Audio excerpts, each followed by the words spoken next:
What do you think, you're a Jedi?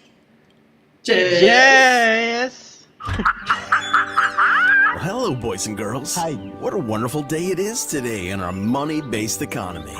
Well, sit back and relax and get ready for the guy who's about to ruin everything. I'm puzzled. Are you really seriously suggesting that Jesus Christ was a mushroom? Wait, Jay? Jesus was a mushroom Roberts. Yes. You are dealing with a secret cult, a secret society. Welcome to Waning Interest. Welcome to the Waning Interest Podcast, number 95. Tuesday, May 24th, 2022. The Babbling Dabbler, the smallest click on the internet. The pinball brain in your favorite machine, as most of you know. T2 is what I would say to grab. T2. The greatest fucking pinball games ever. But it's like a diary or a book, but not as stale or coherent. But I like to think it's just, from a more mentally challenged Forrest Gump, or if Mikey and Mouth from the Goonies played a lot of bareback leapfrog, and then ta-da! Like the aristocrats. Ta-da!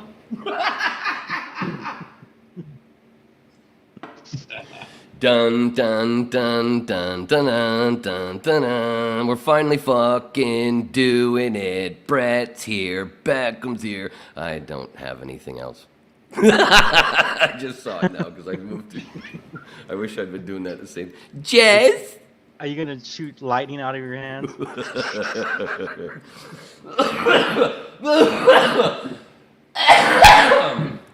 You know, the great thing about this Kenobi series is I can't wait to see Rey. Oh, wait. Hey. I think she's hot though. No, I like these really a lot, but I'm just fucking with everybody. Wait, can we cuss? Oh, fuck yeah. Okay. This is Star Wars PG-13. I just wanted to fuck with everybody in the chat just to make sure they go, oh, he's not a Star Wars fan.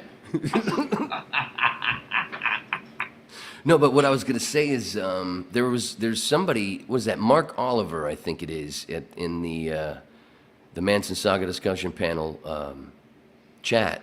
He's been there, he's come along in the last couple of weeks. He said that he dated Daisy Ridley's cousin.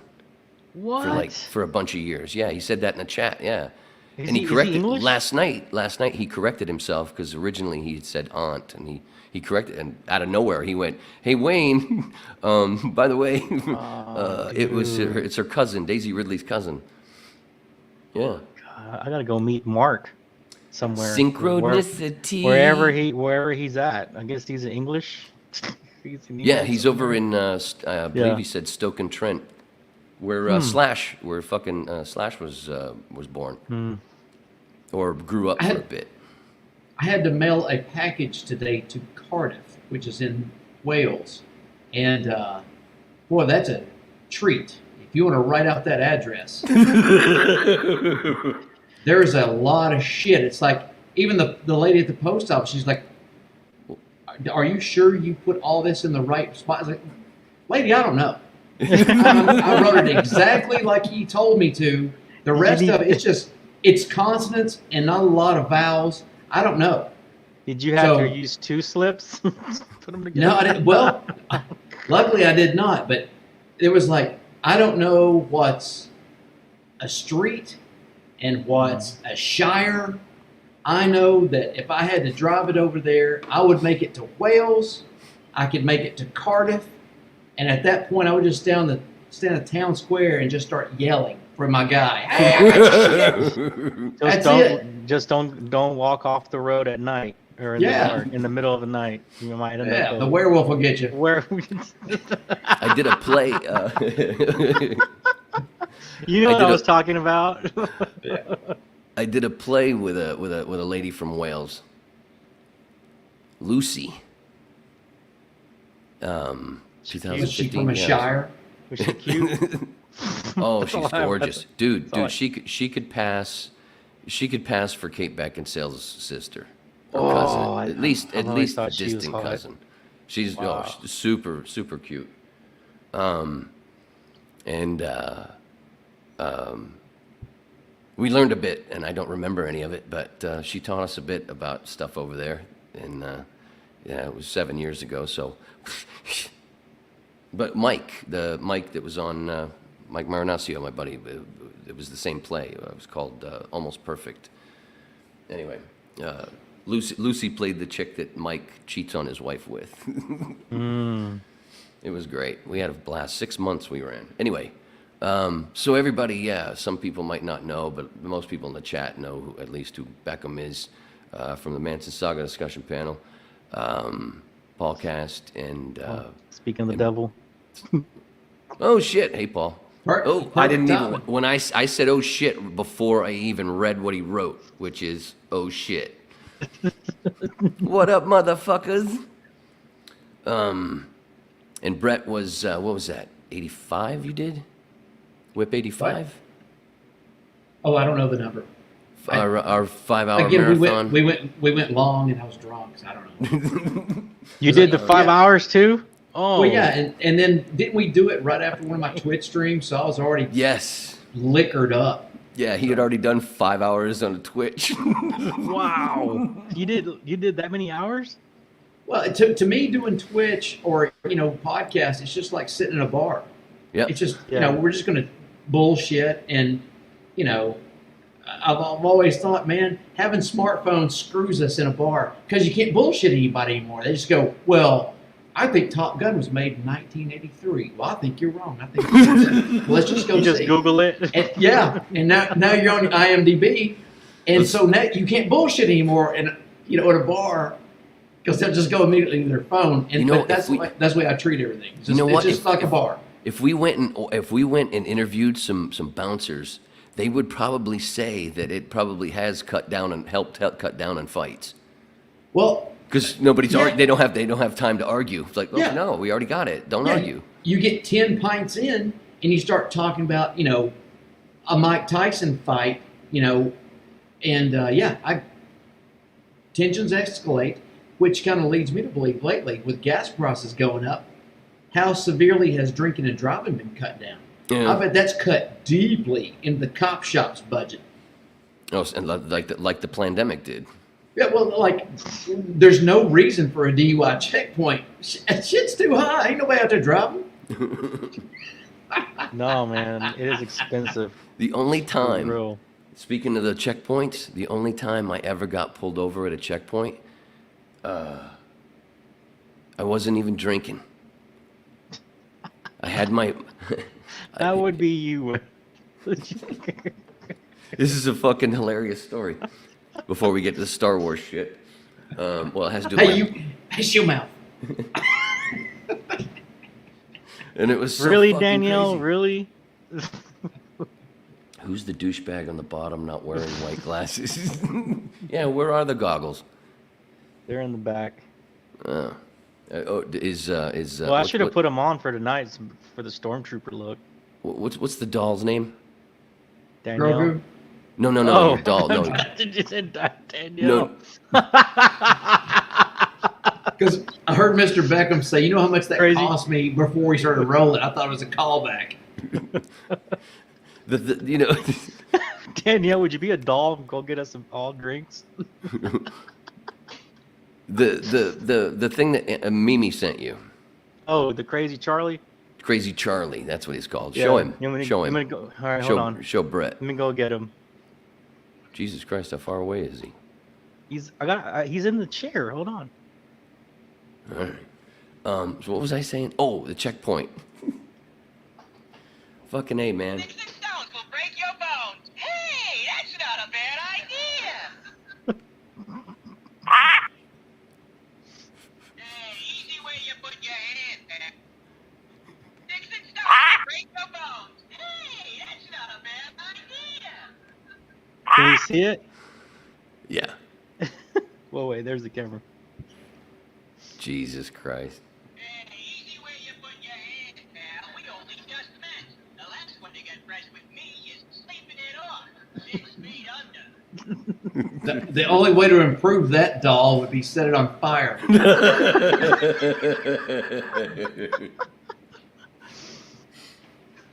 Blow up Danny doll. So, this checkpoint, I just got my first truck, my Isuzu, and when my dad and I went and we bought it, we paid for the tags right then and there, and they told us, okay, then the tags will be in. This is 1991, 91. The tags will be in a couple of weeks, and you have those temporary tags, right? Well, I go to get the tags, and they want me to pay for them all over again. And I didn't have the paperwork showing, what the fuck? No, you're trying to rip me off, man. No, we paid for it when we paid for the truck. We already did this. So I went, fuck this. I ain't paying for them. So I drove around with my temporary tags that were expired. And I didn't know it as I went, oh, I ain't been drinking. I'll go ahead through this instead of keep going straight. Fuck it, I'll take this route. I'll get right through. I ain't drunk, I'm just drinking. Sir, can you pull over to the side over there, please? Why? What happened? What'd I do? Your tags are expired. I'm like, oh, fuck. But here's the best part. I pull over where everybody they make pull over in this little spot. And there's a couple of cops that are staring at me like I just kicked a grandmother in the fucking face. And I'm thinking, why are they looking at me like this? What the fuck? And they're looking at my stuff, whatever. Anyway, they gave me the ticket or the thing just to give me a 2-week thing, the thing where just get it done and call it in that you got it. The warning or whatever. Not a warning, but, just to get the fucking tags. Was it $100? Was it $100 later type of a ticket, or? Yeah, it was like $100, $125, something like that. But I had 2 weeks to go get my tags. Oh, okay. Before call in, say I got them, and then they would have dropped it. But anyway, the point is, I'm like, why the fuck are these guys looking at me like this, man? And they looked at me. They were still looking at me when I drove off. I'm like, what the fuck? And my dad's name is Larry. Larry and Wayne Roberts. 3 days later, I tell my dad about this. Like, what the fuck? Why were these cops because I tell him what happened because I got to go get the tags, and I told him that they ripped us off. They're trying to rip us off. We've end up fixing that too. But anyway, 3 days later, my dad comes home. I'm already there. He comes home. He sees me. He goes, boy, I got a story for you. And he throws down the fucking newspaper. Dade County. Something about this Larry and Wayne Roberts, father and son robbery duo. No way. They were caught. Yeah. Like, oh, they thought I was them, one of them. Oh, from what? A nearby state, city, or what? It was in Dade County. This was in Florida. We were in Fort Lauderdale. Okay. We were in Florida, but it was like somewhere down in Kendall, South Dade. Gotcha. This father-son duo has been out here terrorizing the hookers. Dude, if you weren't white, you would have ate some gravel, man. Probably. Yeah. Probably. They've been out here getting lap dances and not tipping. That was like 1991. Working the way up through the panhandle. Dude. Went to Mars. They went to Mars, Venus, and refused to tip. You're just lucky you did not eat gravel that night or day, whenever it was. Yep. Or Mons Venus, not Mars Venus, Mons Venus. Let's ask questions later. Yeah. It was one of those times where my dad used one of his jokes, and he meant it. A lot of times he meant it, but he used it as a line on a lot of things where just should have been born black. And that's what, and I think when I got home and I told him that story, I went, I don't think this is the time. This is a story, but that line works. No. My dad was like, when I watch that, which one is it? The Richard Pryor, not Live on the Sunset Strip, the one from Long Beach. Oh, that's my favorite one of all time. It's Richard Pryor live in concert. Yeah, is that the one? Red silk shirt. Off my foot. Yeah. Is that the one where dude, half of that shit is my dad. You're on my corn and word. Is that the one he's on fire? Man, Where he Give tells me- the story, yeah. He tells Yeah, the story where about the he's- freebasing. Give me the rifle. Yes. Okay, What rifle? Yeah. The one I gave you back at the car. Shit, I didn't know you want me to bring the rifle. If you didn't bring the rifle, we in trouble. What for? Ain't up but a deer. Yeah, but there's a bear behind you. Shit. Shit. Which way you running? I just want to know because I don't want to run over your ass. Dude, I love. Okay. Off my foot. What is it about the serenity of the woods? It just makes you want to shit. Dude, I've shit I in these always- woods when I was a teenager so many times. I always enjoyed the movie The Toy. Oh, yeah. I just recently watched it on HBO. Yeah. I hadn't watched it in years. So fucking But I don't. funny. But I get everything now. Back then, as a little kid, I just thought it'd be cool to own a bunch of toys, right? Yeah. The Richie Rich type fucking bedroom. Yeah. Yeah. Or from Silver Spoons, Ricky Schroeder. Oh yeah. Oh, Aaron Gray. Oh, huge crush from Buck Buck Rogers. Rogers Day. Yeah, you better believe it. Get out of the way, Twiggy. Get Speaking more of Aaron. shitting. Get more Aaron in there. Speaking of shitting, I once heard my mom in the 70s tell a friend of hers, so they were talking about Buck Rogers or whatever. What was his name? Gil Gerard. I met him. And I heard my mother said to her friend, "Oh, I'd put my shoes under his bed." What no the fuck? way. Well, everybody would have back then. I was like 7 years. I was around the same time that I first saw Star Wars. Oh my god. All the ladies were up. They were Yeah. hard up. For him and Steve, or not Steve Rogers. He was he was Lee Majors. The Lee fall Majors. guy. He The was fall like guy? a Well, Yeah. $6 Million Man. at the That time. guy was Yeah. that guy was banging chicks then. Raylan, left No and way, right. dude. Dude, Dude, Lee are Majors. you Lee Majors serious? Lee Majors was married to Farrah Fawcett, Holmes. Dude, he was killing it. He couldn't guess. shake the poon with a stick. Farrah Fawcett Wow. I Farrah didn't know Fawcett that. she went by Farrah Fawcett Majors for a long time. Yeah, and he was from a very, I think, Middlesboro, Kentucky. It's right there at the Cumberland Gap in Northwest Tennessee, Dry County. That dude escaped that horrible Dry County and became Lee Majors. Kentucky, Charles I Manson. remember him as the fall guy. I remember him as a fall Oh, yeah. guy. Oh, dude. Was Oh, that with fucking- Heather Dude, I've Locklear? sung the theme on this podcast a couple of times. Back before I went to video on Whip 80. There was a couple of whips back in the day where I went and sang that fucking song right here on this podcast. Wait, it's I'm still, gonna it's do a, it right now. Hey, dude, it's a good song. I don't care. It's a good song. It's The so Fall Guy theme great. song? Yes. Oh, everybody. Okay, so pull, I got a pull up the question. lyrics. I got a question for you guys. All right, I got a question. Who was pulling more wool, Lee Majors in '76, or whatever, or Eric Estrada as the lead guy, Chips, in '79? They all pale in comparison compared to Burt Reynolds. Wow. If you go back and look at that fucking hammer he's got in his Levi's and Smokey and the Bandit. Dude. Absolute Hey, have you hammer. Dude, Speaking he of would Burt put Reynolds? He put Robert Plant to shame. Absolute, like Robert Plant ain't got nothing compared on Burt Reynolds. I mean, it's just stuffed in there. Speaking of Burt my Reynolds- dad used to do. He just throw his arm down and go, "What's happening, baby?" Burt Reynolds pulls his shit out, and this whole place gets dark.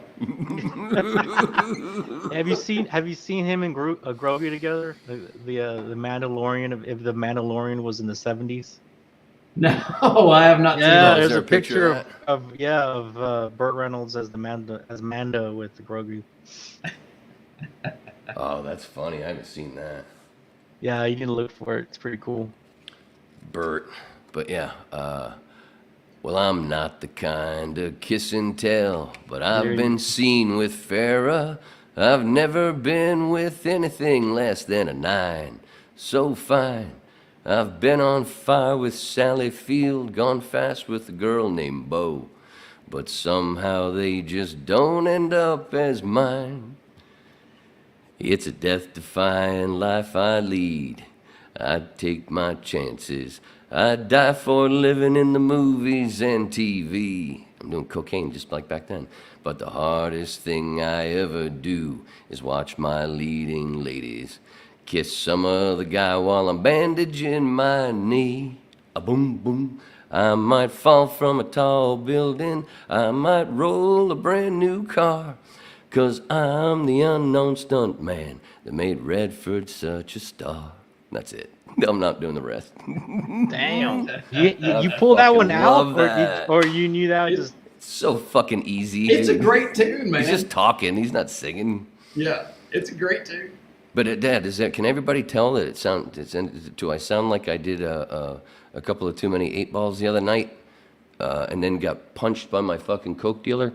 Not just any coke dealer. That shit came I gotta from go see Marcellus pictures. Wallace. I gotta go see pictures of Lee Majors in '76. I don't believe it. Dude, yeah, he fucking rocked, man. He rocked it for a bunch of years.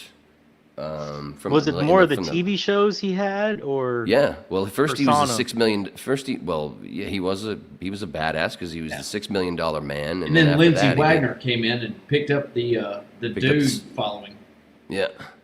Oh, as the lady. the lady. Yep. Go ahead, Beckham. Now you do it. You do your thing. She's a nice lady. she's a nice lady. from Hangover. Hangover. She's a nice lady. But then after he did the Bionic, the $6 million man, he did the Fall Guy for a bunch of years. I remember the Fall Guy as a little kid.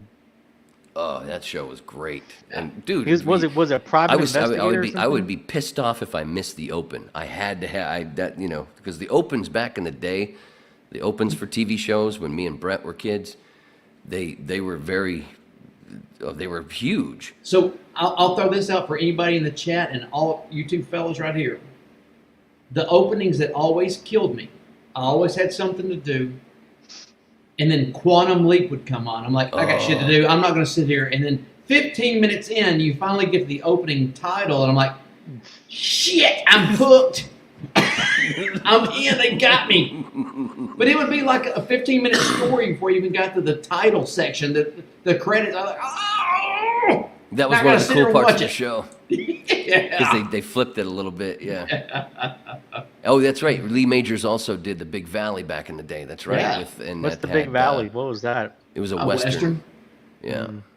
Had Pernell Roberts in it, who then went on to do Trapper John MD. I got to see more of his stuff because I saw him basically as an old dude for the Fall Guy. Well, I mean, that's kind of a rough, like- haggard. I mean, that's why he had a younger sidekick, kind of a doofus sidekick, and that smoking Heather Thomas hanging Oh, around. That's Yeah, her and- name. I thought it was yeah. Heather Locklear. Well, no, she's Heather on TJ Locklear. TJ Hooker. Yeah, at the same Oh, time, she was on God, TJ Hooker, dude. which I think came on right after it, or was on the next night. So They were banging, both dude. ABC. Were they? I believe they were both ABC shows. I thought, because somebody said Greatest American Hero, I thought that was on a different. I want to. I No, don't no, know. no, I TJ can't remember. Dude, besides the nun that I think asked that was out in the ABC as third well. grade, I had the biggest crush on Heather Locklear on TJ Hooker. Oh yeah, dude, yeah, man. And then she went on to marry Tommy Lee. Really? Well, that, I didn't yeah. know. that. If I did, I forgot. But damn, dude. I mean, she was I heard it didn't work out. dude, she was so. God. She was smoking, and now she's a little. Oof. Yeah, I know. I think she. Yeah, she's gone. Lots of pills, lots of drugs, lots of success, and boredom. The rocking '80s, man. They were doing Well, everything. not just that, but then her success on Melrose Place, and then I didn't watch. and too then much TV in the '90s. there was another show. Wasn't there a comedy she did after that, Brett?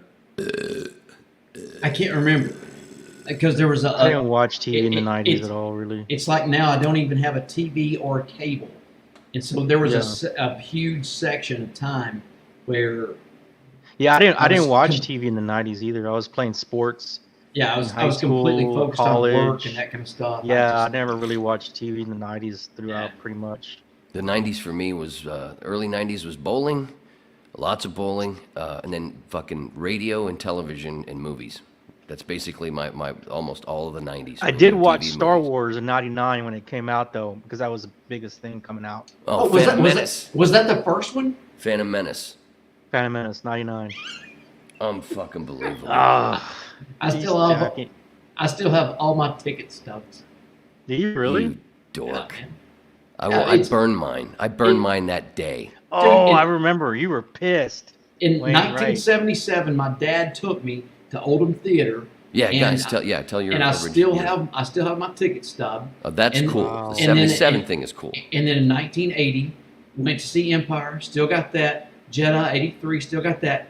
Then he died between that time and Phantom Menace. And so from now on, when I go to an opening, I always sit by myself.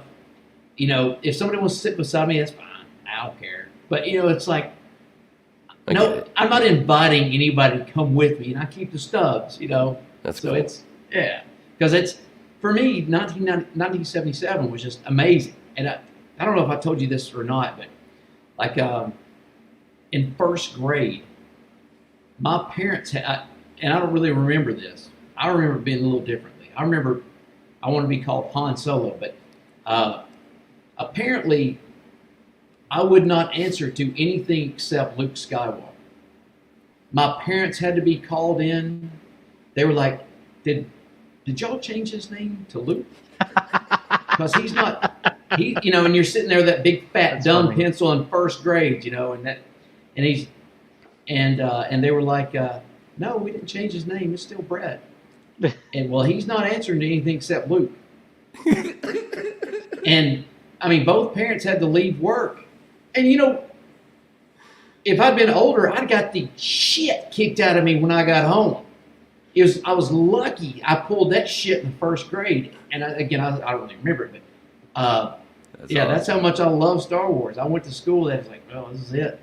This is how it's going to be, I guess. That's just that's what I've been told from my first grade teacher, Miss Buttram, and my parents. Well, you know, before the dad died and all that stuff. You probably pretended that pencil was a freaking lightsaber, as thick and big as it was. Probably. I used to, my thing was I had this thing where it was just perfect, where one of those curtain deals. The old ways that they used to have curtains where they had the rod, and then you had this little clip that had this flat piece, then two sides, and it would go in, and then there was the hook on the one side. Dude, that worked right on my army belt that I had that had a holster for a gun. I had it on this side, and then I had this flashlight that had the little clip that came out on the end, that so you could hook it, and I hooked it right on there, and I walked around like that. I took one of my dad's V-neck white T-shirts, and I cut it up the middle, and then I cut it right here a little bit, so then it looked like Luke's fucking thing from A New Hope, his shirt, because it was so huge, because it was a big V-neck T-shirt of an adult, and because I was 7, I think 6, 7, and then I would just put it together like that, and then put that belt on, and my long johns, and then I just had socks, up the long johns, but they looked like boots, but there was no boots there. Hey, I see. Right. Dude, I that was my Luke Skywalker. I see homemade James. outfit. I see James getting in with Battlestar Galactica. So it's kind of a callback with Lauren Green in the Big Valley, but of course that was Bonanza. So old school Western. Yep, there's a synchronicity there. Yeah. If we can only bring Haas into this somehow. Surely somebody go to IMDb and Jesus, did I just have a stroke or did that get lighter? You got really, really bright. Jesus Christ. Yeah. Oh, he's wearing a killing termite shirt. Yeah, baby. Doug Stanhope. Yeah. I don't know what happened, but You still It was look not- like a ghost. I know it's not supposed to be this You way. are super, super honky. Well, yeah. I'm a cracker. Oh, cracker ass cracker. I'm really Dude. confused, by the way, why the birds. I put out some fucking crackers out back, and for some reason they're still in the little bird thing, and not even the chipmunks have gotten up there to get them. Like, what's wrong with those crackers, man? Should those have been recalled, and I got lucky I threw them out there? What the fuck? No, I was gonna say, well, you guys were like all these heroes. I was just growing up. I was scared of, a couple things, and so one was Darth Vader, and the other one was the Bears '85 4-6 defense, dude. Oh, come on, man. So those are the two things I was scared of as a little kid. But they had the Super Bowl shuffle. Oh, that's a fucking promo. Pull that, Danny, would you? I mean, Richard Dent ain't going to hurt you while he's doing the shuffle. Oh my God, no! But Mike you guys Singletary. are a little old. I didn't watch Star Wars until it hit to HBO, man, like '82 or '83. So I was a little late. Did you see it correctly though? Did you see A New Hope first?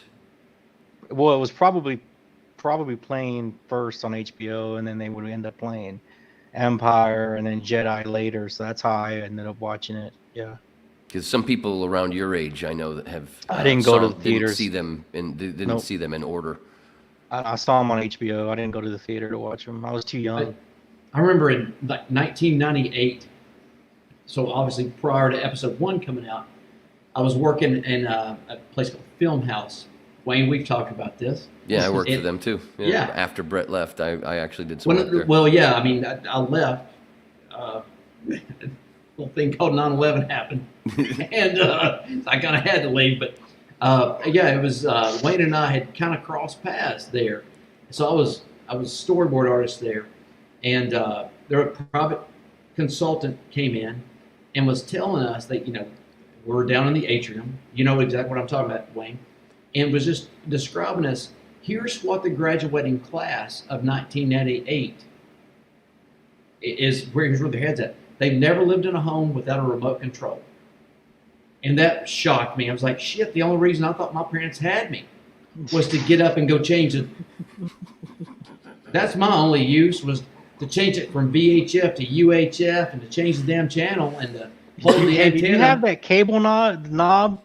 Oh, yeah, and that knob is very sensitive. Like, yeah, you had the inner knob as well.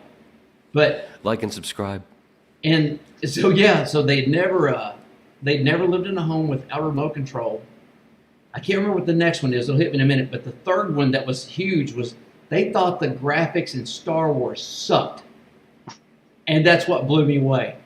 I was like, no, I hate these kids. No, these kids are gonna have to earn it now. Well, okay, I was gonna tell you guys because I've been watching A New Hope recently to get ready for the Kenobi show, right? And Lucas put a lot of stuff in these new ones, man. Like the new versions of the first I hated 3. those. I hate those. I think it's cool.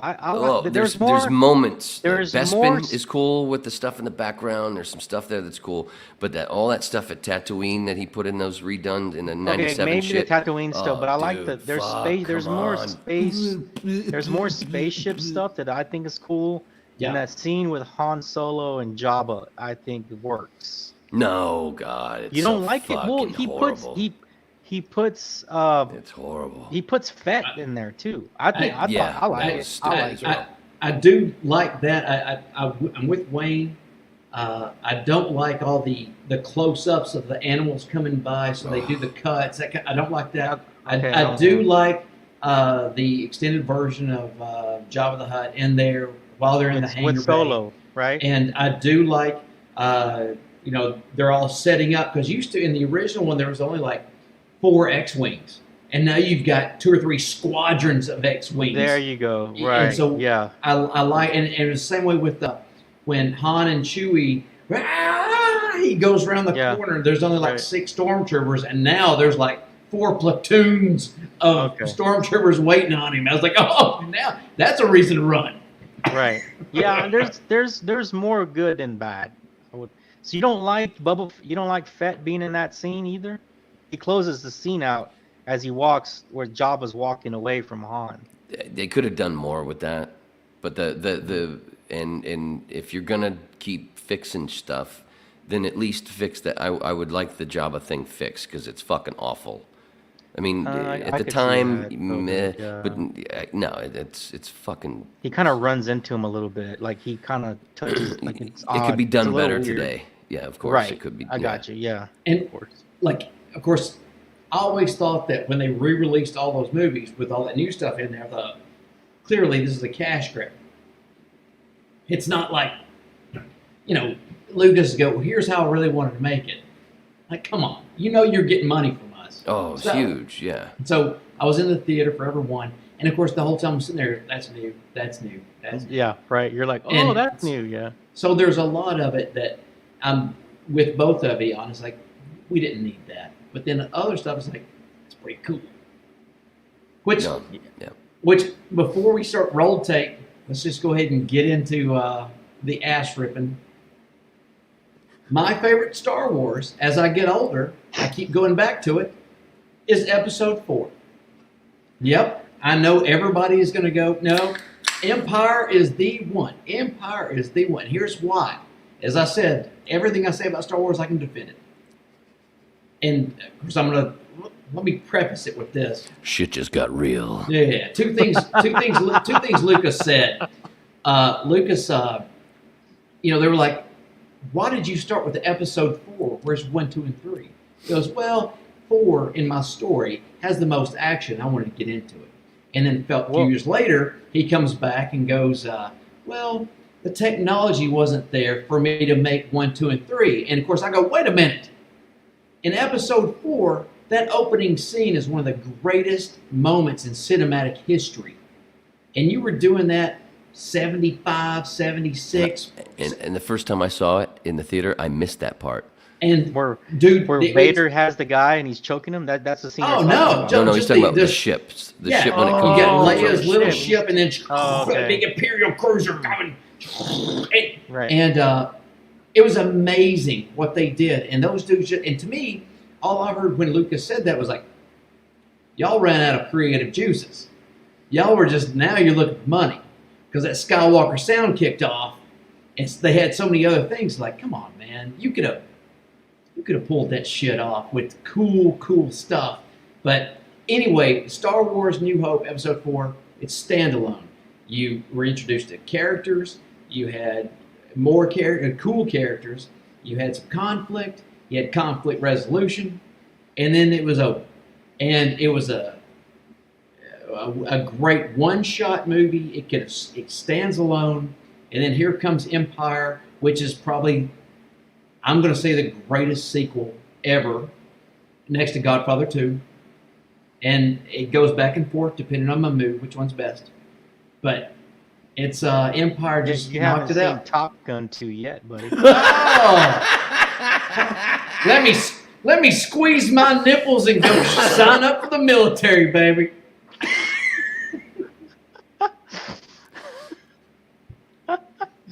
I agree on the. I agree on almost everything you said, and especially the standalone. Boom, boom. This is all there's going to be because that's all the thought was going to be. They didn't even think. Nobody thought it was going to do anything, of course. Yeah. So he did it right where he put everything that should be in there, and that's yeah. And it's the movie that made me, almost literally shit my pants when I walked in the theater because we were late. The first time I saw it in the theater, we were late because I didn't want to go.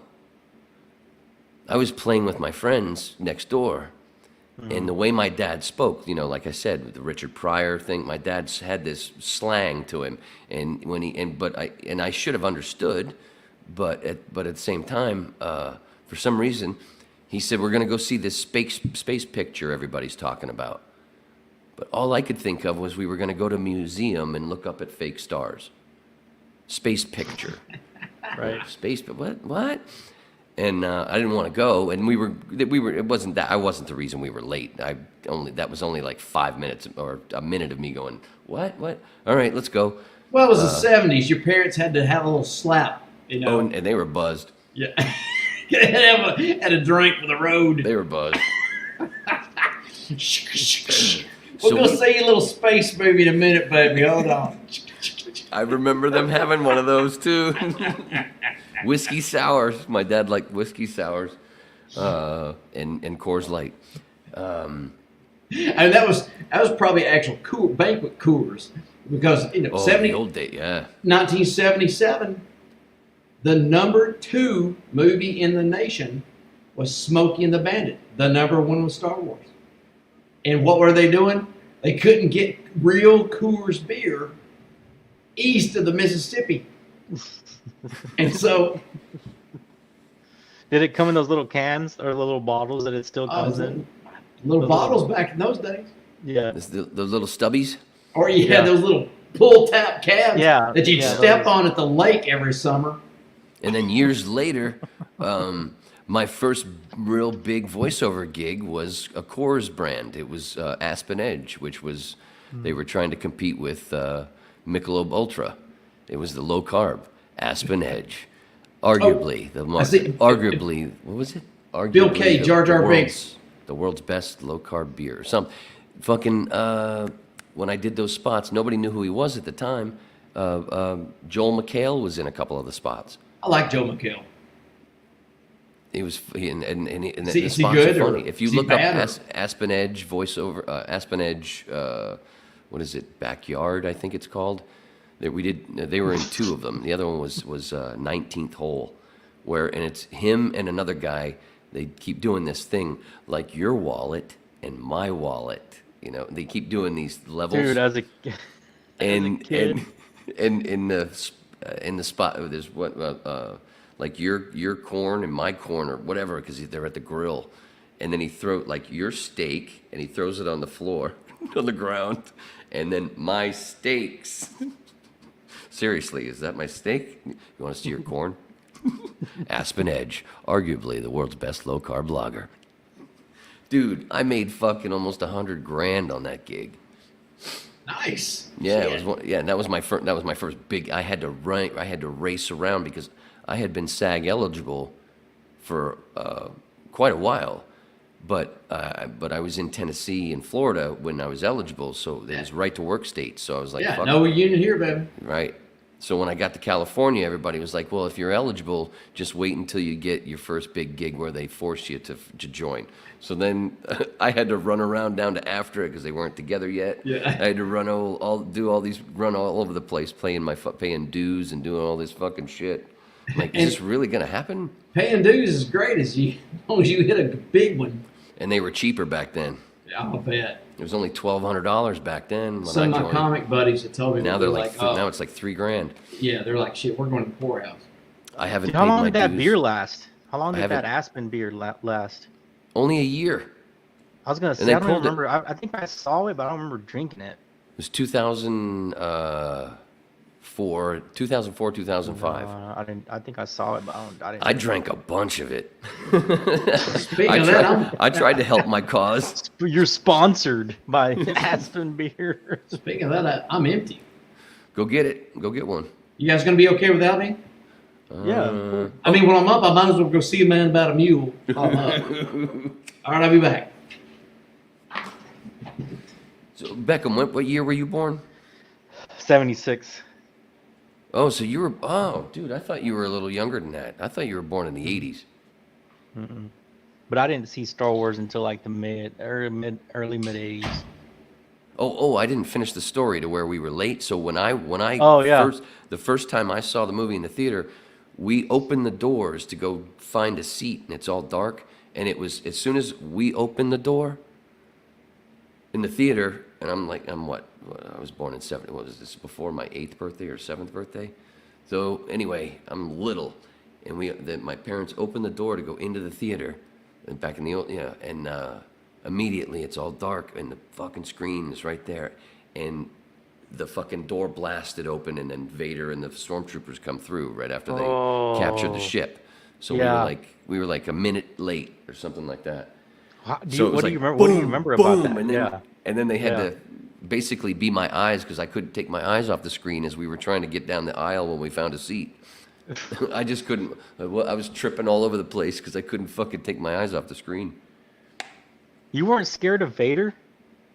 Oh, it was scary, but it was also, whoa, what is Yeah, this? well, right. You've never That's what I'm seen anything saying. like That's how I remember watching that first scene.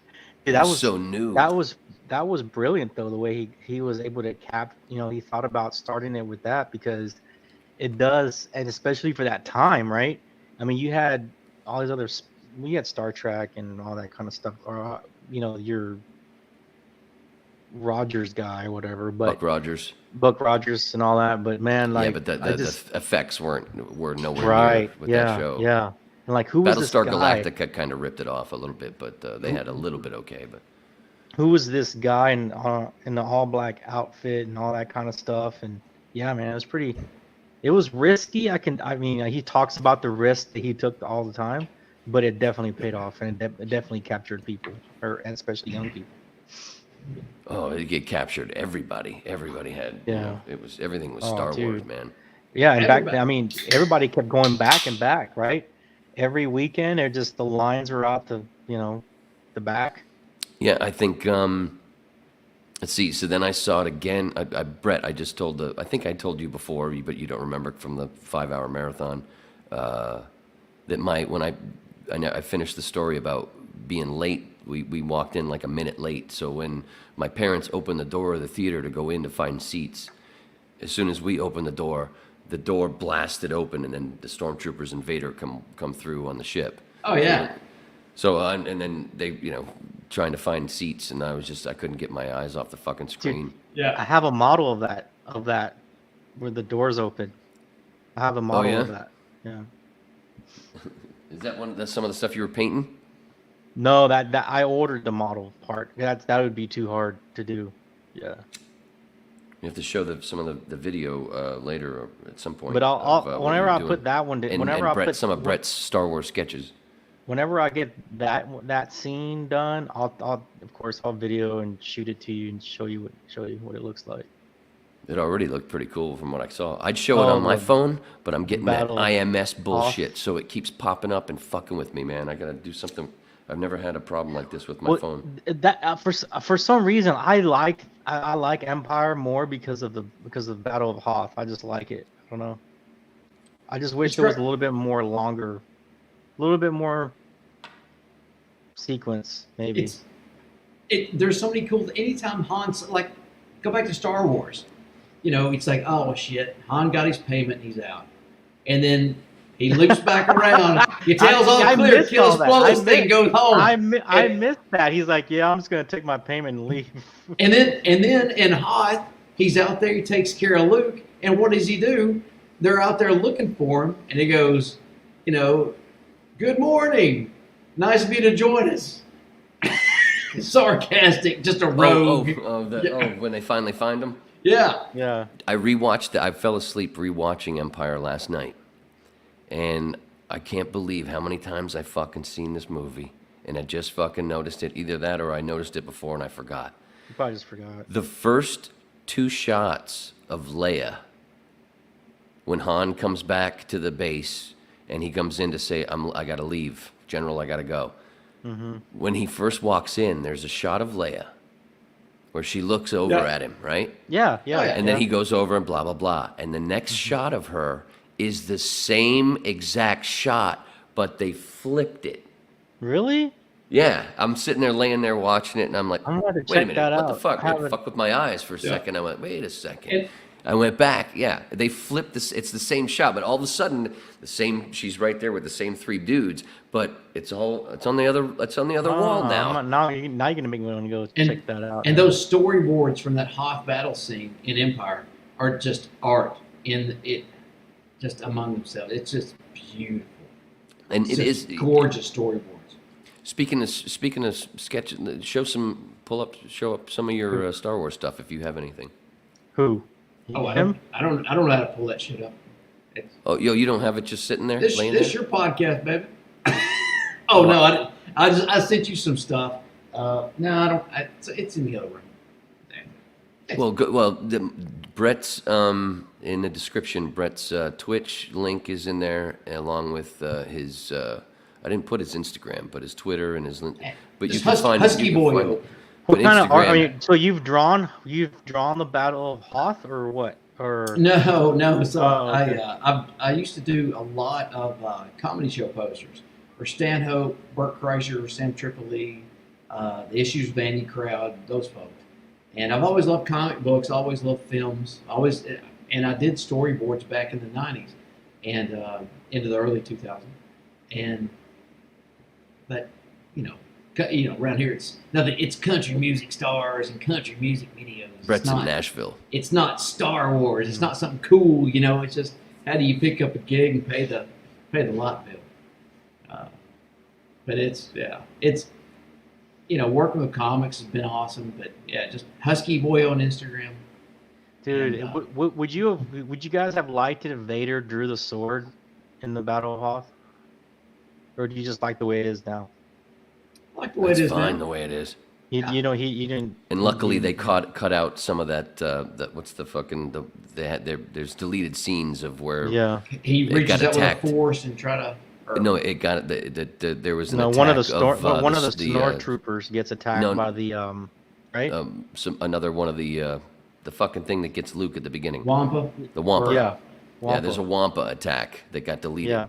Luckily, Yeah, because it looks so stupid. It does. Well, they could have probably redid it, but he basically the Wampa just grabs the snow trooper and just yanks him into his own room and eats him or whatever. But it's really that's one of the things that's funny. Being an actor and doing the stuff, a lot of the stuff that I've done, where there are chunks of a movie that you do that just don't work. There are pieces that just don't work. So so that's Empire, and you see those deleted scenes, and you're like, oh my God, it's so fucking. No wonder they cut those. Kind of like the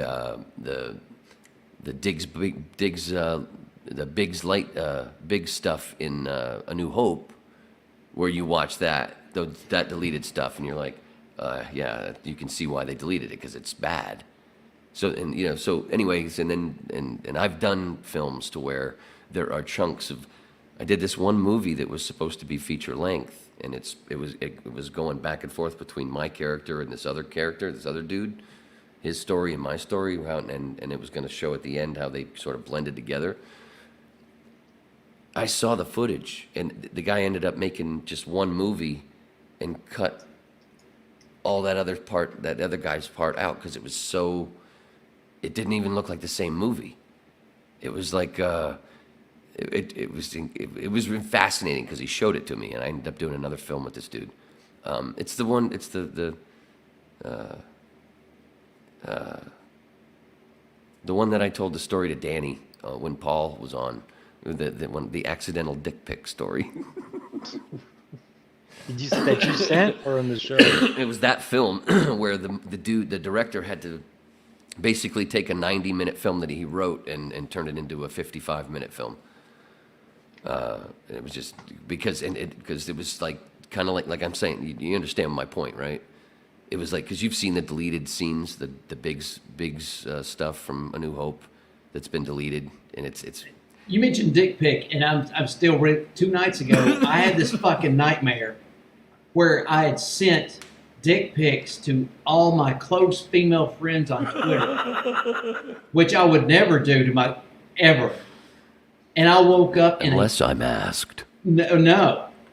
And I woke up in a sweat, like it's one of those where you're kind of half awake, half asleep, and you think you probably did it. It's like I'm coming out of a drunken stupor at 2 a.m. I'm basically, you drink so much, you pass out, and then you sober up in your sleep, and you're coming out of it 2 a.m.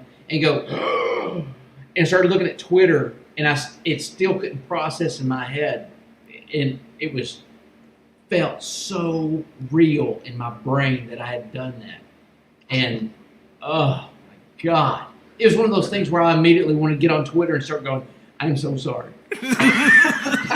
But wait, let me check my DMs first. I'll make sure I didn't actually do that yet. Sorry. Oh, fucking A. I had a really vivid dream the other night where, because I've been burning wood, when I went. That's a different story. She's a different story.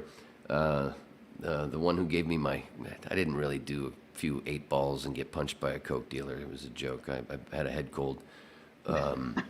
Hey, Danny, I don't know you. and Danny, if I had done that, you wouldn't have been impressed. You would have left this chat a long time ago or talking about something else. Because it would not be, you wouldn't be impressed. Well, there was no. That was my accidental dick pic. It wasn't one of those where it was like, hey, look at this. Did you do it with the flip phone? Yes, it was a flip phone. That's why it was accidental. What happened was, I think I told you guys earlier, Peter Cullen. We were talking about sweet graphics, dude. Look! I could hear him flipping the phone, like click, click. It was so fucked up.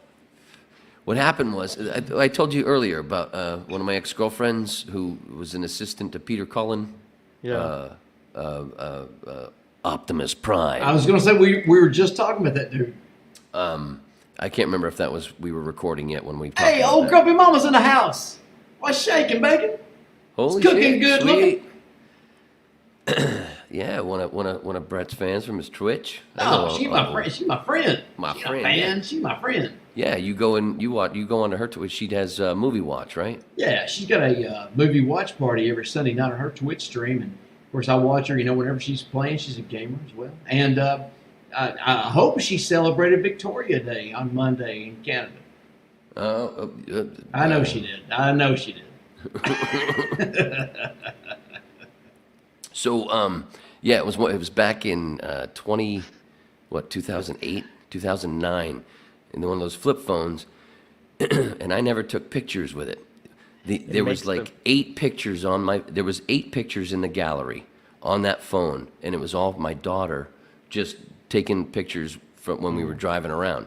I didn't even do anything with it because it was just so stupid, and it was a bad phone. You couldn't do anything afterwards.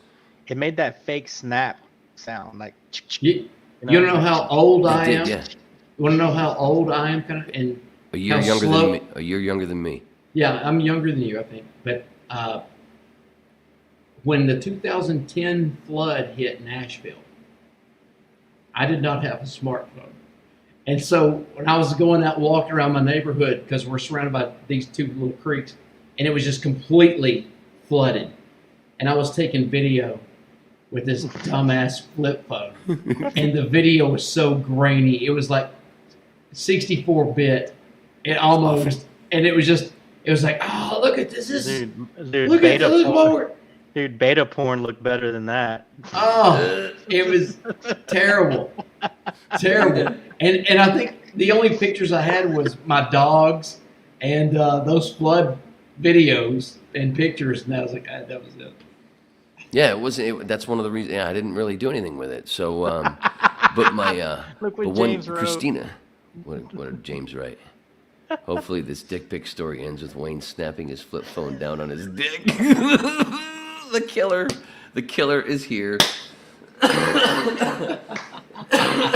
With a fake snap, with a fake snap. So that's the clapper. The clap. That's my version of the clap. I've fallen, and I can't get this flip phone off my cock. Luckily, I didn't need any antibiotics. I just needed a lot of Neosporin. No, what happened was Christina knew my whole mushroom thing. I've been into the mushroom thing. It's been fucking 17 years, whatever. Oh yeah, anyway, you're way ahead of me. So Christina was at her parents' house for the animals, and anyway, there was a funny little mushroom that was in the group was growing on the lawn, and she took a close-up picture of it, and it almost looked like a dick the way she took the picture. She sends it to me, and I almost never sense pictures, whatever. It never happens, and I get it, and I'm like, that's fucking funny, and I know she's gonna think this is funny, so I do the whole thing. I unzip, and I do it where it looks like a mushroom. It's not like a, hey, baby, what's happening? It doesn't even look like you really had to go, wait, what is that? It wasn't like this, hey, baby. It wasn't like I was rock hard. Like, I wasn't rock hard. It was dude, just the head. I'm gonna, It was just the head. I'm gonna start calling you Sideways Wayne. Sideways Wayne. And I've got to be honest, man. I'm rare when it comes to dick pics. And dude, you want to put that needs to be your well done. It needs to be your portfolio piece. You need to put all the momentum into that one. Don't ever half-ass it. Never. Don't be joking around, because that's what's going to be on the internet when she gets pissed off at you. No, you know how you had what? It could still happen. I haven't finished the story. That still could happen because she might still have it. I haven't gotten. Oh man. No, don't take chances. So dude, you I have take Billy the Kid. You have Fast Draw McGraw, and then you have Sideways Quick Draw Wayne. Or Quick Draw McGraw. You have Sideways Wayne.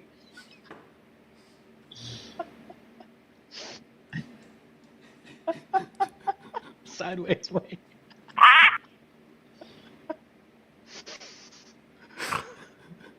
He snorted.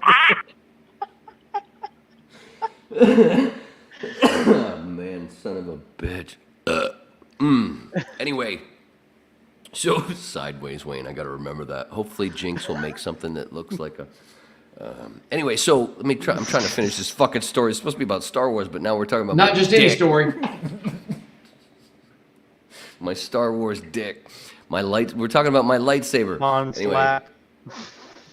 my lightsaber that got cut in half. Anyway, hung like a spider. Hung like a spider, baby. Kyber crystal's kind of short. Hung like a kyber crystal. That's a good one. Mark the tape, George. So anyway, I take that funny pic and I send it to her, knowing that she's gonna laugh at it. And then and she does, and then I immediately go into the gallery and I fucking delete it. Don't take another picture. 3 weeks later, I finished with this lady who's playing my girlfriend in the film. We shoot our last scene together, and then she's getting ready to leave, and she goes, I didn't. My phone's in the car. We didn't get a picture. We never got a picture together. And I went, I got my shitty flip phone here. We can do it. Somebody takes a picture, and then my God. Standing right there with her at my shoulder, I have the picture is right there on the screen, and I email and I go, "What's your email?" Blah blah blah blah blah. And I hit send right in front of her. I hit send. Don't think whatever. Boom, close it on my dick, and then she splits whatever. Bye. And a few days later, a few days later, like a week later or so, the director calls me. Goes, "Dude, I gotta have a serious conversation with you." I'm like, "Yeah, what's going on? Did the film go bad? I'm thinking some shit went, audio fucked in the movie or whatever." He's like, no, so and so called me to tell me, and I'm having a hard time believing it, but she called me to tell me that you sent her a dick pic. Like, fuck you talking about? In my I'm laughing. My recreation of Seinfeld, he took it out.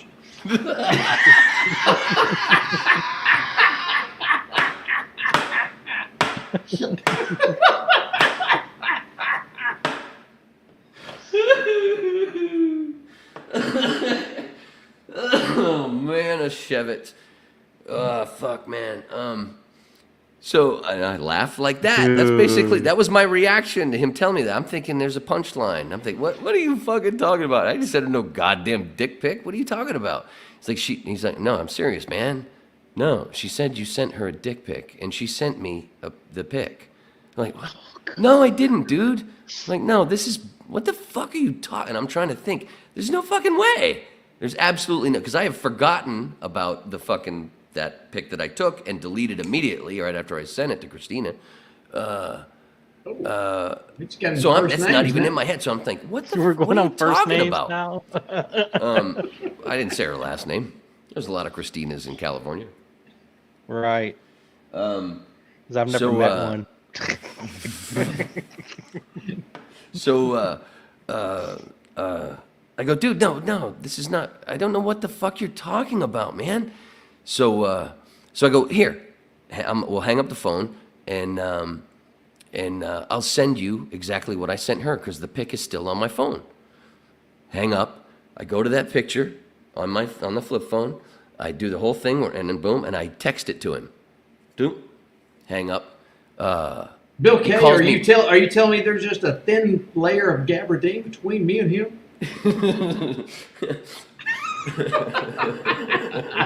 I'm out there, Jerry. I'm loving every minute of it. Sorry, man. I'm just responding to the chat. I'm not even reading it. I can't do it. He's a natural. Dude, he calls me back 20 seconds later. Dude, what are you doing sending me pics of your dick? I went, I didn't send a pic of my fucking dick. What the fuck is happening? I'm flipping out, going, what? And I'm trying to think now, going, did I send anybody else between, anytime? Have I sent anybody any pics? No, oh my God, holy fuck. I'm freaking out. Basically, I'm having your nightmare. Oh, yeah, terrible. And so I hang up the fucking phone. I go into the thing. I'm going into all the folders, and I find this other fucking folder, and there's that pic with a bunch of other pics that was in some other folder, and for some reason, it was attached to every fucking time. I kind of remember that. You could attach them to folders or some shit, right? It was, I don't know what the fuck, Yeah, but I tell you what, with that fucking phone, that. I never fucking sent another picture. I think I got rid of that phone pretty quick afterwards. What did Christina end up making up? Christina laughed, and when I told her what happened, she laughed like I laughed just a few minutes ago. Like we all did. It was hilarious because she knew exactly what happened. She understood, and he understood too. He ended up understanding when he actually, because he'd seen it twice now. But he was like, and I'm like, dude, look at the picture. And I told him the story because because I remembered after I fucking found it in the gallery, and then I called him back, going, I think I figured it out. I know you're going to think this is wacky, but this is actually what happened. And I told him the story about sending that to Christina and the whole mushroom thing. And he knew my mushroom thing because we shot a movie for 3 weeks. I think what he was trying to say mushrooms. I think what he's trying to say was, Jerry got a Christmas card. Kramer got a Christmas card. Why didn't I get a Christmas card? Oh, you want a Christmas card? I'll give you a Christmas card. In an attachment, with an attachment. Sideways Wayne with an attachment. I like my fucking microphone. I should have a mushroom mic condom for it. Somebody should send me sock. Somebody should send me a gift. Spit sock. That's funny. Oh man. True fucking story. Accidental dick pic. Yeah, a fucking version of Curb Your Enthusiasm.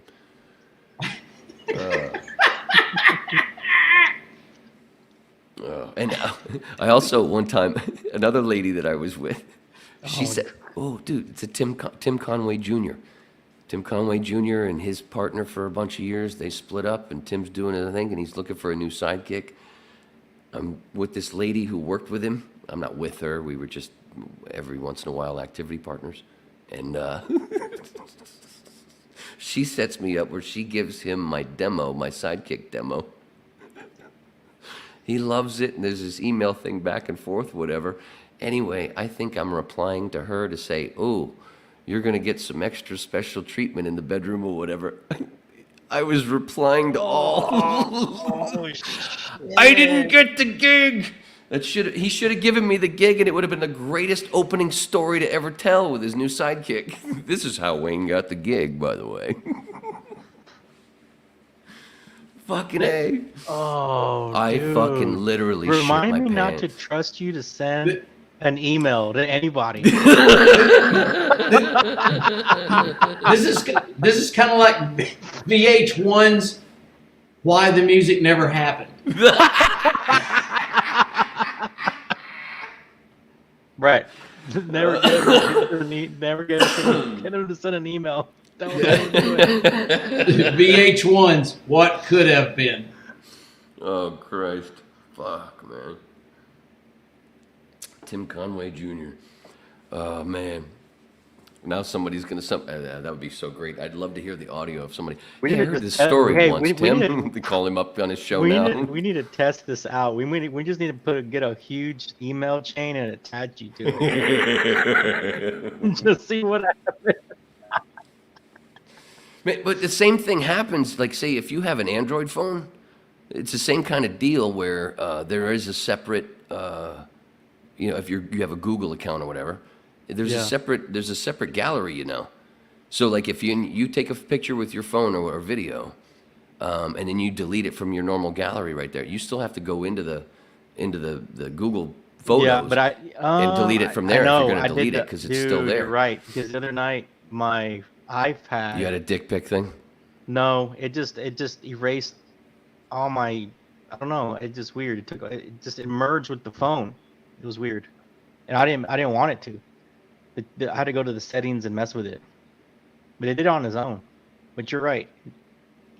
Yeah, when you delete from your normal gallery, you got to go in. There's another thing. Right. Well, at least if you have Google, because I think it's a Google thing. Google Photos. It's a Google thing, but the other night, man, the i stuff synced itself together, and I was like, no, I don't want to do this. It like cost me an hour. The other night is when my Android went fucking screwy now, where that IMS thing keeps popping up every fucking 10 seconds. It drives me fucking nuts. I can't do anything on the phone now. It's like it's. Yeah, dude, it cost me an hour trying to figure out how to go back to this when it sunk itself together. I can't even fix it. Anyway, back to.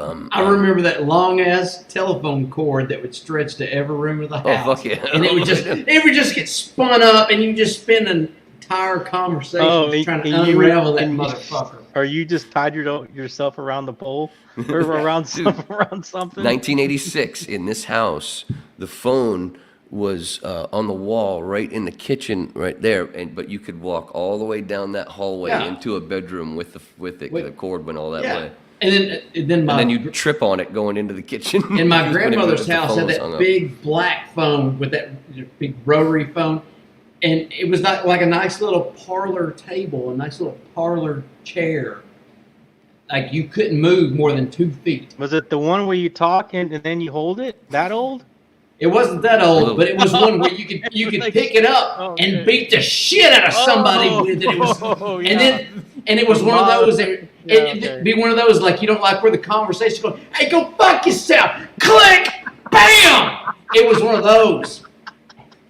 I got you. So it was. It could be a bludgeoning device, or it was something that felt really good if the conversation wasn't going your way. Fuck you. Yeah. And you couldn't break it. No matter how hard you slammed it down, it wouldn't break it. Oh, dude, I've had some conversations anger. as a teenager, I think, and I was clobbering the thing on the wall like bam, bam, bam. I broke a few phones. Yeah. Dude, don't you just remember the freedom of having your first cordless phone? That was the coolest feeling ever. I just remember just having just in this house, just you having have to worry about the thing. Not the cordless, but just having my own phone line in my bedroom was like whoa, because we had. You had your own phone line? Yeah. Damn. Well, I mean, my own, not my own number. Fancy. No shit, that's no. That was fancy. Not my own number. No, not my own number. Just my own I was phone. like, dude, your parents got you your own fucking phone line? No, it wasn't my own phone number. It was just another line in the house. That's where that party line story comes from. Dude, I was gonna say you had it right there, buddy. But you had your own. He was in there going, "I was getting on this party line." I got my own phone line. Dude, as a sophomore in high school, I was waiting for get picked up. Someone was gonna pick me up, and I went to a payphone, dialed 1-800-BIG-TITS. And I got a good free 45 seconds, man. It was awesome, dude. I got a free like 45 seconds. 1-900-BIG-TITS. Get your titty on. I got a good for a 14 to 15-year-old, dude. I got a good 30 seconds out of it. Oh, dude. Free. In a payphone. On a payphone. For free. What was that Spice Channel? Remember trying to get the Spice Channel and just like you could see it and it would like blurry and you're like, oh, this is good enough. This is good enough. This is good enough. And the hours I put into that after 11 p.m., just drunk and just trying, maybe I'll see a titty. Yep. Fucking the awful. hours you put in on that. Awful. And now you got porn everywhere you want. No shit. Did you guys ever see like a late 80s or early 90s like Fredericks of Hollywood? I think that's when they had just started. Yeah, with some of the No, that was the late 80s. That was the mid. That was when mid. was that? Mid 80s? Yes, because they used to come to this okay. house. I was late to the party then, but That was my upgrade from JCPenney catalogs. dude, that's a major upgrade. Not a little upgrade. I've told you the story, right? Not me. Jump fucking 2000. No, 90. It was in the late 90s.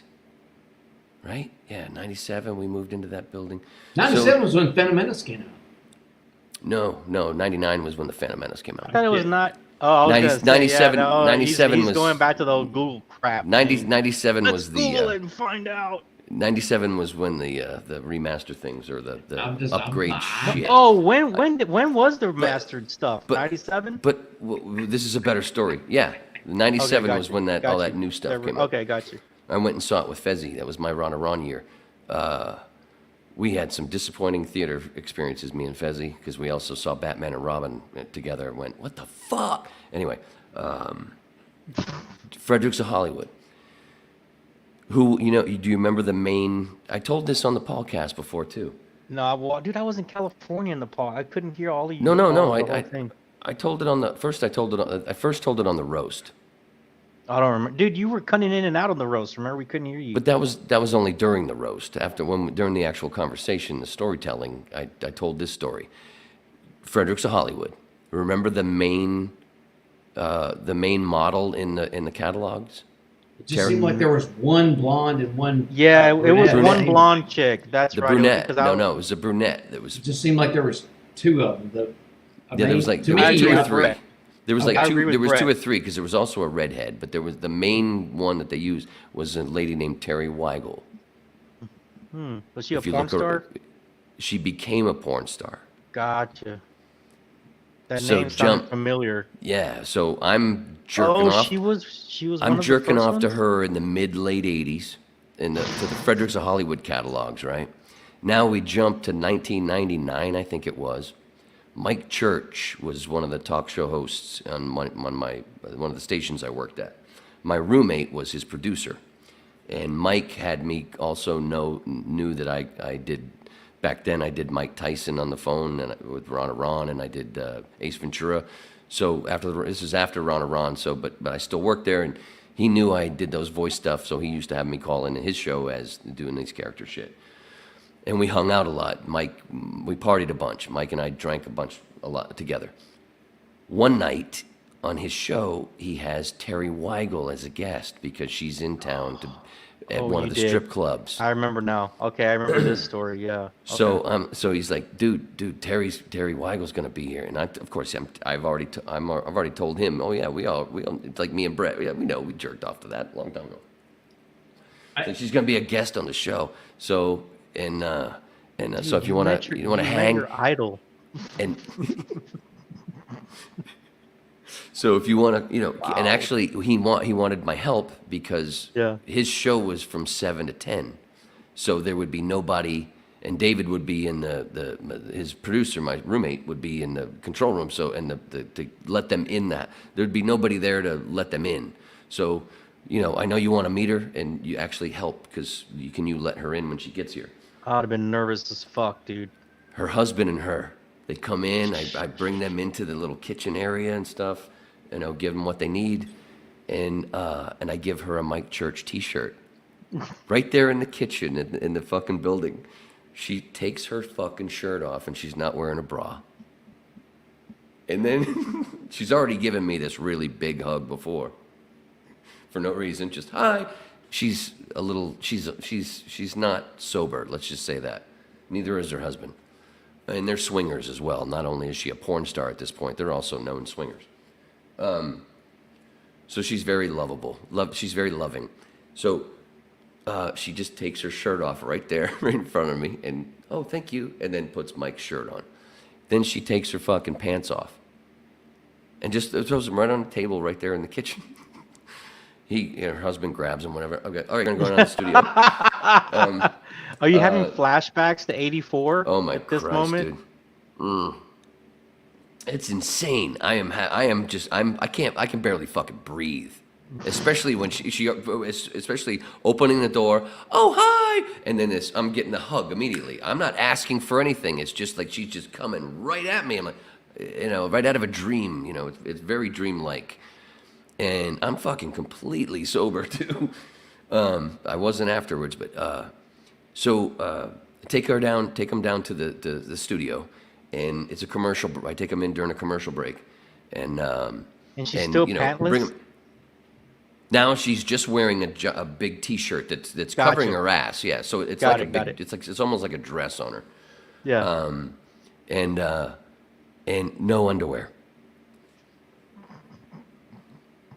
And so we go into the studio, and Mike, here's Terry, her husband, so and so, and they do agree. Hi, she gives him a hug, and they have a little talk, and then I sit her down in her, where she's gonna sit, and her microphone, and give her the headphones, and here's your little, and when, so I give her the headphone, and I set her husband down next to her, and I give her headphones, and I go, now right here is the little knob. She laughs at that, of course, and makes a joke. And I go, for your headphones, if turn them up or down, if you need be. And she goes, where is it? I can't see it. And so I put my head down, like right here. She grabs the back of my head and shoves it right in her fucking crotch. Dude. And I'm like, whoa. And I immediately go, what? And Mike's going, whoa. This is all not on the air yet. We're still in the commercial break. I'm like, per Bill K, that doesn't sound like Kelly LeBron. That sounds like a Chet move. Oh, that's it. That's what she looks like. If anybody hasn't looked her up, she does. She looks like a Kelly LeBrock sister. Or distant cousin. What's her name? What was her name? Terry what? Weigel. Sweet, sweet lady. And, and I'm like, whoa. And, Mike, I look right over at Mike, and he's like, oh. It's just the greatest fucking moment. Sweetie, thank you very much. And, sir, thank you for not punching me in the face. He's like, man. I didn't do anything. So she's all happy, and Mike's thinking, oh, man, this is going to be... And it was a great 45 minutes, I think she was on the show, and he had to dump her a few times because she was, a little buzzed, and not just alcohol. She had been playing in the snow, I think. Let's just say that. No, if it was back in the 80s, you can say it. No, this was 99. Still, it's timed out. It's 2022. Well, she was like 39 or late 30s at the time. So,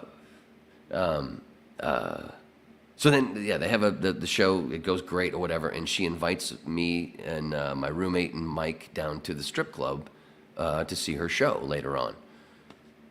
We're going. She has this thing that she does. We have no idea. Yeah, you can show up there and go, I know her. I wanted to. I'm just thinking. We're just going to see a show. Just going to sit there, watch, whatever. Anyway, she surprises the three of us. At one point during her thing, she goes, "Okay, I was on a show tonight, a radio show, Mike Church, blah blah blah, and these guys are great. And we're going to have a little contest now. We're going to have those guys are coming up on the stage, and they're going to get to have a cupcake." And we're like, "What the fuck?" We're sitting way in the back, and we're like, "What? Do you know what the fuck's going on? What the fuck is going on, man?" And we're pretty buzzed now. We've had a bunch of drinks. We've been there for a while, and so we go up. We go onto the fucking stage. She lays down and puts a cupcake on twat. She's got a microphone. Everybody gets a bite. My roommate goes first. And the birthday boy gets the last one. My roommate goes first, and he does not want to do it. And he's like, oh, fuck. And it's so funny because he doesn't want to do it. So it just makes it funnier and for everybody, and it makes it more of a show. And she's a pretty good show performer. So she made it fun. He doesn't eat much of it. He just goes down this little thing, whatever. She takes his head and kind of fucking rubs it around, makes the fucking cupcake all over his face. She does that to all of us. Mike goes next. She does that to him. I go last. I go down and I'm just gonna fucking just take a bite and I'm trying to dodge her hand and don't want her to rub my face in it because I don't want it all over my face. Right. She does it anyway, smears my face. My fucking tooth gets caught on her clit ring while she's doing this, and I grab her hips. I grab her hips so she won't, because I don't want it to rip, and I'm thinking, oh fuck, I'm gonna have blood all over my fucking face, not just this cupcake. Anyway, they're like, wait, sweetie. Anyway. No, the worst thing, she's like, look at this nerd. I saw that happen in a live sex show in Amsterdam. Fucking crazy. Where there was a bachelor party going on. And you're in this, like, Twin Peaks, David Lynch type theater. And a chick came out, stuck a banana in there. 6 dudes come up, 6 dudes. The first 5 dudes take a bite all the way down. And the lucky bachelor to be married, he's got to go in there and get that last bite. That sounds better. That sounds better than my bachelor party when my buddies lost all that choices. He didn't have to go in. He just went, you know what? I see what's up. I'm good. That sounds better than that fucking massive grind they do on you when you're the fucking bachelor at one of those things. That was so they painful. strip you down to your drawers. That was so painful. I had bruises on me. All of them coming up and just fucking whamming on. Oh, it fucking sucks. It's not fun. So, you're racked. Mr. Beckham, do you need to go take a piss or anything? I'm out of beers. I need more beers. No, I'm gonna get 2 more beers. Wayne, do you need to go bathroom? I'm good right now. I'll be back. So, but yeah. Yeah, man. This podcast makes me thirsty. Yeah. And we're only an hour and a half after in. after eating cupcakes. You gotta wash it down. Oh man. Oh, it made and I was drinking vodka tonics that dude, night. You met your I got to, teen dude. idol, I got to have her smear my face in her twat, man. No shit. And my tooth got stuck because when she did that, I mean, she was really rough, kind of like when the strippers do the bachelor thing when they bang on you. When she did that with her, she took our heads and did that, it wasn't like this sensual thing, man. She was fucking, and the paper went away. And that's how and it come along and her fucking clit ring just went and got caught. Oh fuck. I thought I was just going to have a mouthful of blood, man. But also because we're talking about the stripper stuff and the banana thing, I think I've told this before too, the Ron and Ron show, we used to have strippers on Fridays, same kind of deal where whatever show was coming to South Florida, going to be in the area, if it was big, they'd be on the Ron and Ron show on Fridays just to promote it, and the Friday was the drinking show too, where there'd be drinking going on in the studio. Which, anyway, one time we had the girl, I can't remember her name, but she was known for having a giant champagne glass on stage filled with actual champagne, and she would squat into it, suck it in, and then go around and then squeeze it out into glasses for anybody that on the stage. For sitting at the stage. Dude, no, man, I'll pass on that one. But she also would do tricks with putting ping pong balls in her twat and spit them out.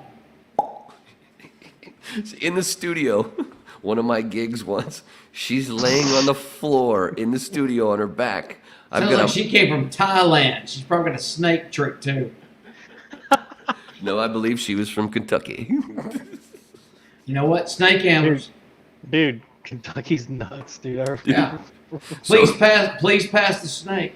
So she's laying on her back. She's a believer, baby.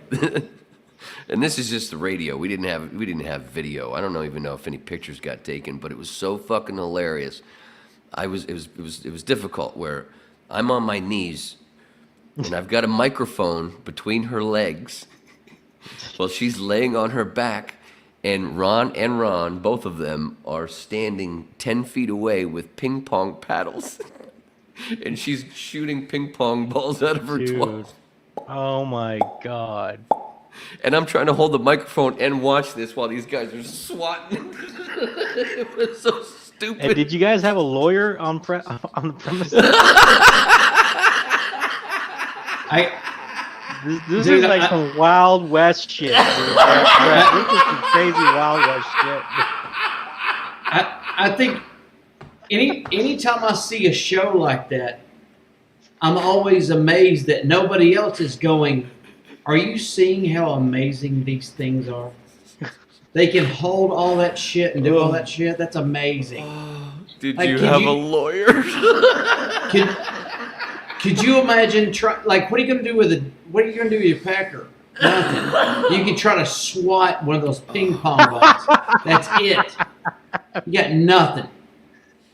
Yeah. You know, you look into the crowd and somebody looks at you, a heckler. Boo, you got nothing. Nothing. But that thing is amazing. What they can do with that. Oh my god. Yeah. Yeah.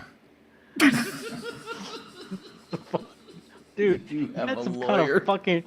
You had some circus shit going down, dude. Oh, I'm it was just trying great. To picture. I'm just trying Dude. to picture this thing live. What was the merch booth like? It was.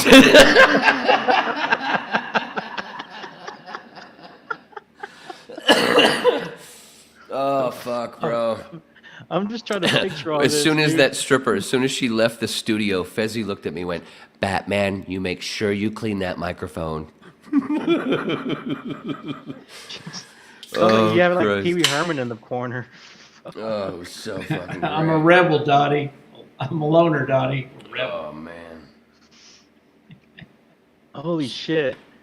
And that was the Ron and Ron, and a moment like that with the Ron and Ron show was very similar, because Ron and Ron was one of the big reasons I got into radio to begin with, and then a bunch of years later, I'm one of their producers, and I'm doing that kind of shit. Same like, used to jerk off to Terry Weigel, and now she's rubbing my face in her twat. Same kind of deal. She sounds like a Twi'lek. Hey, what show was that one? That was Land of the Lost? Hey, dude, at least she wasn't like James Right? put. At least she wasn't shooting Twilight? tennis balls at you. Oh, it's Star Wars. Shit, so Star Wars, yeah. Jabba Sorry. had a Twi'lek stripper. Oh, right, that one. All right, the Jennifer Beals played. Come on, Twilight. man. Right? Yeah, Jen- yes. Dude, And dude, I can't believe. I don't care if you haven't seen it. I'm just gonna say I can't believe Synchronicity. she was Wait, who? gorgeous in that movie. She's gorgeous in that movie. I can't believe when they did that. I was like, no, she's a huge character and beautiful, and they just ended it. Yeah. Damn. What movie were y'all talking about? We're Man, talking about the Jedi. No. Well. You mean? Oh, we're talking about Jennifer that's Beals because you The- said movie. the- That's why the he was. Book of Boba Fett's where Jennifer Yeah, Beals the comes. series. Yeah, not movie series. That's where Where? he was confused. She owned the nightclub that got blown up. Oh, her. Oh, okay, yes. Beautiful. And the synchronicity is She was in she Flashdance, and She was. Oh, that's right. She was that's also right. she was That's also right. in Runaway Jury, and so I was wanted when I saw her, I was like, that's a beautiful woman, and I was wondering who she was, and like Beautiful. they told the backstory. I mean, the makeup artist. I mean, And then just killed her in like within three Yeah. episodes. yeah. She was it could have been somebody else. Dude, I Suitcase bomb. think Fett was taken by her. Well, we never know. will Hey, we? is there gonna be? But see, is there and gonna that's be the a other thing. That show, that's another reason where I was gonna get into where I'm no longer the fan that I used to be because it just keeps getting disappointing. There was some great moments in the Book of Boba Fett, but the main thing. We ruined it for Bill Case. He called us assholes, or I don't know. Maybe he was calling the suitcase bombers assholes. I don't know. Oh, I wasn't. I'm not. Well, even see, I thought it was. paying I attention to thought, the yeah. the whole fucking thing, that last episode drove me nuts, especially because it's fucking directed by Robert Rodriguez, who's one of my favorites. And I'm thinking Love and it. again, I'm thinking, oh wow, Robert Rodriguez, Star Wars. Oh, this is gonna be Oh, Dude, what you know what a how- perfect blend. You But know then how he thinks of? the end of that fucking last episode with all the fights and the gunfight, blah blah blah. Oh, they're gonna destroy the city, so we gotta do things to save it because it's gonna get this. And then what does Boba Fett do? He goes and he brings the Rancor, which ends Right. up destroying the city like without Godzilla. anything. You Like fucking- Which, to be Godzilla, honest, dude. so stupid, and it goes on and on, and Which you I had just forgotten fucking- about. I see. I disagree with that. I disagree with that, Wayne. Dude, you got Because John I'm Favreau. kinda You got on John both. Favreau. I'm You a got little Star both here. Wars. You got Robert Rodriguez. They should not be able to fuck it up. They fucked it up, man. I A little bit too disagree. much. There was I too much disagree. rancor, dude. He turned into like Godzilla, man. He just was like, I think and I destroyed the whole fucking place, which they were fighting to make. to save it. Yeah, that's true. but they're going to rebuild, and now they know they got a Fucking Rancor No, it's gonna close take by. so 20. dumb. It's gonna take 20 years to rebuild. Plus, you got Danny Trejo. That's Wasted. fine, but that's fine. Wasted, but really. Wasted. It's fine. It's fine with me. It's fine. but Sorry was for I my gonna say? little. Sorry, but. Oh, I didn't No. realize. I didn't realize Beckham was wearing a Star Wars shirt. Yeah. You just noticed. Because without the Rancor, what are you going to do against those massive droids? Nothing. You got nothing. That is true though. They needed him. They needed that. I wanted Luke to show up and kick ass again. So there That would was, have. Wow. There. Hey. Yeah. You should have been in the writing room. because, like, we all know that those previous 2 episodes is like, wait a minute, they're building the new Jedi temple, and now you've got Ahsoka Tano, Luke, like, this could be forming up. And also, we'll say this about the Luke thing, the 2 episodes with the Luke scenes and Grogu. Yeah. Some of Mark Hamill's best acting ever. Why? Because when they redid the facial thing, they didn't overdo his face. I love the man, except he's a shit lib, but I know his heart's in the right place. I love the man, but he's an overactor. And like I said, that was one of the good things about those scenes where it was some of his Danny best acting. Trejo brought the Rancor to Boba Fett's, or previously John. Hey, this is what I wanted to see, guys. This is what I wanted to see. I wanted to see the drama unfold where they needed. I'm with James Watson 100%. Give me an hour of the Rancor instead of that Senate bullshit. 100. James Watson, yes, 100%. I'll do you one better. How about cutting them both in half? That's all I'm asking.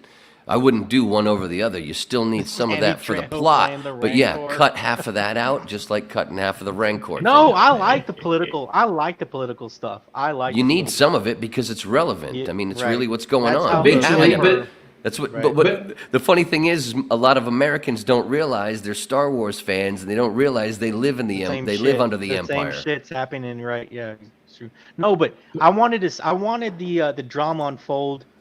They needed someone like Luke to show up again and help out. Yet Would have been him great, him and Fett meet. and probably would have last kept down time- some of the destruction. But you remember, Luke thinks he killed him. Like a few years have passed, in Jedi. Well, that's a different Rancor. They need. No, he I'm did talking kill about it. Fett. I'm talking about Luke and Boba Fett. Oh, the no, Fett thing. it Yeah. wasn't Yeah. Rancor. No, Right. I want to Yeah, he see thought- them. yeah. I want He to went see in the them stomach. meet again. There you I want go. to see Yeah. those two meet up again, dude, because there's gonna be drama there. There's gonna be some drama there. He doesn't even know who. I mean, yeah, he knows Luke, but not like that. And Luke No. thinks he killed him. Right. Yes, Bill K. Well, Danny no. Trejo was Luke machete. thinks He he's was- dead. Luke didn't kill him. Luke thinks he's dead. He right, because he fell in it. in because of an accident. Right. But wait, Luke didn't kill Boba Fett. Boba Fett where? And it was Han Right, that that's what I took said. the bow Yes, staff right, and right. Accidentally. He didn't know. And, Boba Fett. And Luke he was blind. Luke was busy going Right. to work on the other Right. sand yeah. sled that was across the way.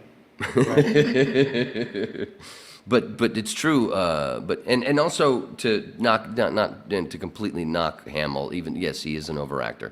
I love him, but he's an overactor. But also, of course, the dialogue was shit. Now with Empire, my favorite, of course, of all of them, even and A New Hope is second. What about Jedi? Return of the Jedi, ugh, fucking dude, I'm one of the still- worst. I'm still agreeing with James Watson. What did James say? Who cares Yeah, about? who cares about the damage of the town? There's slavery. You know Yeah, what? 100%. Plus you got one of the most strongest Wookiees that was initially sent to kill Kenobi and By the failed. I'm with you. I'm with you. I'm with you with Now that. you- Okay. you got a Wookiee that Then can take do it. away. Then in the edit room, take away the line about we got to save. They're going to destroy the See? city before you destroy it yourself. Take the line out. Okay, then it's fine. Then it makes more sense. It's called editing, like dropping this shitty Biggs fucking scene in the beginning of the movie, dropping the fucking wampas in Empire that attack the fucking base. Yeah, that's one of the things that could have gone bye-bye. It needed fucking 5 more minutes gone in little tiny places. But anyway, but getting back to the Hamill, and I understand, the slavery thing. I get what Watson's saying. You too. were But talking still, about but- Empire, but Yeah, something. we're like the beginning of the movie. Do we really like the shitty writing? Yeah, An example of the Bubba shitty Fett writing. Survived it. An example of the shitty writing. Wait a minute. Are we Listen, getting ready to hear? Are we getting ready to hear something negative about Empire? Fuck yeah! It's right at the beginning. I'm gonna squeeze my nipples and twist the shit out of them from all you fucking. Empire's great. Empire's I love it. It's the greatest of beep beep beep. Let me get right here on this. Get on this. Oh, squeeze them titties. All right, Come you're on. getting hard. You got to stop. I'm about to send a mushroom pic. Come on, baby, bring it to me. If my phone wasn't so fucked up, I'd send a mushroom pic. Dude, I know you guys love the Ewoks, right? Oh, no, wait, let me finish. I didn't even tell. Right at the beginning of the fucking movie, they're all on Hoth. They've been on Hoth for a while. They're all live in one little small base. But we got to have the opening line of the movie. Han, old buddy. We talk all the time. I don't call you old buddy. Oh, I can't stand It's like that like line. me coming No, back. I just went you're and right, took a you're piss. right, It's like you're I just right. went and took a piss. I come back. I put my headphones on and go, "Hey, old buddies." But we don't. That's so fucking cheesy and stupid But- and fucking. But you don't take a piss every 3 years. I get why they did No, the whole thing no, with dude, I like caught bringing that people line. back. Yeah, it's I been a caught while. that I line understand it, but it's still so fucking stupid. Dude, I caught that line recently. I hadn't caught it before, but yeah, I kind of. You're like that. They're both out. It's like two Oh. guys on platoon, two guys from a platoon out on a fucking run. It's just the two of them. And okay, you go over there for a bit. I'm gonna go over there for a bit.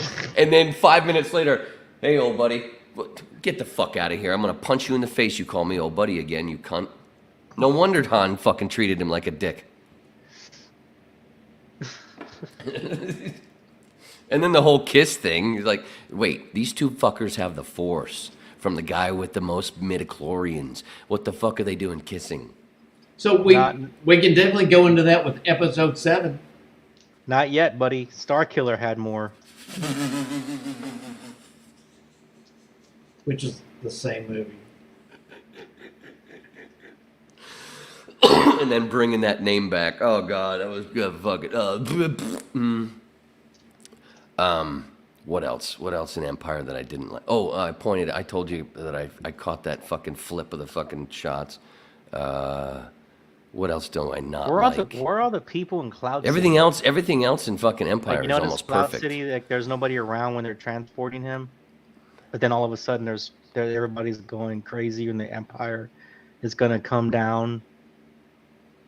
I don't know if y'all caught that, but to me it's like, oh, there was nobody around. Like there's nobody around, or they're they're transporting Han, right? He's frozen, and he takes a shot at Luke. There's nobody around, and in the next scene, it's like everybody's like just starts running. Oh, I see what you're saying. There's some continuity stuff. Yeah, I probably would have. But it's not a big deal. Where it's almost like it's abandoned. Right, like there's nobody there, but then all of a sudden you got hundreds of people just running around. Right. Was that in the additional that stuff where they added that? I don't think so. Or I was think that that the was original? the way. I think that was the original. And that's actually Jeremy Bulloch. That's actually Boba Fett in that scene right before Boba Fett takes a shot at Luke.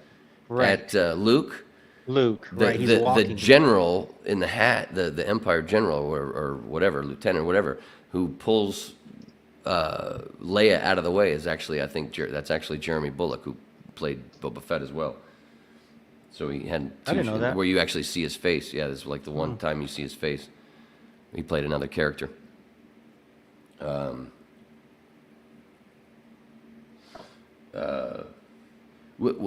you said the first time you saw him, the first time you saw Star Wars was like in the 80s?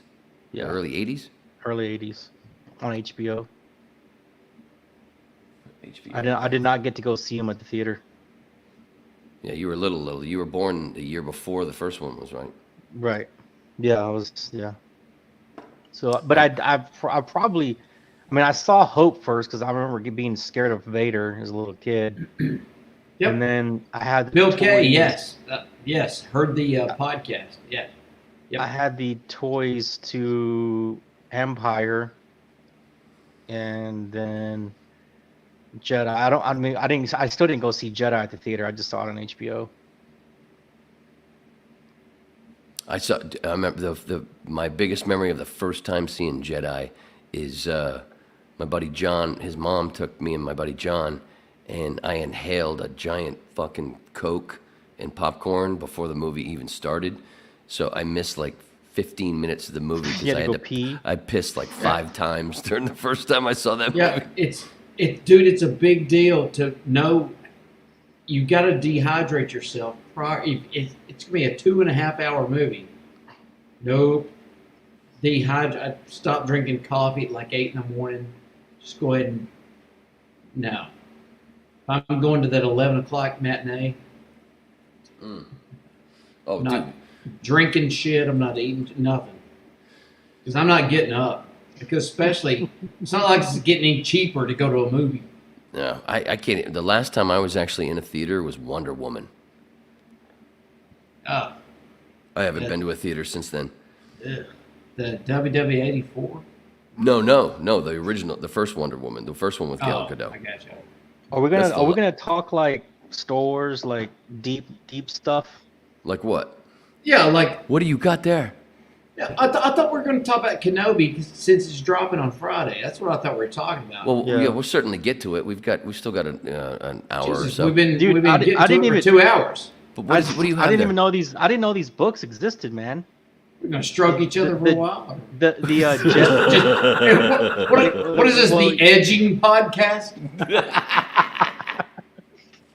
No, but I'm almost done. Donna's deep shit, man. Like it gets really deep, and I've only. What is that? What is that that you have there? Well, it's these books, Star Wars books. One of them is called the Jedi Path. It tells you how the Jedi got started, and it's like I have all those. You have those? And then you may go get them. The book of the Sith. Yeah. Nerd well, circle. there's the Sith. And there's they come as a set. And then the Mandalorian, I think, has their own set, right? Yep. Yeah, I haven't. I started reading it. I haven't finished it yet, though. But I had no idea these books existed. Yeah, it's pretty cool. And they're really well done. They look like sketchbooks, and right, clearly they're cheesy, that kind of thing. I didn't Right. know if you guys were nerds or not, but I was I've got several books, like old school books, ready at an old school visual reference, and so I've got several things ready to go. But did you have that one because we were around the same age? Did you have that one book? Because I remember being confused at the big scenes that were deleted. I had that one of those original picture books, and it had scenes from the movie. It wasn't sketches or anything. And I remember looking at this, going, "Wait, I know we were late to the movie, but So what you is talking this? Star What are Wars these- or Empire? A 'Cause New I've Hope. got- A New Hope. All right, so I'll have to go look. There was. I don't know if I have New Hope, but I have the Can you go get it? original Empire. Yeah, can And you go I mean get it? that. I had the Yeah, Empire I'll be one right too. back. I I'll want be right to back. see that. That's cool, man. But that's where I was. There was a long time where I was Well, you- confused because we didn't Yeah. have the information that we get today. I Right. was confused. Like I'd look at this picture book all the time, going with all these shots with him and Biggs, and I'm going, "What was this? I don't remember that from the movie. I know we were late that first time, but we weren't late the second time. I don't remember this from the movie."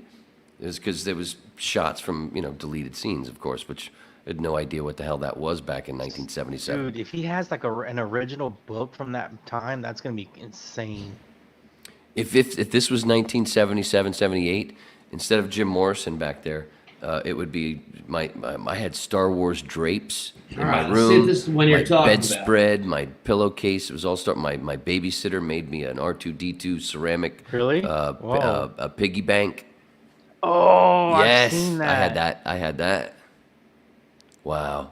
Shit, I don't have my above camera on, but from Random House, and so you just open up with this, Wow. and I'll look at the copyright date on it. But I mean, it's just badass. It's like a wartime, like a time life type book, but it's copyright 1980. Wow. So I've gotta be the careful. original. There you go.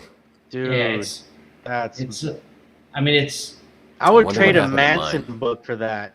I mean, and it's just a storybook with all those great photos and great Yeah, clips from it. I remember those. And it's like you can just kind of read along with it of what's Yep. happening. Yeah. And Oh it's, my God, that shot of Luke right there. Yeah, that was a And great shot. I'm not gonna. It's kind of peeling. I used to apart. recreate that shot of him in the snow, whatever. I used to do it right here. I used to do Yeah. that. But I'd just jump into a fucking thing and climb out like I was getting away from the Wampa. That's pretty cool, man. But that one, does that have screenshots of the Wampa attack that wasn't actually in the movie? Kind of, but that's what I was getting at. Oh, in yeah. A New Probably, yeah, because there was in the New Hope version, in they're one of that one. That one has the big stuff from the beginning. There was like shots of them in the desert together, going. I don't remember that from the movie, man. I'm confused. So I know it's- he's at the end and he dies. So there's one of them where you've got the droid searching, like Oh, I've There it seen is. that. No, I've seen that cut. Yeah, right there when look at it's it, dead like that. at the tauntaun, like Right, there's yeah. he's checking the tauntaun, Right. and The rebels Uh, just killed him. The rebels just killed him there. but it's no, there's not Because a he gets out, right? Because he gets out on the if you watch the clip. yeah, and it's but no, there's in this one there's not the There's it's no all just trooper. Luke getting back in Yeah. a speeder. They want us to 30 years argue ago, Wayne's Jim Morrison poster was a Princess Leia in a gold bikini. Yeah, I had that hanging the Jedi. I Who mean, didn't? yeah, Jedi. from Jedi. Oh, yeah. dude, did you And know why that I don't Luke- like Jedi is not just because of the Ewoks. Did One you, of the reasons that I don't like Jedi is because of Han Solo, because of Harrison Ford. Is like he's it's like one of his worst performances ever, and it's almost like it's on purpose because he wanted to be killed and he didn't. He just overdoes it. He's so fucking great in Empire, and then you see Jedi, and it's like, dude, what are you doing? And then again, of course, in Force Awakens, he's the reason that movie even is so good at all, because he's the glue of the whole goddamn thing. He's so good, and he reminds me of my dad in that movie. Without the Richard Pryor references. Come on, man! You're not gonna throw out while Lando was dressed like him. Come on, you did all of that, and we're gonna point that out. Oh yeah, I didn't like that either. That was stupid. I thought that was dumb. What about Luke using the dark side in Jedi? Which led to an expanded universe graphic novel. Yeah, you know that Luke used the dark. He used the dark side in Jedi.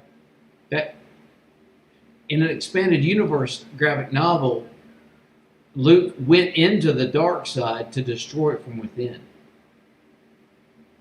But that's never going to be in canon. Canon. Yeah. They're never Do you going to want? bring that. Do you want Luke to fight himself? Do I? Well, I mean, Because it's supposedly what you're talking about. Doesn't he go against a clone of himself? at one point, if you're talking about the Thrawn series from the trilogy that Timothy Zahn did, where he went to the clone. Yeah, it was a clone. Okay. Not Zar Jaris. I can't remember the wizard's name, but that was the clone, and he had almost infected Luke, and he had to pull himself away from it. But because he was going into a crazy dark place. Well, dude, no, but like lightly. So Luke. Okay, so Luke uses the dark side, and he's already done it, and he did it in the Mandalorian too.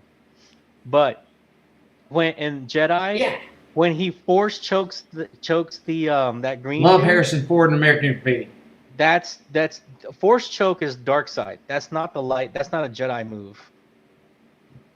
So when he force chokes that green looking dude, that hog thing. What are they called? At the beginning, when he first enters when he Jabba's walks in, palace. he force chokes him. Yeah, that whatever they're called. Yeah, that's dark side. Yeah, the Gamorrean guards. There you go, the Gamorrean guards.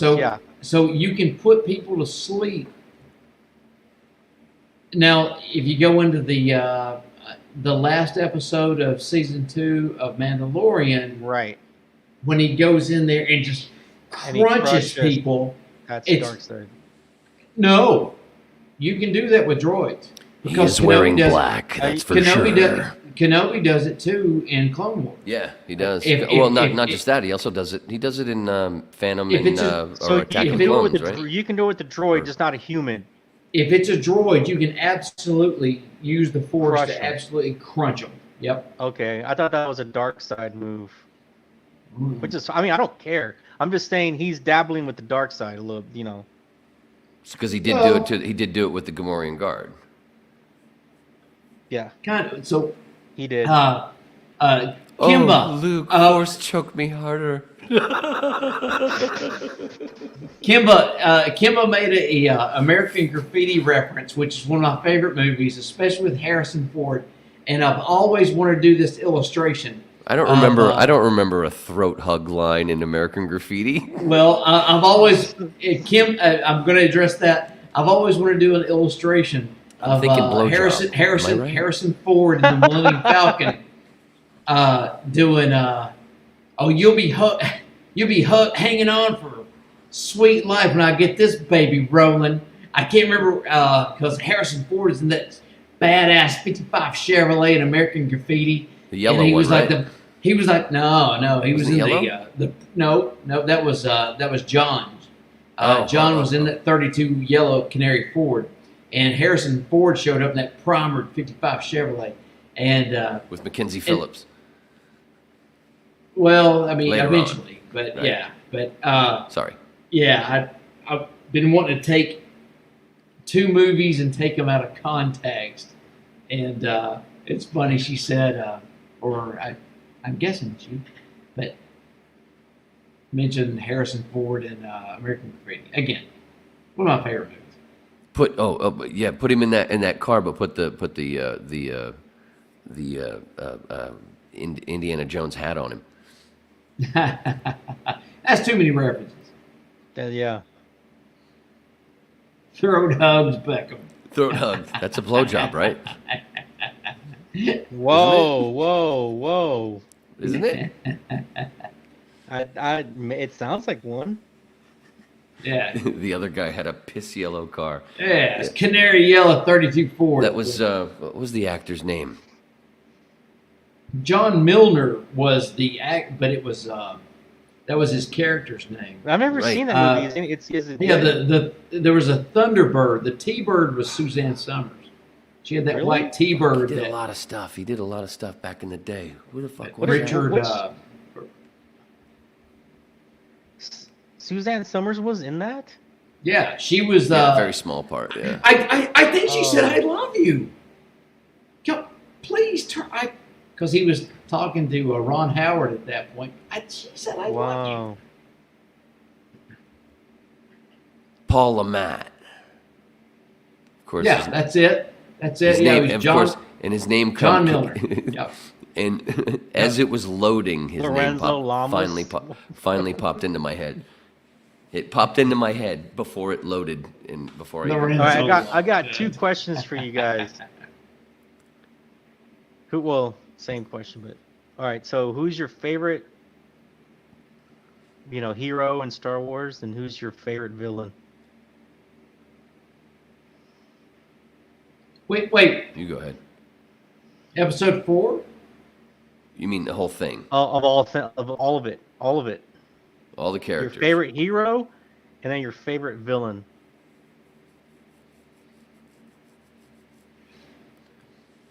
And you'd have and because you've read so much of the expanded stuff and know more of the other characters and watched. I can't sit, I haven't been able to sit through the animated shit. So it drives me nuts. It's so bad. I'm gonna be cynical. My So I don't know favorite a lot hero. about most of the characters you know. I'm gonna be cynical a bit and then do some serious stuff. The hero is always R2D2. R2D2 always. Without R2D2, you're fucked. Yeah. Nothing He works. always hacks into shit. He always hacks into You're computer fucked. systems. Like you die in episode 1. It's over. It's over. Star But Wars. he if always you don't have R2D2, you're He- fucked. He always saves the day. Always. You ain't getting out of shit without R2D2. Well, yeah, because he always And- has a USB port on him. Yeah. And then luckily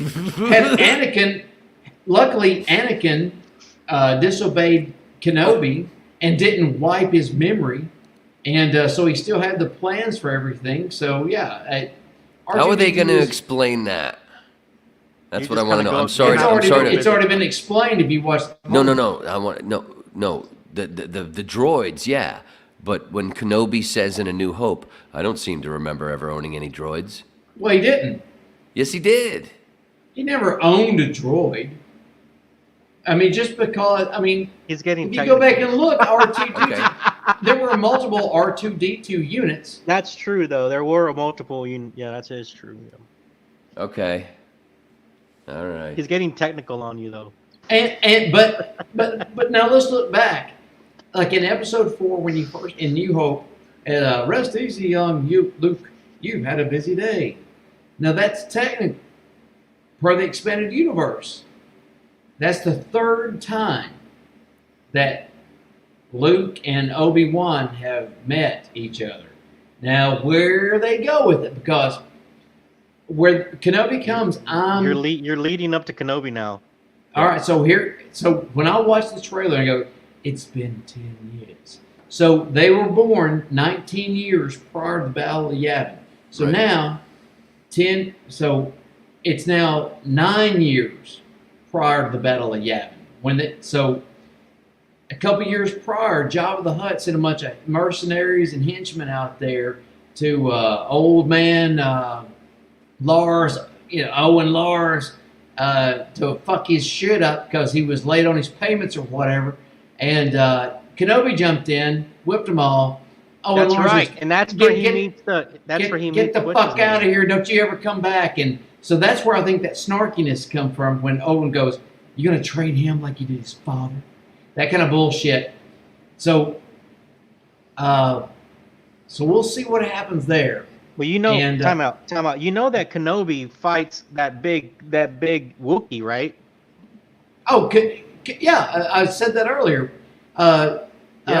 Black Chrysanthemum. He was sent to Right. kill Kenobi, Right. and I don't know if Wayne. I don't know if Wayne knows that. That didn't work out. Wayne, did you know that? Are you aware of this? I was reading the chat exactly. Maybe Did you watch? maybe not. Okay, so did you watch the Book of Boba Fett? Yeah. Okay, you know that black. What was his name? Black or The Wookiee? Chrysanthemum?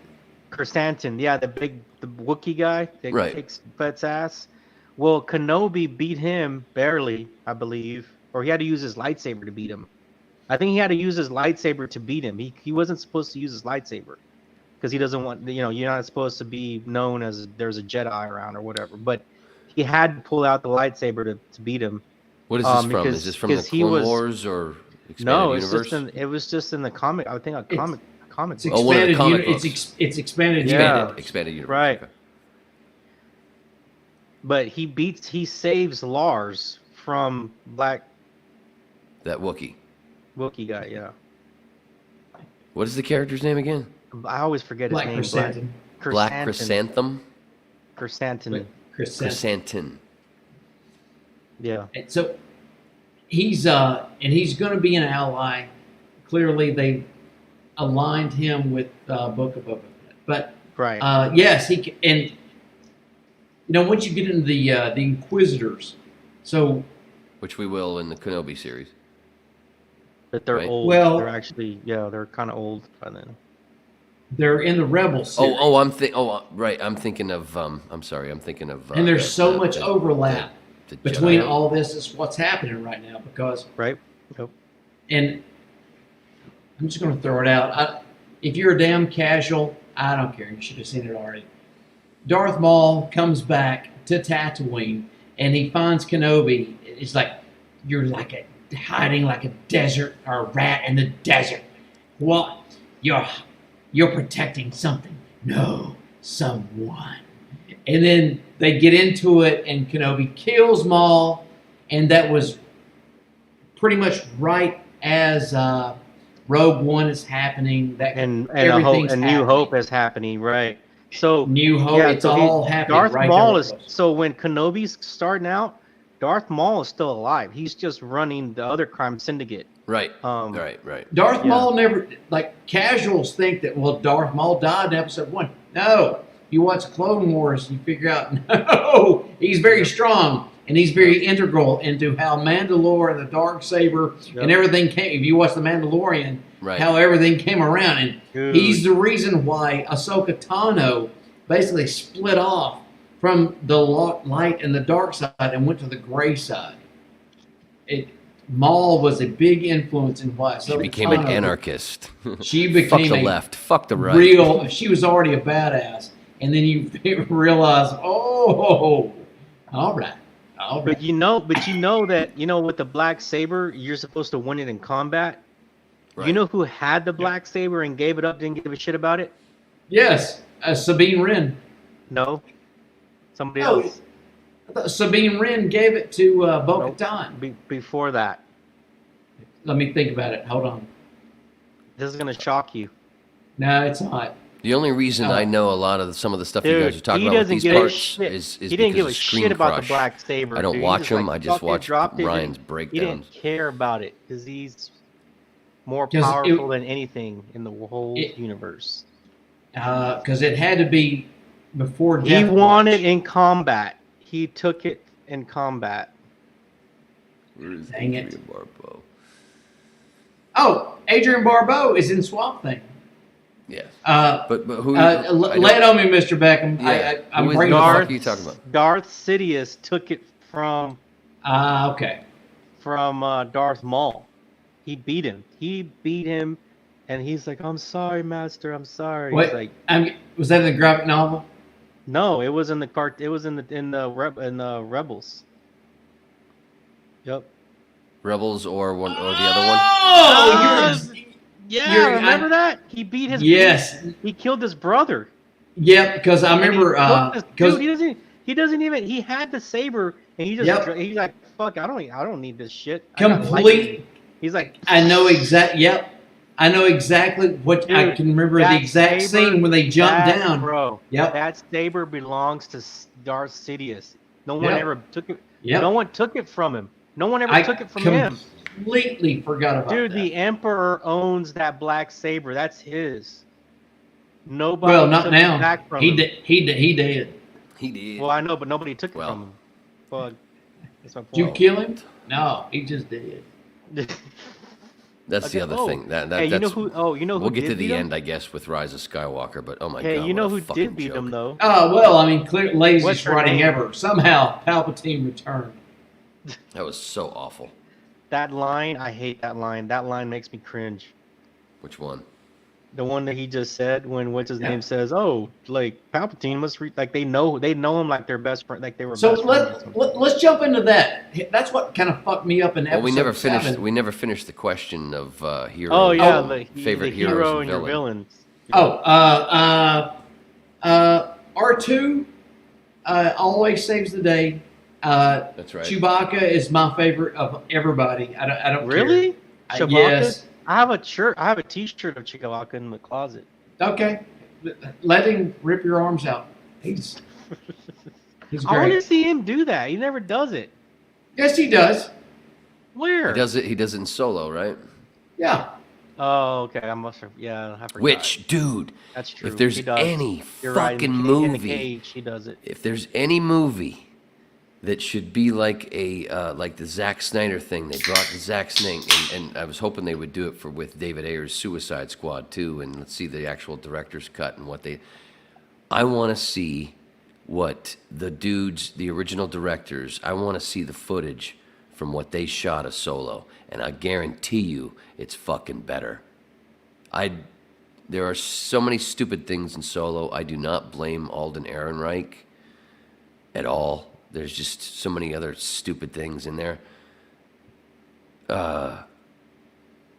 There's so many great moments, but then they get ruined. And the worst part of it is so many people go, oh, the greatest part of it is Donald Glover is Lando. The fuck it is. Talk about overacting. It's fucking awful. It It's fucking didn't seem awful. natural. It didn't Every seem time natural. he's on Yeah. the screen, except for when they say goodbye, when they finally crash after getting through the, after they get through the 12 parsecs, the fucking Kessel Run. and they crash the Falcon and it's all fucked up and stuff, and then that goodbye right there. That's like the best fucking moment. And other than And that, my Donald favorite Glover, enemy he's awful. I'm so sick of people sucking his dick for no reason. My favorite Fucking enemy awful. He's the Grandma. worst part of the movie. All right, then. And then when they have to, why do you like, have to "Ah." have Darth Maul? I understand there are some people that don't understand things or whatever, but you already know it's Darth Maul. Why do you? He's standing there as a hologram talking to somebody, and he's got to light his fucking sword. Fuck you, man. That's so stupid.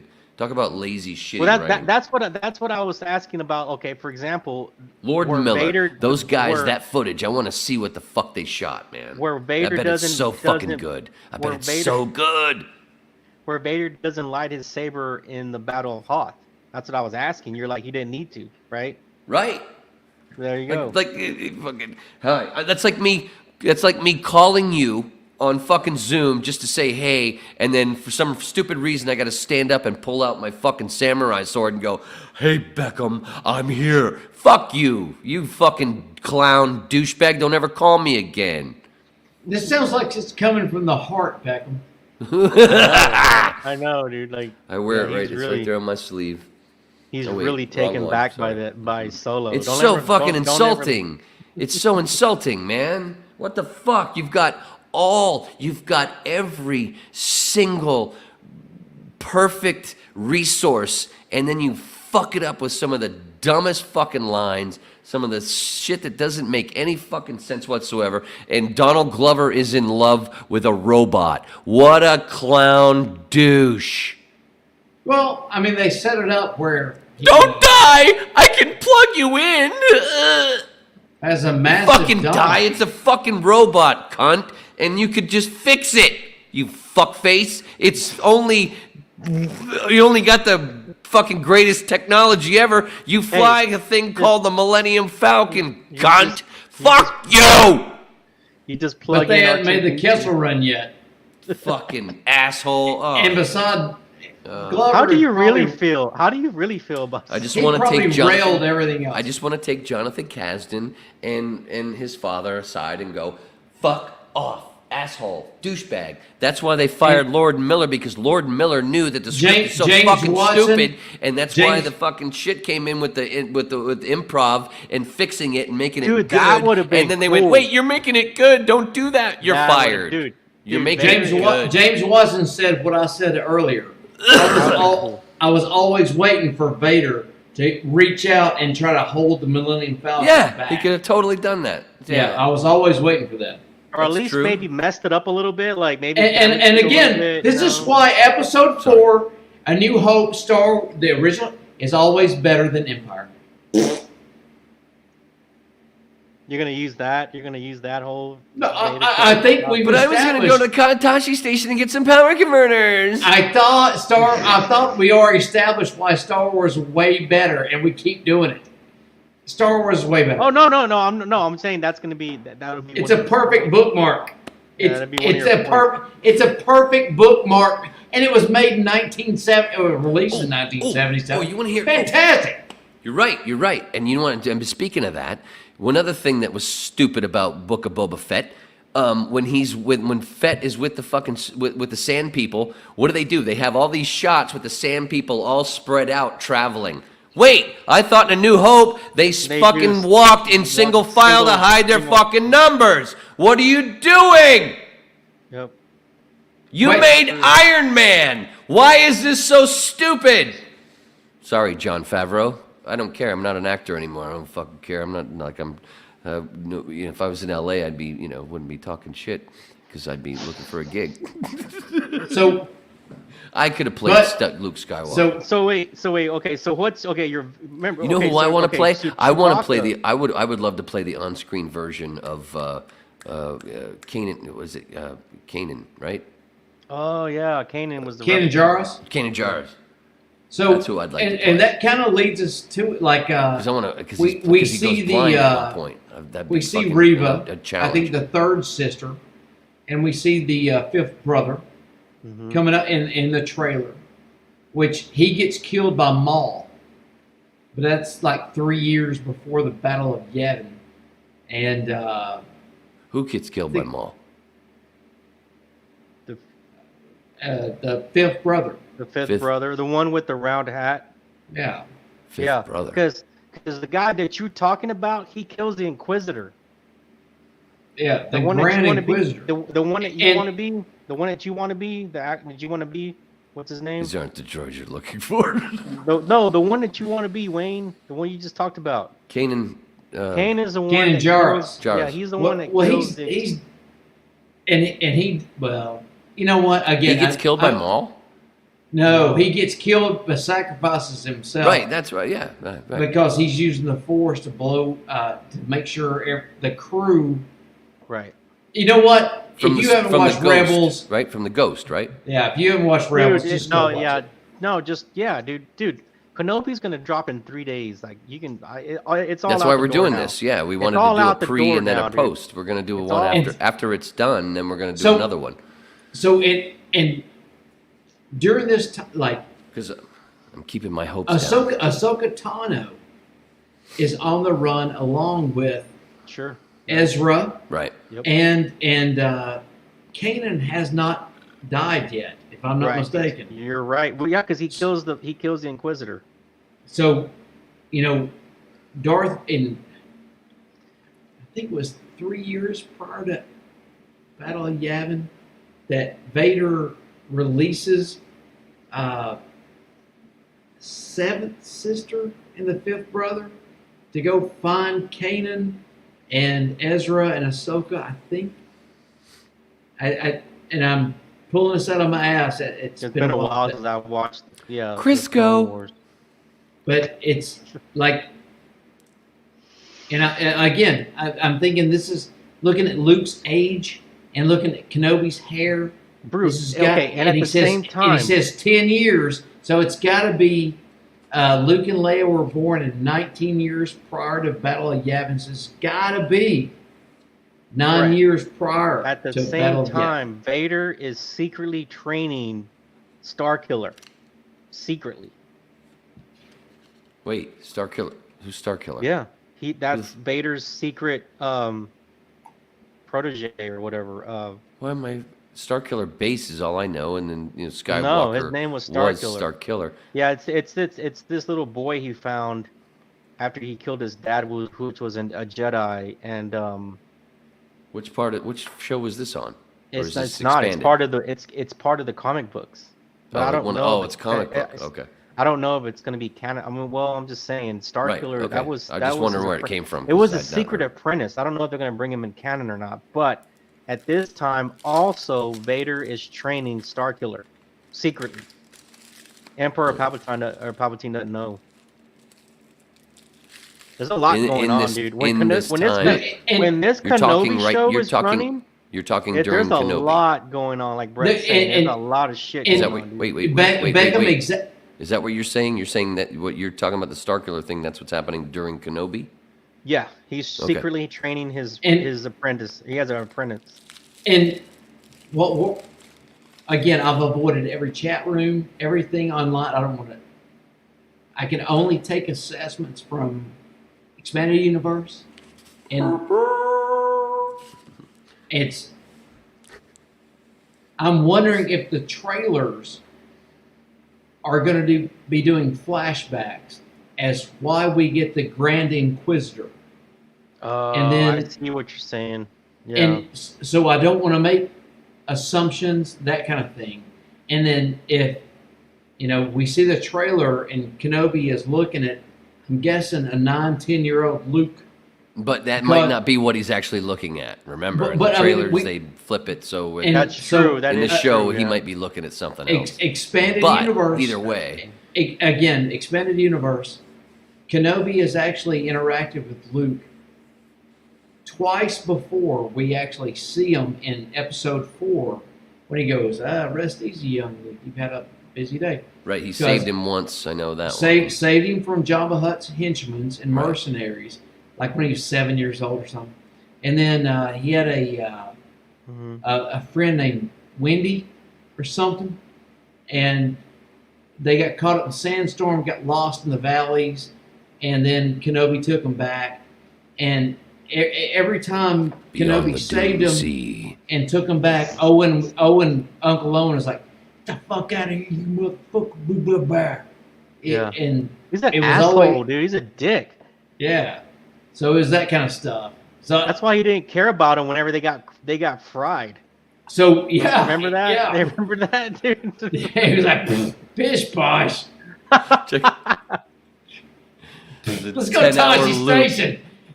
Tashi Station's cooler over there. Let's get the fuck out of here. And and so I'm wondering which timeline we're going to be on when Uncle Owen lays the snarky little response down on Kenobi. Like, from the is trailer. it the first time or the second time? Gotcha. Oh, I see what you're saying. Okay. And dude, also, this is a crazy theory about why he ages so much from this series to how he looks in A Great Hope, which could lead A New Hope, which could lead to how he defeats Vader. He mixed up the Killer Termite shirt, the Great White Hope, the Great Stanhope White. Sorry. And how he's able to defeat Vader the second time, because they're gonna fight twice.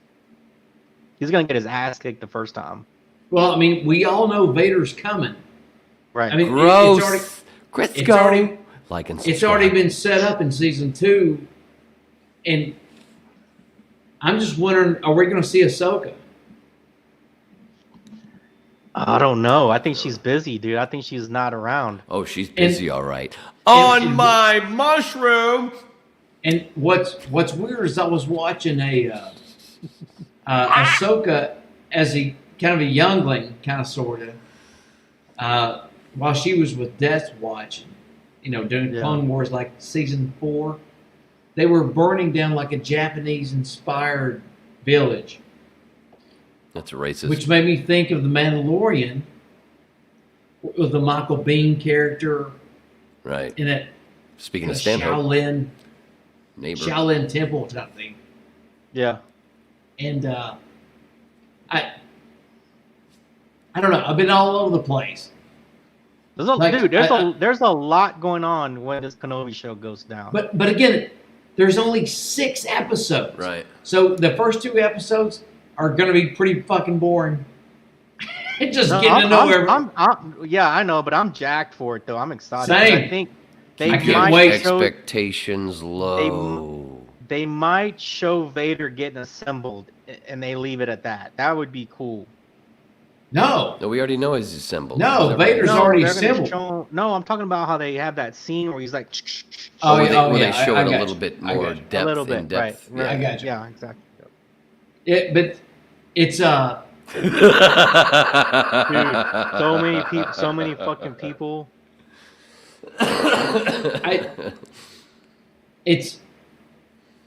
Dude, so many fucking people are jacked for this, man. They better not fuck it up. Like, so I know that's why I said keep your fucking expectations low because man.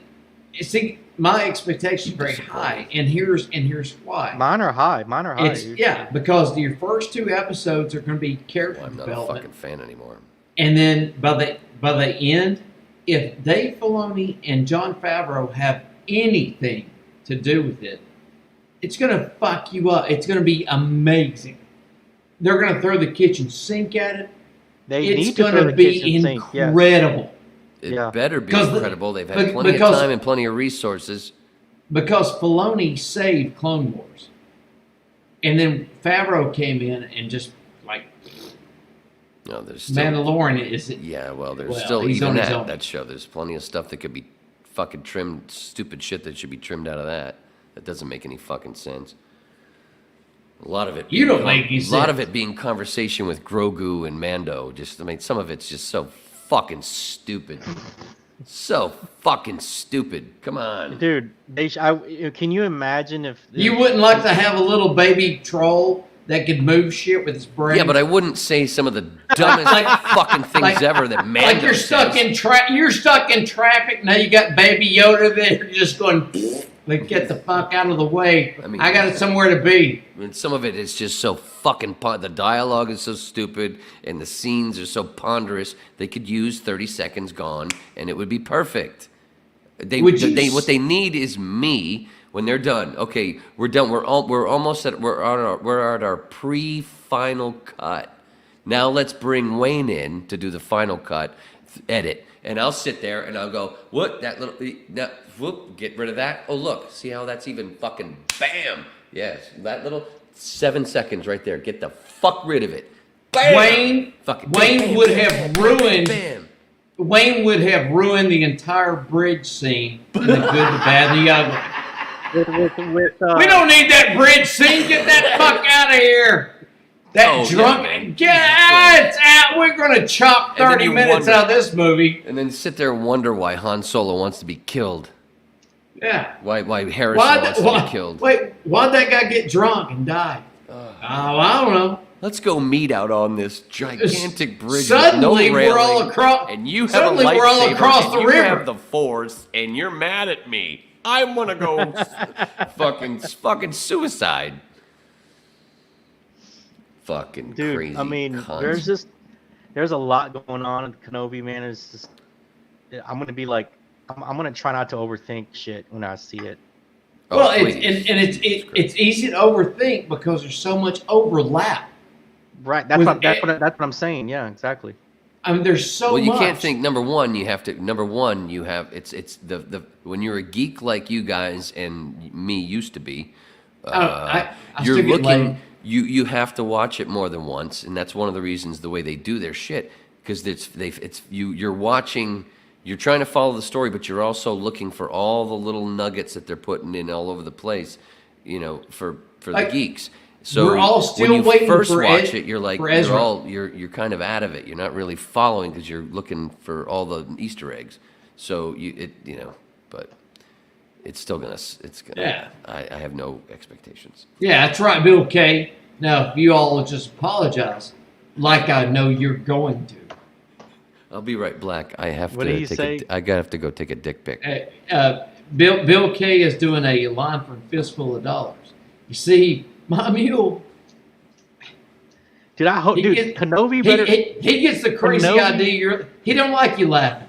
he gets a crazy idea. You're laughing at him. Kenobi Now, better not if be you- 6 hours. I know of you shit, fellas just joking around.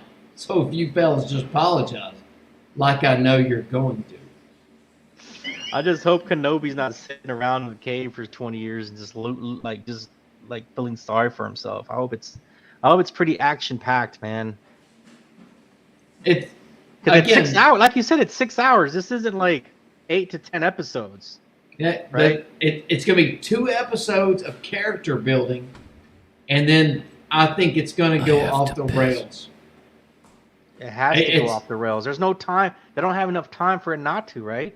Right. It's that sixth hour. I think it's going to go nuts. Like, I think Ezra's going to show up. Oh, dude, you want me to tell you? You want me to tell you a leak that I know, or not? Dude, go for it, baby, go. Yeah, we got to show Beckham's model video. Oh, Bill Oh. K. Spaghetti Westerns are always the best. I love them. Well, Kimba, I wouldn't say I was in the industry. I was a storyboard artist. I was just a work for hire guy. Always have been. Yeah, everything to pay the electricity bill. Never inside guy. Just go back. Well, go. this is a rumor, but I mean, it probably could happen. So Vader, you're gonna see Vader docking from a ship, Of course. and he's gonna take on some rebels or some people that are like possibly force sensitive. A whole army, or not a whole army, but you know what I mean. And he's gonna have the Death Troopers with him, the Dark guys. That's something like that. So if that's true, that's gonna be a fucking awesome scene. I don't know That's if gonna anything. be a badass scene if that's true. I don't know if anything beats it. Like season 2 of Rebels, when Vader and that TIE fighter lowers down and Ahsoka's there. With if you remember that, when the Inquisitors there, and Ahsoka shows Yeah, up. Right. Here comes Vader, that red saber and that cape flowing is like, holy shit! Yeah, that's, dude. I mean, that's badass. dude, can you imagine watching Vader like come out of the ship, and he's got those Death Troopers, the black ones, dude, and they're gonna, he's got it, and he just fucking goes off. Oh man, dude, people are gonna be like fucking crying and shit. Just wait. Did you hear what I said, Wayne? No, what happened? It's a rumor where one of the scenes is Vader, lands his ship, gets out, they shoot him walking out, and he's got the Death Troopers, the black ones, That's racist. and The one And, you see in Rogue One. yeah, possibly. Remember, this is not true. I mean, it's a rumor, but and he's gonna just wipe out some rebels, dude. I mean, or some force sensitive people, and it's just gonna, it's supposed to be a badass scene, action sequence scene. I hope if everybody wants them to top what happened at the end of Rogue One for sure. Right. Pretty much. And I think I'm hoping, I'm hoping, but I'm keeping my expectations low. Dude, I bet the third episode's gonna be badass. Fuck. And I think the Well- lower your expectations, the better you will be. But yes, No, there will be no, some no, great no. moments. There's great moments in all of them. There's great moments. Solo is like the worst money maker, and it gets the most jokes besides the holiday special. So Well, James and Watson, Phantom Menace. Kenobi died twice. They faked his death twice. He doesn't know. Yeah, he doesn't know he's alive. Nobody does. They're looking for him. Yeah. This is the second time Bail Organa during this time said that Kenobi's dead.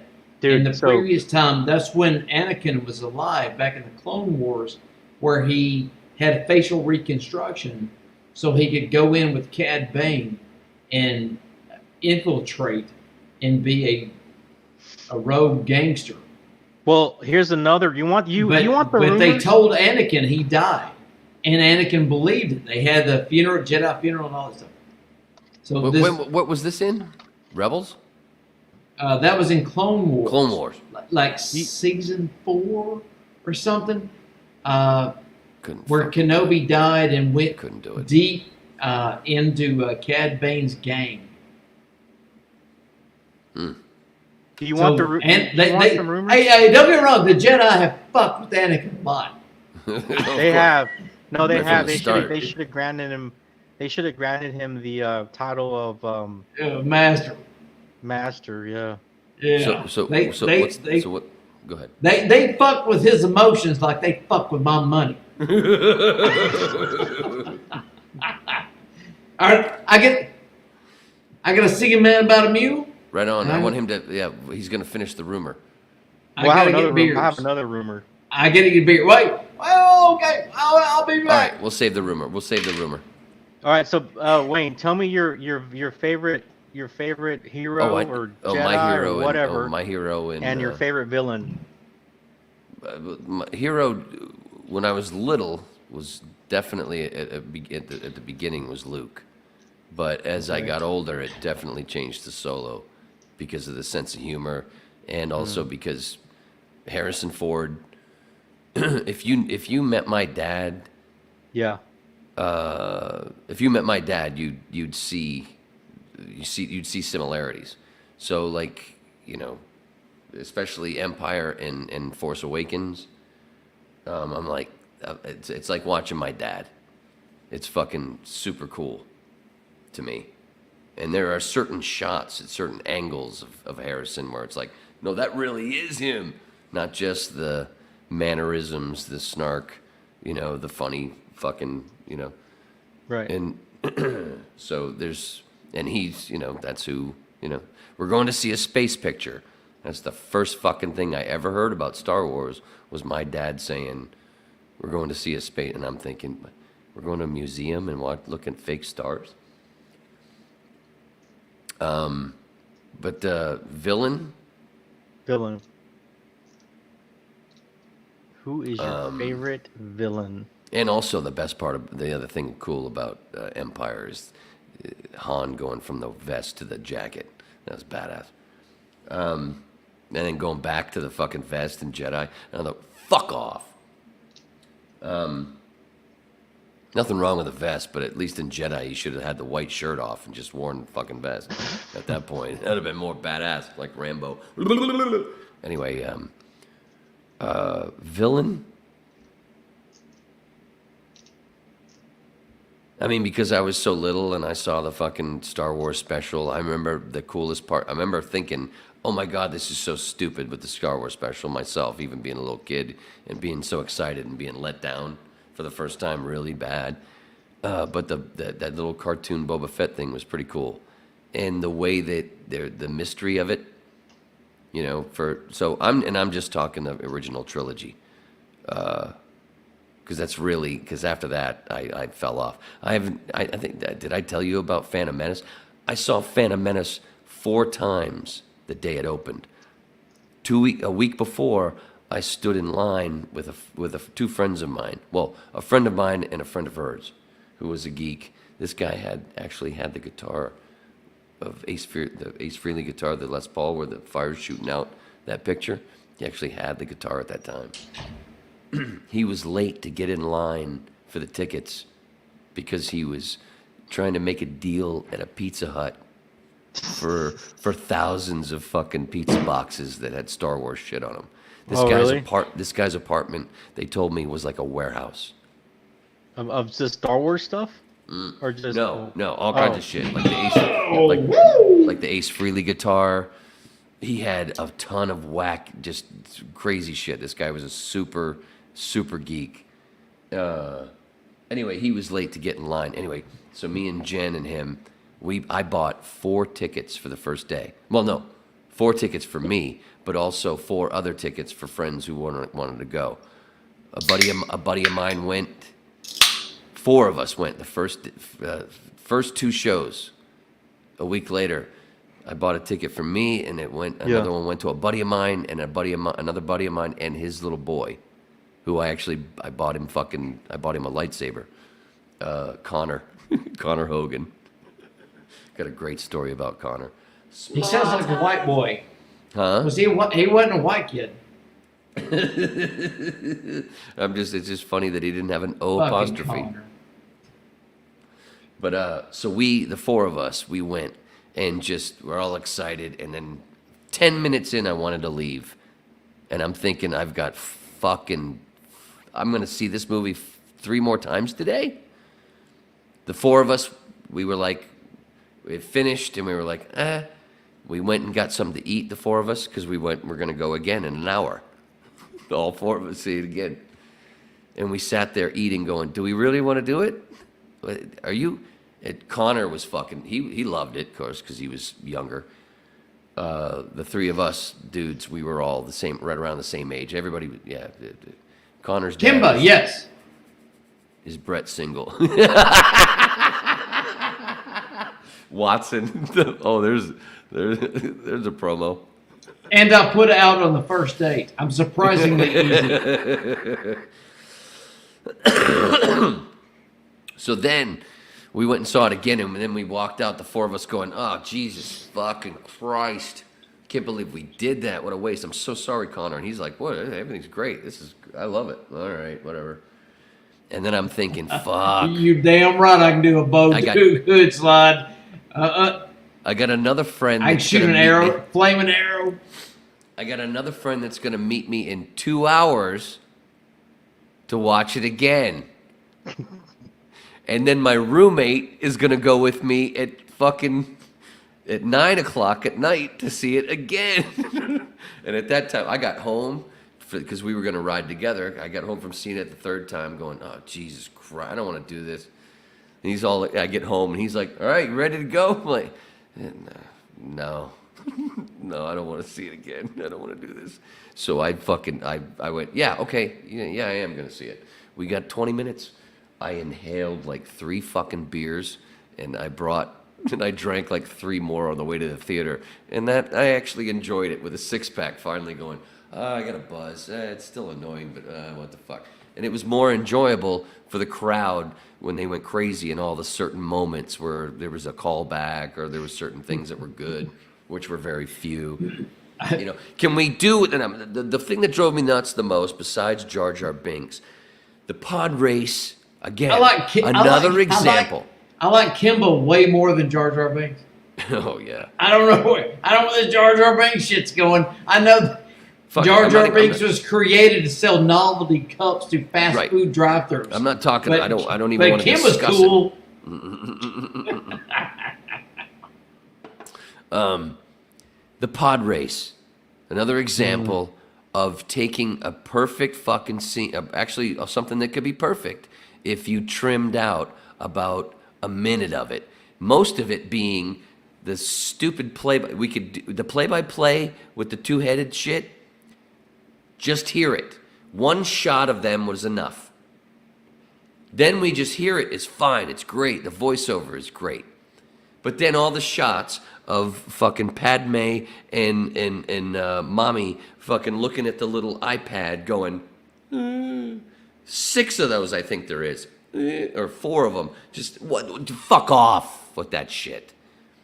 So much stuff. You trim all that stuff out. That fucking pod race is just as good as this fucking as the Steve McQueen as the bullet chase. But they had to introduce young Anakin and give him something to be able to do and showcase his abilities. That's not what I'm talking about. I'm talking about all the fat that was in there that needed to be trimmed out, which would have made the scene so much better.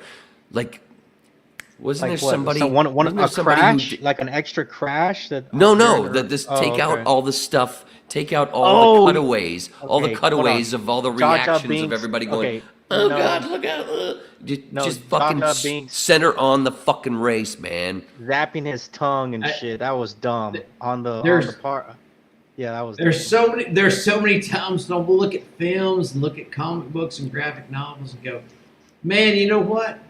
I would have done it this way. And then they'll look at my bank account and go, I ain't sitting on no residuals. I guess they know better than I do. But it's another example. They know what's up. No, but it's another example. There's no fat. Notice, like we already talked about, Empire is considered one of the best, of course, by most people. There's almost no fat in it. And I proved it wrong. There's no fat. Also, in A New Hope, there's no fat. You're not wrong. No, it's I'm like not Binks. wrong. Whenever Binks gets his You're tongue not stuck wrong. in the pod racer, in the pod Absolutely race, right. We're and both it right. zaps him, and it zaps Binks' tongue. Wait. And he's like, blah, blah, blah, Oh blah, yeah, blah, just blah, blah. so fucking that- silly, that- stupid shit. That was dumb to me. That Yeah, was unnecessary. We already know he's a dumbass. We let's cut the Right. fucking crap, man. Kimba, your beer costs less than gas, 100%. Yeah. And I'm not taking any. I'm never gonna take any shots at Jake Lloyd. That fucking poor guy. That poor kid. Can you believe what he went through? Can you imagine? You can't even imagine what he went through. And yes, they made the wrong choice. There's a documentary out there where the three kids that made the final cut, the three kids the choices. There was one kid that they really should have chosen. There's a documentary about it. And if you see his audition, you're like, what the fuck were they doing? No, nothing against Jake. He just wasn't ready. It wasn't, that poor kid. And it wasn't all him. The writing was stupid. There's so much stuff he had some great moments.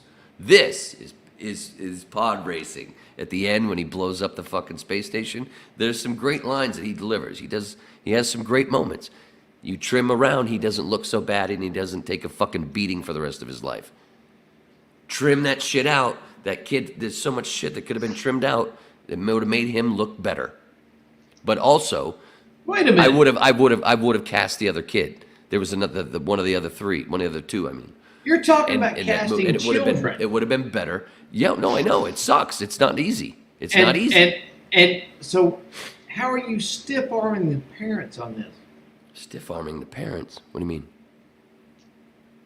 Yeah, the parents have to sign off on this. No, I understand that shit. How are you I'm not even- are you just picking and choosing? Like, What do you mean? like parents are involved in this. Parents have to sign off. Parents have to do. A kid can't sign anything. How are you picking and choosing children and avoiding? To me, that's a hurdle. That's a huge hurdle. It's not like you go, well, this fat-headed, melon-headed kid, he works, but his parents won't sign the NDA. So, next melon-headed kid, come on. How do you do that? Oh, you're just asking in general. Yeah. I thought you were saying that I was saying something that I don't remember saying. So as I was trying to, I was a little confused for a minute. To me, But, yo, it's a fucking broad hard. stroke. I'm not. It's yo, like dude, that's hard. casting a kid is. It's difficult. difficult enough, I've worked and- with kids as an actor. It's not. Sometimes it's easy. Sometimes it's. I don't very even difficult. like kids, and it's like, ugh, God, have you cast one? Luckily, I Jesus. do. But there are some that are just like, whoa. And a lot of times it has to do with the parents. Anna Kournikova, people wouldn't consider her such a bitch if it wasn't for her mother that she learned from. Sorry. Oops. Nobody's going to see this until I'm dead. Who cares? But yeah, it's tough, man. I'm just saying that when have you seen the documentary about the three, the Jake and the other two boys that were up for the role? There's a documentary, and you see all their auditions. And there's one little documentary about the kid that everybody sees all the stuff and goes, he should have got it. And so they show more of his stuff, and you're just like, wow, that it was, oh my God, it was like we had him, but we went, eh. And I'm not saying, like, again, I'm never going to say anything bad about Jake. The poor fucking kid. He didn't make the choice, but he would have looked better with another editor to come in and do a fucking final sweep before they release that fucking thing. Again, going back to A New Hope.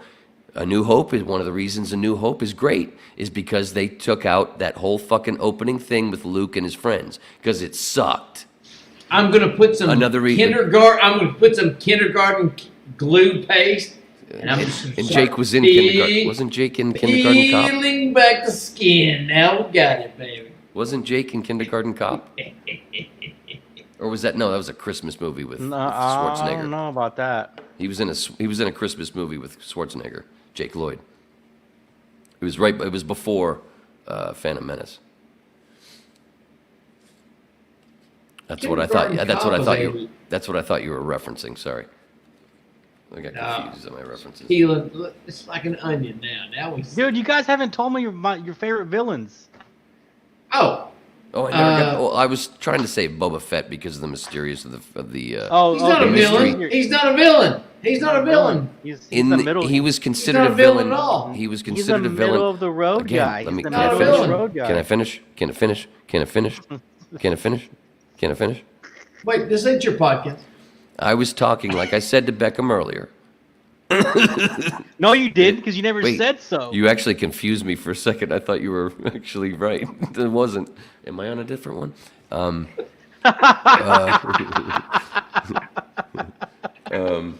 It's good weed. A different one.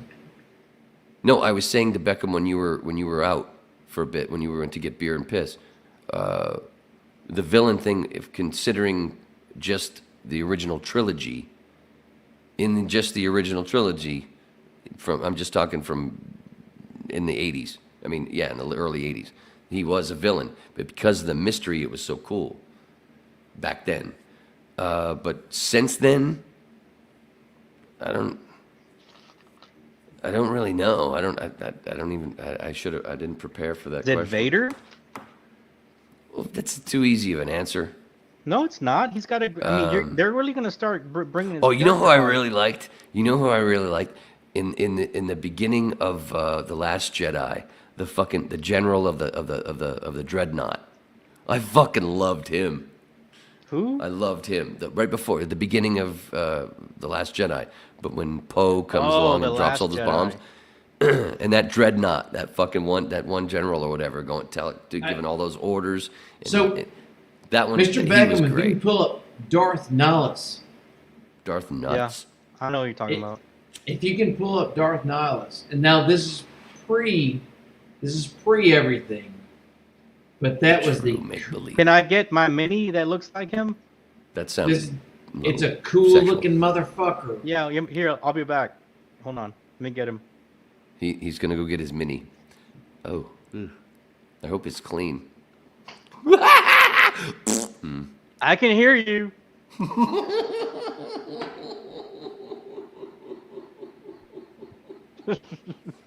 I just gotta find him. Shit, where did I put him?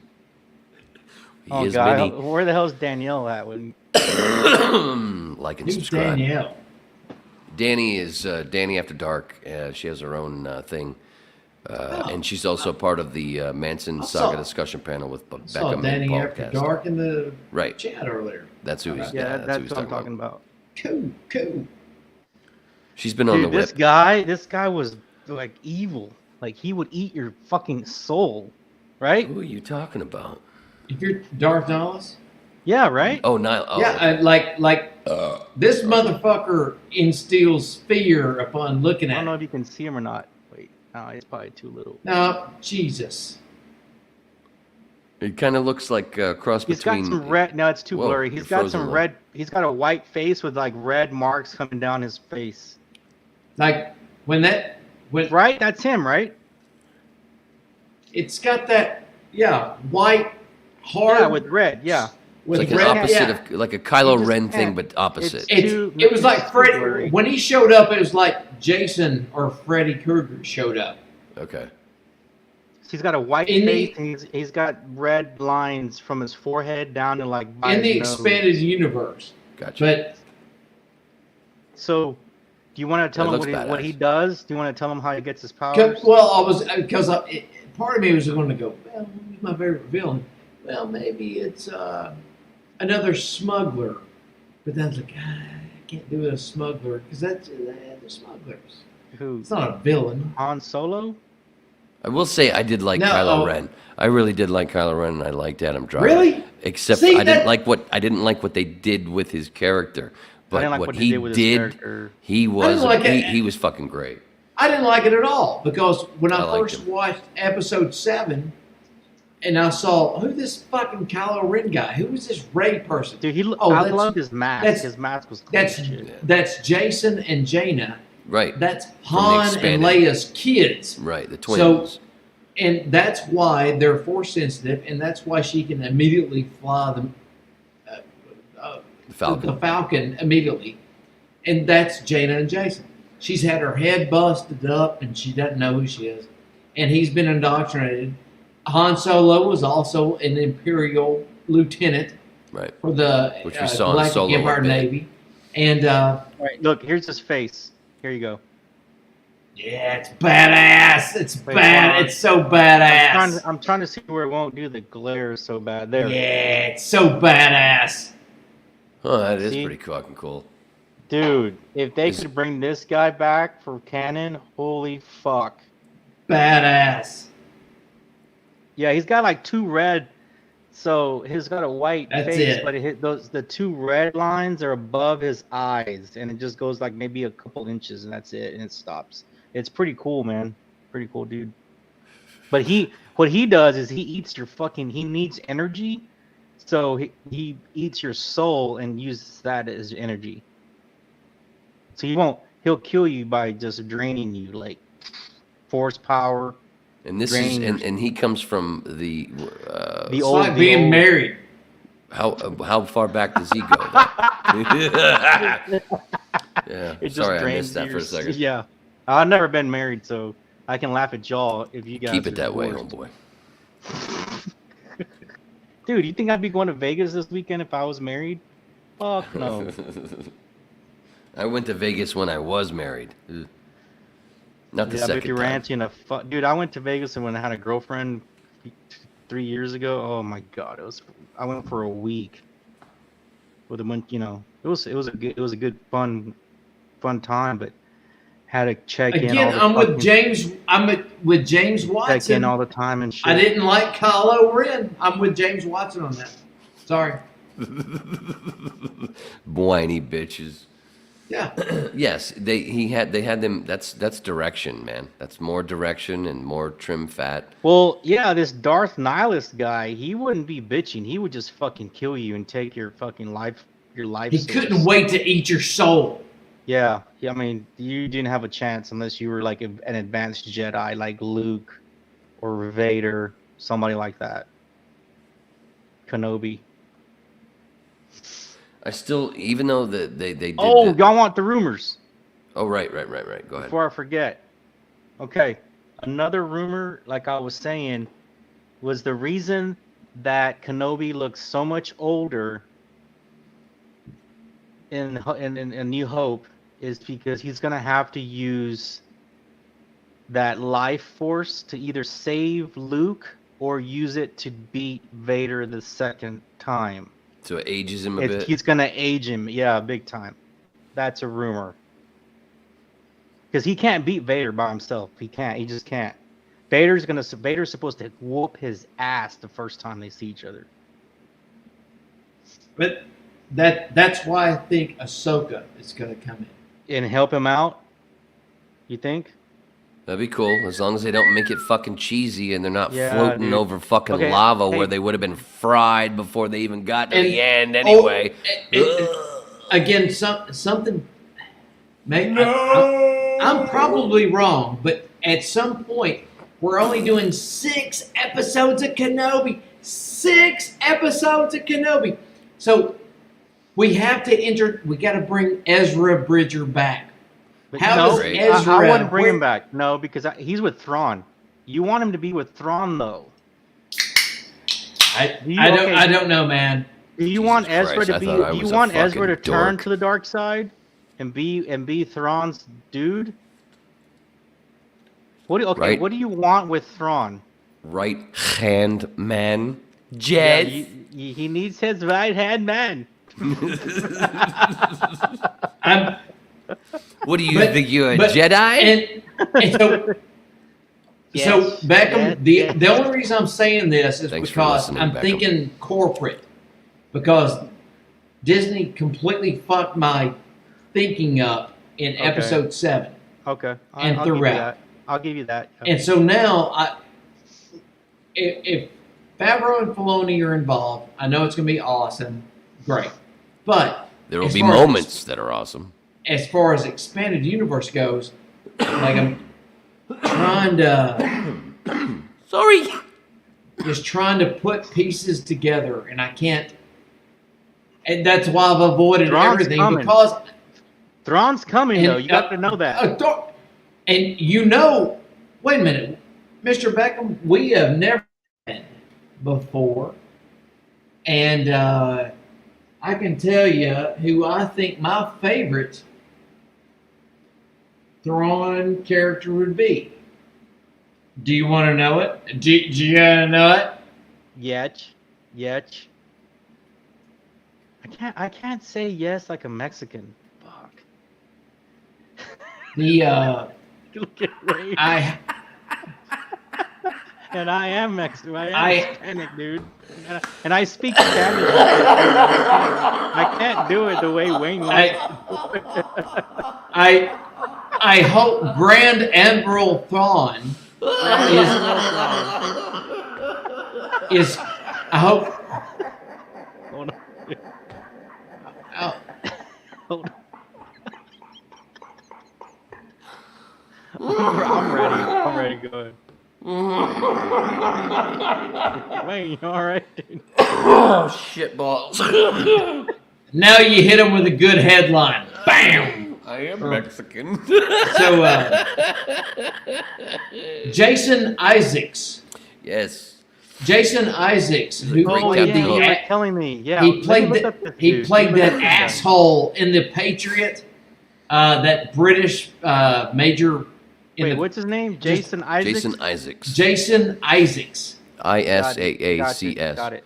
He was Captain Hook also. Oh, that would be a badass Thrawn. He looks like Thrawn, You paint that dude blue, he's a perfect asshole.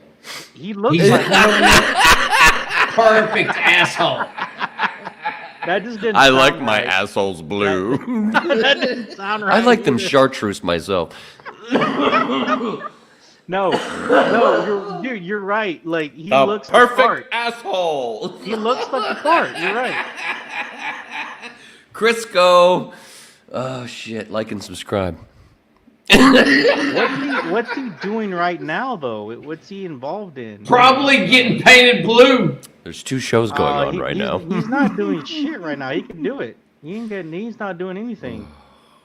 Oh, am I muted? You were. No, we can hear you now. But okay, can he pull it off though? Gross. Oh, Yes. you meant something else. Are you kidding? All he's got to do is like be. him. All he's got to do is put his shoulders back, his chest out, chin up, and be blue and be an arrogant English asshole. He's got it. Tobias, someone made you blue. Perfect. Oh no, Michael, I blew myself.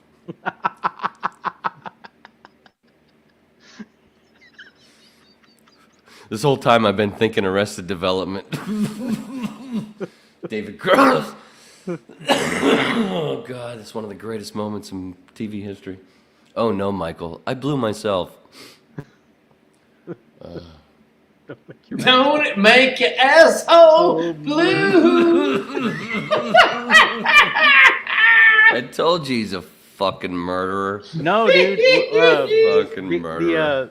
The actor that plays Kenobi, he wants to keep going. He wants to film more. Well, there's plenty to do as long as they don't He's fuck it up. for it. He's down for it. He said As long so. as they have Mr. Roberts go in there and have that final Ewan cut on McGregor. the edit. What's his name? Ewan McGregor? Yeah. Yeah.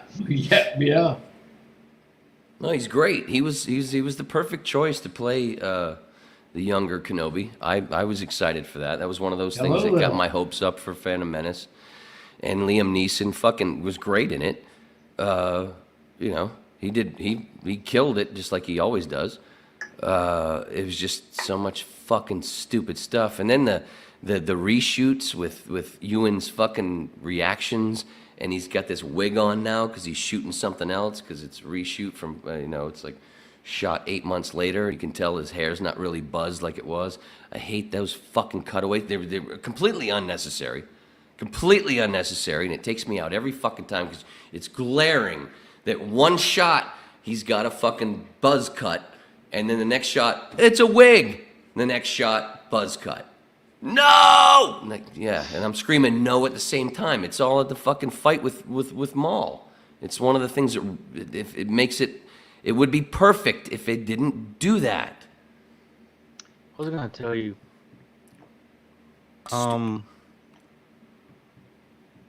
Sorry, man. My What anger. about a relationship? I have to between balance Luke it with all that and laughter. Ahsoka? Probably something that busted lip.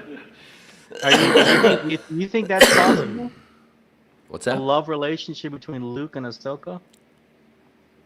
No. Luke Soka? He can't. He's too much. He's the quintessential Jedi where he, no pussy. No. No, we're supposed to have kids though, dude. That's expanded. No. That came later with the bounty Gross. hunters trying to kill him. Gotcha. Okay, well. Wait, Luke ended up having kids? That's right. That's expanded for universe, right? Cade Skywalker is one of them. When they're not supposed to have no punani. Like a real samurai or a priest. Oh, dude, here's another rumor. We might see a. Oh, you know what we gotta mention is the fucking psychedelics in Star Wars. There's that in there? Yeah, man. When Rey touches the lightsaber, or when Luke sees himself, that's tripping. Dude, you when Rey have you touches not the watched the lightsaber, Clone Wars and at all? when And, Rey and touches the Night Sisters? well, Yeah, the first, Night let me Sisters just is magic, right? Yeah. But let me finish this one part where, just from the movies at least, when Rey touches the lightsaber and that whole thing, when she sees herself from a different perspective as a little kid being stuck on Jakku, that's ayahuasca. That's an ayahuasca trip. That's ibogaine.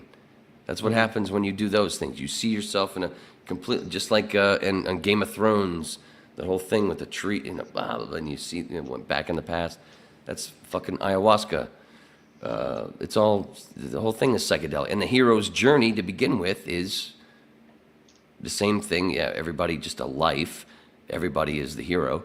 It's their own hero. It's their life journey. But also a heroic journey is also doing a heroic dose of psychedelics to truly make you realize what the fuck, and have that extra sensory power as in the Force or spirituality, and understand all that depth of the things that you've learned without the actual dose of this natural psychedelic to really understand all these fucking stories. And so then when you do trip heavily, then all these stories have a mountain of depth, and that's why they fucking last. They're all fucking psychedelic. They're all psychedelic. I'm going to address James Watson's Maul had the high ground. How could he be done high ground? James Watson, have you ever watched an NBA game where people were talking shit to NBA players, and NBA players had enough and just went into the stands and started cleaning fucking house? Run our test. And there was nothing they had the high ground too, and they were up in them stands, and them big boys just went up there and just started working them. So that's how it worked. That's a good analogy. That's a good analogy. Whack! Out. But that's a real true amount of force to have to be able to survive that fucking fire. And goddamn it, again, that Revenge of the Sith fight between him and Kenobi could have been a lot cooler if he didn't make it so stupid with floating over lava. It's just so unnecessary and cartoonish. There's no fucking way. You floating that close to that much fucking lava, they would have had patches of burns all over them from all the fucking spit. It's just so Sometimes you fucking go with dumb. Well, Dumb. And another thing that I think Watson mentioned it earlier, about an hour ago, about that somebody, you guys have probably seen it, where they somebody a couple of years ago, that group, they did that new edit of the Vader Kenobi fight at the end of A New Hope, where they Yes. a lot more action oriented. It's badass. Yeah, what is it? Scene 85 it's called or something? SC 88 or something. Where they're throwing the lightsabers at each other and pulling it back. Kind of, Yeah. yeah. It's all mixed in with the original footage, and done with it's got quicker shit like we saw It's in badass. Phantom Menace. Yeah, it's fucking. I've watched it a few times. Yeah. It's awesome. So if I am not sponsored by this person at all. But if you open up a new tab and go to, I think it's Heroes Productions on YouTube and type in Kenobi. Oh, No. if it didn't bring a tear to your eye, you're not a Star Wars fan. What about? What did you say? It Yeah, was I know called? I know what you're talking about. I've seen it. Heroes what? Yeah, I'm not. Repeat what it is. Heroes what? I'm not promoting this person. I'm gonna get a drink. all. I'll be back. I get that part. What the fuck is it? So I can type it out. I think it's. Try to pull it up. What about the action sequence in A New Hope? Have you seen that, Brett? What's that? The new action sequence in A New Hope between Vader and Kenobi, the redone version of their sword fight. That's what we were just talking about. Yeah, we're just talking about it. What Fucking planet are you on? Are you in the Outer Rim, Holmes? We just Oh. literally. No, It's- y'all were talking about what's his name having the higher ground. Yeah, and then after that, I brought up Yeah. the scene Oh, that okay. So it's- Watson had mentioned earlier tonight. It's a dude over there named okay. Yeah. Heroes Fan Productions, Fan Productions. and What's it again, called? Heroes. No, I Fan- know, but the other part, Oh, just type in Kenobi, Kenobi. That's it. and if it doesn't make you cry, if I you're think I've seen this. you're not a Star Wars fan, you don't have a soul. Oh, Brett, I can't. I know I told one of you on. I don't remember which podcast, but which one remembers that? I think Beckham knows. Beckham remembers. What? He really is making a drink. What is that? A pina colada frozen? You can hear the ice. Did you hear the ice down the canyon? Wait, get in the back seat, baby. Get in the back seat of the Cutlass. We going for a drive. You can Because I don't like your daddy no more. Is it so quiet you can hear the ice cubes hit the glass down the canyon? What was it for opening line of Helter Skelter? Oh, right. What a fucking joke. But if it is a pina colada, back in the early '90s when I was a bowler in the bar in the bowling center, they had this pina colada thing. What is it? Pina colada and what's the red slushy alcoholic drink? That Hurricane? Nah, If you're in. not Hurricane. New Orleans. Anyway, there was we found that it's Bloody best to- Mary? No, slushy one. It's cold. It's red.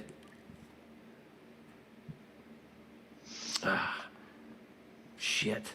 But usually in the slushy, kind of like a pina colada frozen. It's one of those frozen ones. Somebody's gonna say it. Somebody gonna say it? You get the pina colada. But we would mix the two and then put a fucking shot of wild turkey on top. Because they had a machine in the bar. I was supposed to be brown, not red and inflamed. Mixing everything like that, it's called a suicide. What the hell was it? What's the red one? What's the red drink? The red frozen A drink. suicide, dude. The sodas mixed together. It's not suicide. What the hell is it? You got the pina colada, which has got the coconut in it, and it's sort of like a yellowish, white yellow. And then you got the red one. A Red Haven. Daiquiri. Red- Daiquiri. Daiquiri. Just a Frozen daiquiri? daiquiri. It's gonna rain all Thank you night very here. much, Watson. I mean, Fiddle. That's it? Are we gonna No, but gonna we- watch the clip? Oh, shit. What are we watching? What are you talking? What clip? I I'm not thought he playing was- that. I thought Brett was No, gonna I'm have not you playing play it. the clip. Oh, No, no. I'm not look playing, it up. dude. I'm not playing shit. No, I'm not playing it either. No, because Oh, my bad. I have thought you were gonna play access the to- clip. That's why I went to go get a drink. No, I thought you were shit, gonna play the no. clip. no. If Go I get play you- it, go, if I go play get it, you a drink, because I'm out No, of I have it. drinks. I have I'm my gonna drink get right more here. drinks. I Go just ahead. thought y'all were Shit. playing the video, so I went to go get a drink. No, if I play it, I'll get pulled. The video will get pulled Oh, if I play okay. I it. didn't know. My Yeah. bad. No, but it was just Brett telling everybody to look it up, and I'm And- gonna look it and up it- later. And again, I'm not. I know I understand you're not promoting. You are. That's the third time you said it. You drunk. Yeah. No, I want to keep saying that I'm not being paid by that person at all. It's totally. I just There are no like it. ads. There are no ads just on the like it. Waning They're Interest still talking about podcast. blue That's why assholes in it's the that's chat. why it's nice to watch because you don't have to mute anytime. Unless, Because- And matter of fact, on Friday, I may actually play. Wait, are you gonna wait? Are you gonna But- wait till 2 in the morning, or for you it'd be what 3 in the morning? Yeah, 3 in the morning to watch it on Thursday night. You're gonna wait till this Friday. I'm on Central Time. Oh, okay. So you're on my time. Okay. yeah, Are you gonna wait he's till on- 2 yeah. in the morning, or are you gonna watch it just whenever you wake up, or Friday? I'm gonna. night, Oh, or- yeah, it'll be when I Dude, wake what up. are you talking about? Because Kenobi. Kenobi. It gets released It drops at midnight. at 2 o'clock. Yeah, it drops at 2 o'clock. Oh, I guess it's gonna stay up and watch. What the fuck are y'all talking? Like, Oh, I'm gonna wake up. When I wake up, I'm not gonna listen or look at the internet. I'm just gonna start my computer and my coffee, but yes. and but okay. I'm gonna get up and I'm gonna watch that thing 100%. I'm not even gonna wash do you have my like a- balls. Do you have like a no? Do you have like a No, but he's go-to asking, are you Netflix gonna system? watch it in the middle of the night? Or are you gonna Right. wait until you wake up on No, Friday morning? I understand what y'all are saying. Okay. Gotcha. I'm gonna wake when We I don't wake understand up. what I'm you're gonna saying. watch it, and I'm gonna avoid everything. And so when I watch that thing, baby, it's gonna be on loop. And so I'm probably gonna peel that into a Twitch Calling it stream. Mark Hamill. That's what I'm. Oh, you're gonna do it on Twitch? Well, I'm trying to figure out what I want to do. Oh, you're saying 'Cause I'm about gonna you might be in- have a I'm- watch 'cause party. I'm gonna be in Vegas, and if you have it on Twitch, I might No, download Beckham, the you've app. already said that. You ain't dragging down my bandwidth. You Wait. get your ass out there in Vegas, baby. Am I the most sober one here? Yeah, I think you are. No. Whoa. So I gotta change what I that. thought about doing is watch I've already party. been in touch with Heroes Productions, the guy that I was telling you. All right, enough with the ads. I know. And so I thought about dropping him on my Twitch stream.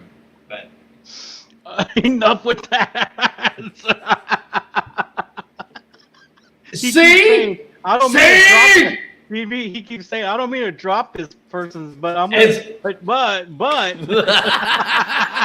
If you remember this, R wants your children. Why do I? You see? oh, shit, he's saying enough with the ads. That's a Beastmaster reference if you're our Mark age. Singer, Mark shit. Singer from V.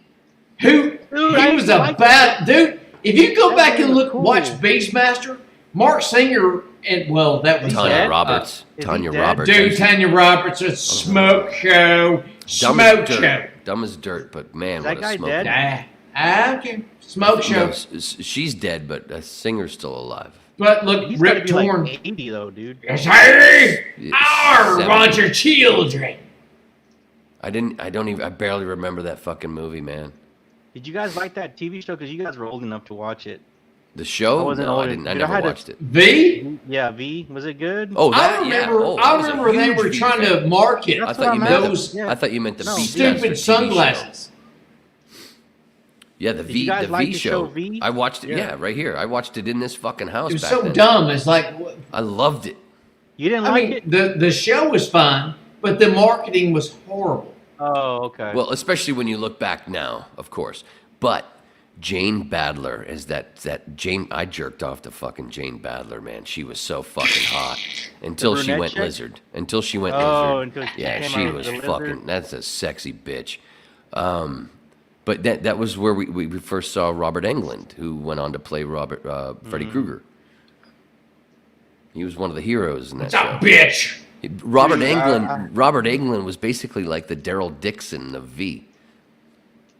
Daryl what was Dixon the whole from plot to Walking that? Dead. Just taking over the Earth?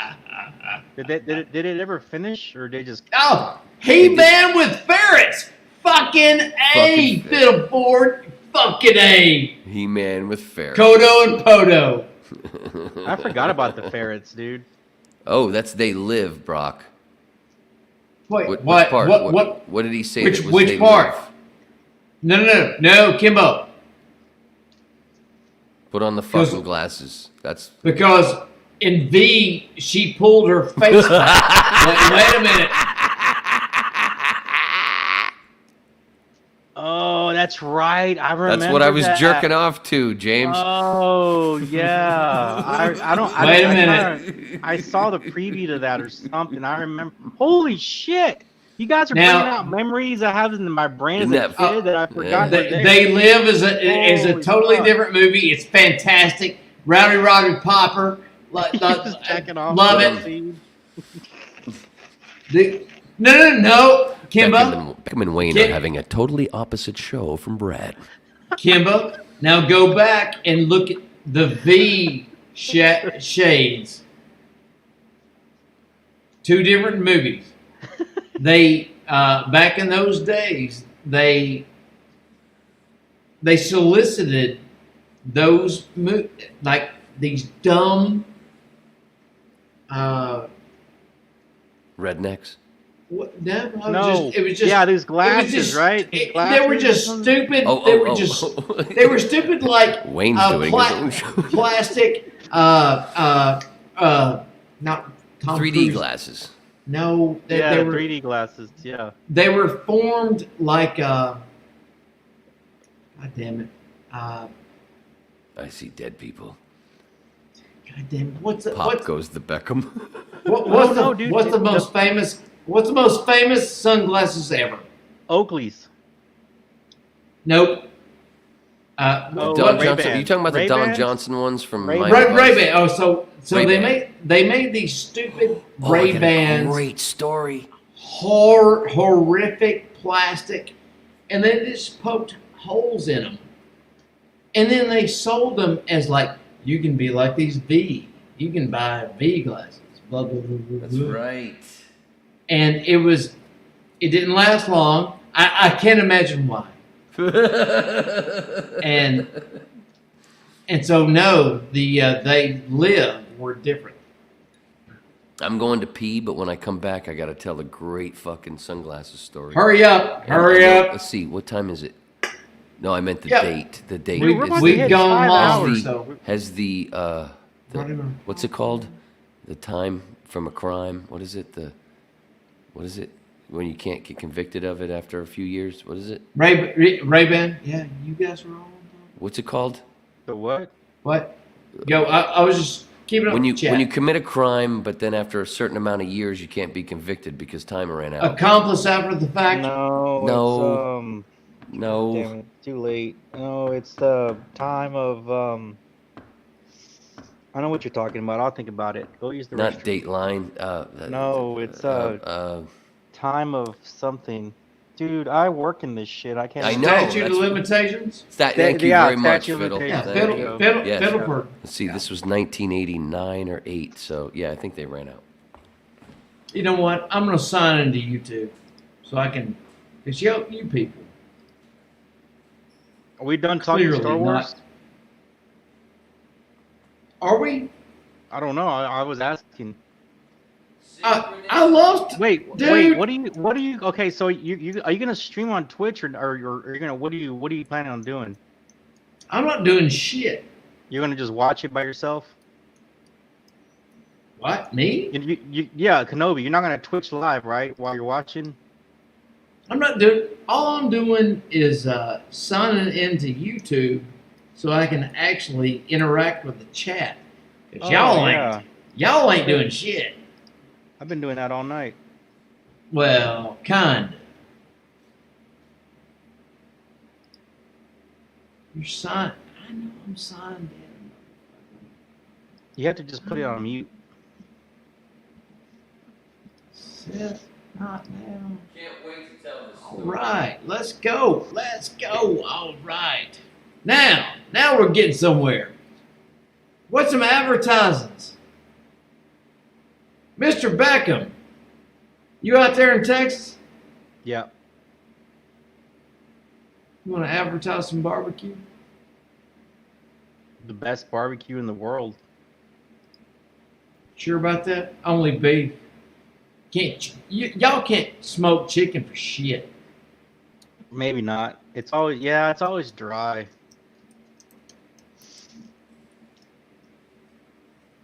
All right. Where do you go in Nashville? Hang out, fuck around. No, for barbecue. Oh, do whatever. Pulled pork, chicken. We try to keep up with you guys with beef, but we can't do it. No, the chicken's usually dry most of the brisket here time, sucks to compared to be you honest guys. with you. Yeah, the brisket's good here, but the chicken is always mostly dry. I mean, it's not like the best chicken in the world either. Star Wars marathon. Crazy cunts. Yeah, Dude, I've been watching A New Hope to get ready. I became a fan. I used to not like A New Hope until lately. I became a fan of A New Hope. Just because I've been watching it to get ready for Kenobi. No, New Hope is the shit. It's the best one. Dude, they kill the general. They kill what's his name? The general. He died. He dies. The old guy. What's his name? Grand Moff Tarkin. Tarkin. Dude, they Man, killed I Tarkin. should've brought I thought that snacks. actor played Tarkin perfectly, dude. Peter Cushing?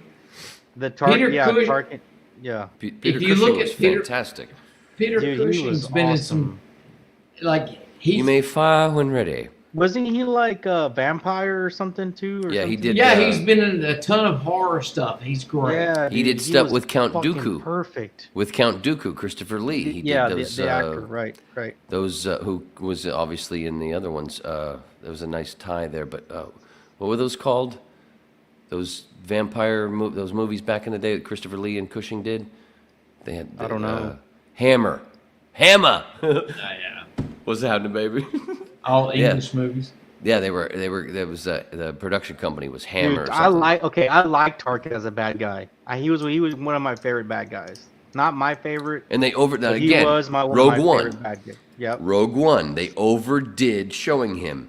If they had cut down another trim, if they had cut out 20 seconds of Tarkin, the movie's better. You didn't need so much of Tarkin. You didn't need so much of, oh, this deep fake shit ain't good yet. You trim 20 seconds of that out, which you don't need because it's repetitive bullshit. It's even better.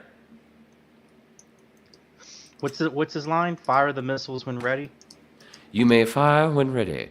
You may fire when ready. That was awesome, dude. That You're was far awesome. too trusting. Yeah, you're far too trusting. He played that.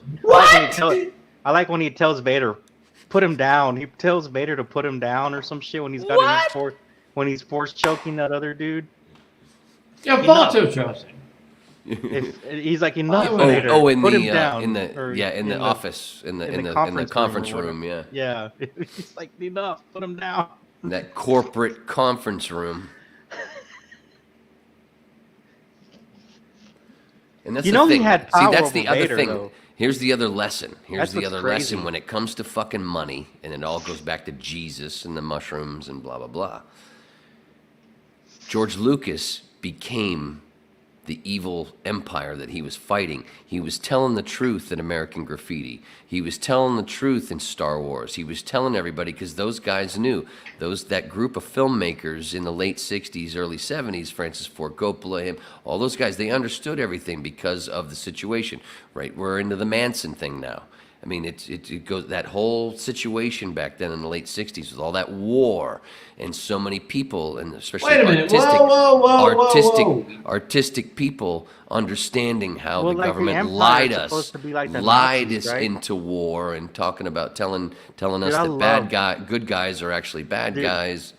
I Da, da, da, love da, the da, da, da. political aspect to Star Wars. I really dig that. Like the whole. It could be trimmed, but yes, it's It could necessary. be trimmed, right? I understand, but It's completely necessary. I was waiting So- for in the Boba Fett. I was waiting for the introduction to all these crime syndicates. Yeah, we had the Hutts come around. We had where was Crimson Dawn at? I have so many beers because if you're gonna cut down George, Well, all right. George also went to school with one man named John Milius. Mm-hmm. And I'm going to give everybody time to Google John Milius. Let me Google him. They were at the same school together, and everybody went to Milius.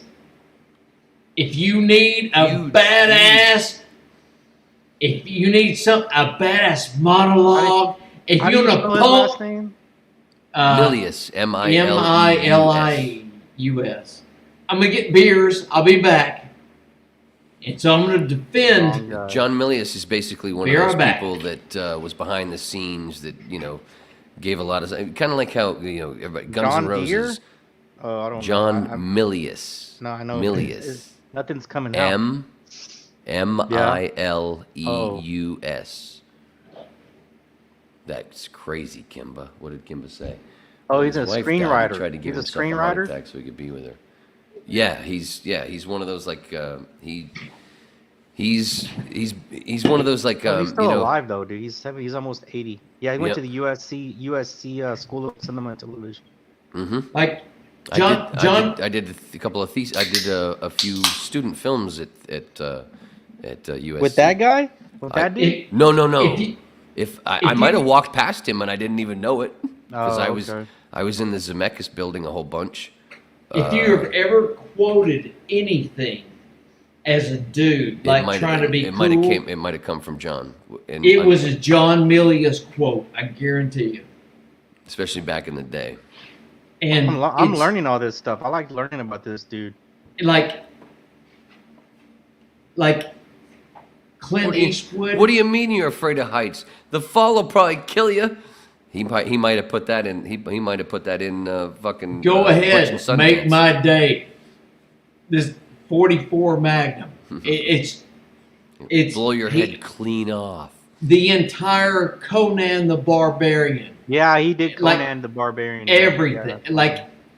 everything, like Apocalypse Now. They brought him in at the end. He's No, like, did they really? Did they really? Like For that movie? we have to bump this part of the film up.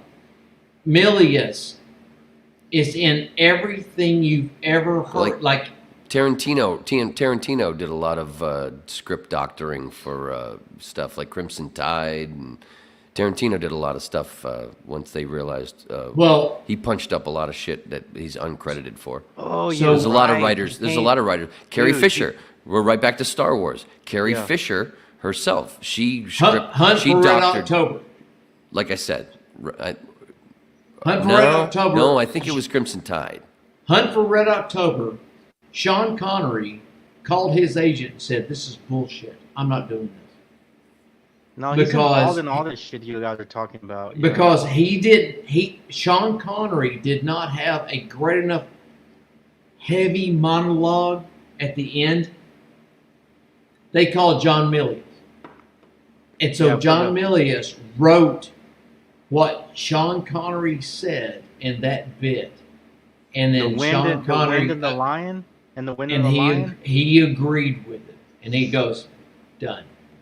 We're doing it." And so yes, he was kind of what was funny about Milius is Script doctor.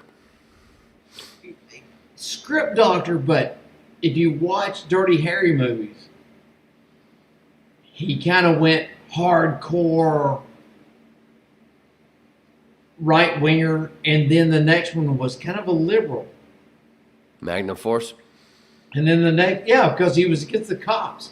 And then the next one, The Enforcer. hardcore right winger. And then the next one, Sudden Impact. here comes or Cagney Lacey, or he's No, Cagney. kinda- She's in. she was an enforcer. Yeah. Yeah, my bad. And but Sudden Impact is with the dog Meathead. And Go ahead, make my day. and that was on the Santa That's the one. Go Monica? ahead, make my day. Yeah. Santa Monica. Oh, dude, Santa I Monica didn't know Boardwalk. this shit. Wow, I didn't And know. then So the he last kept- one was he- Deadpool with Guns N' Yeah, Roses. but he wasn't in there. That was Jim Carrey. Well, they were all. Well, no, Axel didn't make it in. But yeah, that Jim was Carrey was doing in it. there. Jim Carrey But- was playing the but rock John star that got Milius- killed with the music. John Dude, Milius didn't have this anything to guy's do with done it. a lot of shit, man. Holy. Yeah. Oh, Milius, he didn't know. Oh, fun fact. Oh, here, because we're talking about Damn. Dirty Harry movies. Do you know this, Brett? Do you know I this know fun it. fact? Maybe, probably. There is an actor in the first 4 Dirty Harry movies that plays a different character in each movie. Tell me, was he a detective, or are you talking about the? In one of them, So, in the first one, give me a minute. I got to work through this. Clint Eastwood has always worked with almost everybody throughout his entire thing. this gentleman was a And- small character actor who was a friend of his. Didn't do a whole lot of stuff, but he's in the first 4 Dirty Harry movies as different characters. So I'm gonna the dude in Outlaw Joseph Wells when he goes how is it on Stains, and that guy has been in almost every one of his movies. So just All right, I'll give you without a deep hint. thinking. That's not him. okay, not all him. right, lay it on. me. I'll give you one hint. He's black. I don't see color. I'm sorry. What'd you say? I don't see color. Oh, I don't see color. What was the Ron Bennington line? I don't see color. I only see the plaid on your shirt or something. I don't see color. I only see the Like, plaid on your shirt. But Dude, this guy. Okay, so whenever a writer is stuck, You should be looking up what I said, Beckham. You're doing your No, own this show. guy. Whenever like somebody's stuck on a script or something. And Yeah, they need an Milius was a idea, script. He was a script doctor. go- That's what I he- said. he goes, just like "Oh, Carrie Fisher, yeah." just like Princess Leia was on a bunch of fucking scripts. like they would give Milius, they give a like- lot of money, but they get no credit. they give him Right. a lot of money, a lot of cocaine, and 3 days at a hotel with hookers. Well, dude, he dropped the line in Saving Private Ryan. All he did was give a couple of hints, and he put the line in there of Ryan telling his wife as an elder, "Did I live a good life?" Because of course, all these guys gave their lives to save him. But it's not. Remember, it's not just the dialogue that he wrote. They write. Sometimes it is just dialogue. Sometimes it's the whole scene. It's and the you- idea. Yeah. Yeah, Right. yeah. Yeah. It doesn't Damn, doesn't mean it doesn't fuck. mean that they put it together. Gotcha. But so But let's get back. damn, Let's dude. get back to Dirty Harry. Let's get back to the Dirty Harry trivia. You got it, Brett? No, I hadn't thought about it. Y'all You lazy cunt. go with. I can do IMDb. I'll tell you. Go. Is a black guy? Is a black character actor? They called him Pops. In Dirty Harry, he's the guy in the famous scene where he's one of the bank robbers that Oh. he's the one that lives, the one that Yeah. he gives the speech to. This could He blow goes, your head. "Ah, shit, man." This could blow your head clean off. You Yeah. got to ask yourself one question: do I feel lucky? Well, do you, punk? That's the guy. That's him laying there on the ground. That's Pops All right. in Dirty Harry. In Magnum Force, he's the pimp that that David Soul, I believe it is, pulls over and shoots him in his car. He's got the Oh. fucking hat, and he's got the All fucking Cadillac and the whole thing. That's Pops. He wasn't the one that held the hooker down and spray painted her face and lungs. He might have been. I don't remember that part. That might have been. Oh, it was brutal. It was brutal. If you remember that. I don't even remember that scene for some reason. I've Jesus seen Christ! I Magnum mean, Force. this hooker was holding out on this pimp. Jesus Christ! They were That in a was Magnum cab Force? ride, and if you remember, in the first one, Dirty Harry, mean, he just reached in there and grabbed her violently and just. She was holding out on it, and he just held her down and just sprayed. But that was Dirty Harry, or that was Magnum Force? Now they all run together. I don't remember it from Magnum They all Force. run together. But anyway, Pops played that pimp, that David Soul, or maybe it was fucking Robert Vegas. Robert, what the fuck was his name? Did a bunch of TV shit. He died of cancer about 20 years ago. Robert, he was a small part for him too in that movie. Before A lot of people died of cancer 20 years ago. I don't know. Don't you remember the show Vegas? TV show? Robert. Yeah. Robert. He was also in Lonesome Dove. Urich. Robert Urich. Urich. Yeah. Him and David Soul were two of those cops in the Magnum Force. Before Starsky and Hutch, before Vegas and all that stuff. Along with wasn't Otter from Animal House also in there? Yeah, David. David.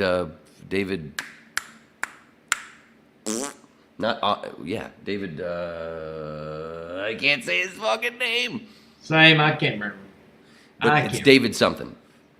David Anyway, one of them pulls over that Pops as he's playing a pimp, and they kill him in his car, in his Cadillac.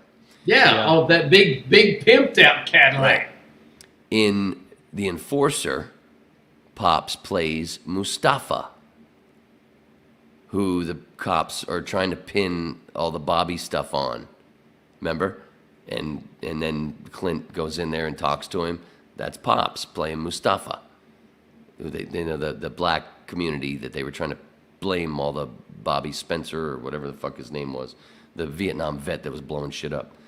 They were trying to blame it on them. That was Pops. In Sudden Impact, that's him as his partner who gives him Meathead, gives him the dog. And then dies, and remember, he goes back to the hotel room. He goes back to the hotel room. Off. Yeah. Pops is dead. He sees Meathead limping. Now he's pissed. The dude's dead. Whatever. The dog's limping. Now I'm mad. Let me tell you this. A lone gunman who's already kind of unhinged comes home and sees his dead dog and goes on a rampage. You know what? I'm with you. I came home to this house to a dead dog. And then shit happens in real life. I'm like, whoa, wait a minute. I need some more backstory. Wait a minute. Whoa, baby. Pump the brakes a little bit. Was a dog killed? Yeah, they brought that back, man. That they stole that. That's for John Wick. That's John Wick. The No fucking way. dog thing, man. No John Wick. way. It's Sudden Impact. That's fucking Dude, Sudden. Dude, and it go back wasn't and- just that. Go back and watch Sudden Impact, and you see the love that Clint has for this fucking dog. And like he I doesn't said, really he love sees it. his fucking buddy dead, whatever. Dog's He limping. just found something that he had attachment to, and he's like, you know what? Yeah. I'm going to make sure this thing That's stays John, alive. but I'm saying that's John And I Wick. can't even make sure this thing stays alive. So somebody's got to fucking pay. And that's the way it's like it's go time. I can still see that shot of that fucking Yeah, I'm looking meathead for dog fucking I'm limping. looking for Kenobi britches, like What? Kenobi what? britches. like if somebody has the show illegally. Oh, I can you can watch do it. that. You can do that. There's a bunch of what is it? Not free TV. That's how I used to watch all my movies. I can't remember what it's called now. I haven't been there in a while. I haven't needed it with streaming now. That's one of the reasons streaming became so big, was because people were putting that shit up so quick on other Yeah, sites. Dude, I Somebody saw has to saw have it. Infinity Somebody- I saw Infinity War before everybody. I watched it. The first two times I watched Infinity War, I watched it in fucking Japanese. Or Did Mandarin. you really? Or Mandarin, yeah. Same thing with Joker. I watched it in French the first three times I watched it. I watched it in French because it got released over there quicker, and it was but it wasn't quality. Well, which dog was that? I've got two of them over here. I know. Oh, I only saw one. 'Cause I've got Jasmine. I got Dempsey. Jasmine and It's, Dempsey. Jazzy Wazzy Puppin stuff. Dempsey on the other side. That's the one. That's the dog that likes to just. Wait, oh, wait, I know he moves that chair all the time, but when he's sitting in it, I like to sit right on the back of it, and then when he gets up and moves, then he's the dick. He's my number one. Like Yep. he was my first one I got, and I kept looking at the kennel, and 3 weeks later, nobody wanted Kenobi. And I was like, you know what? He needs a buddy. So I went and got his brother. And yeah. From where? Kenobi. Did you go? Where did you go to the dog A pound? a breeder. Oh, you went to a breeder. A very, very sensible breeder who doesn't breed anymore. And they only did one litter a year, that kind of thing. It was not a puppy mill. I was there, and they had plenty of chains, that kind of thing. And the dude I bought it from, his daughter was a veterinarian. She was in veterinarian school, and so she was doing that kind of stuff. And so Jazzy Wazzy Puppin stuff, I just adopted her. Yeah. When I've songs. Beckham, the I've first got time songs for all of my dogs. the first time I met Brett in person, which was what 2019. 2019. That was like Los a month Angeles. and a half of me and Andrew out there. What Yeah. were you guys doing in LA? Did you guys? Well, meet I up? was already in Drugs, LA. Drugs, lots of drugs. Dude, I was in LA in 2019. Well, what happened? Well, it's not like we were together the whole time. What happened was Brett was on a comedy tour with Andy Endrist, who is a hilarious. I would say a tour, but Well, I mean, you guys were traveling So you're around. you're a comedian too? I did comedy for 6 years in the pandemic. Everything shut down. I was like, eh. Then I started doing mushrooms, I mean, your like a best fist. mama joke. Well, I started doing a fistful of mushrooms once a month, and I started figuring out what do I really like about comedy. And then Tell me your So- best mama's your fat joke. well, no. That's the wrong thing to ask somebody who does I'm just comedy. playing. All right. You know what? The best No, one, I'm the, just playing. the best Yo, fat Ma- mama, the best fat mama snack. Yo mama's so ugly, we just call her God damn. No.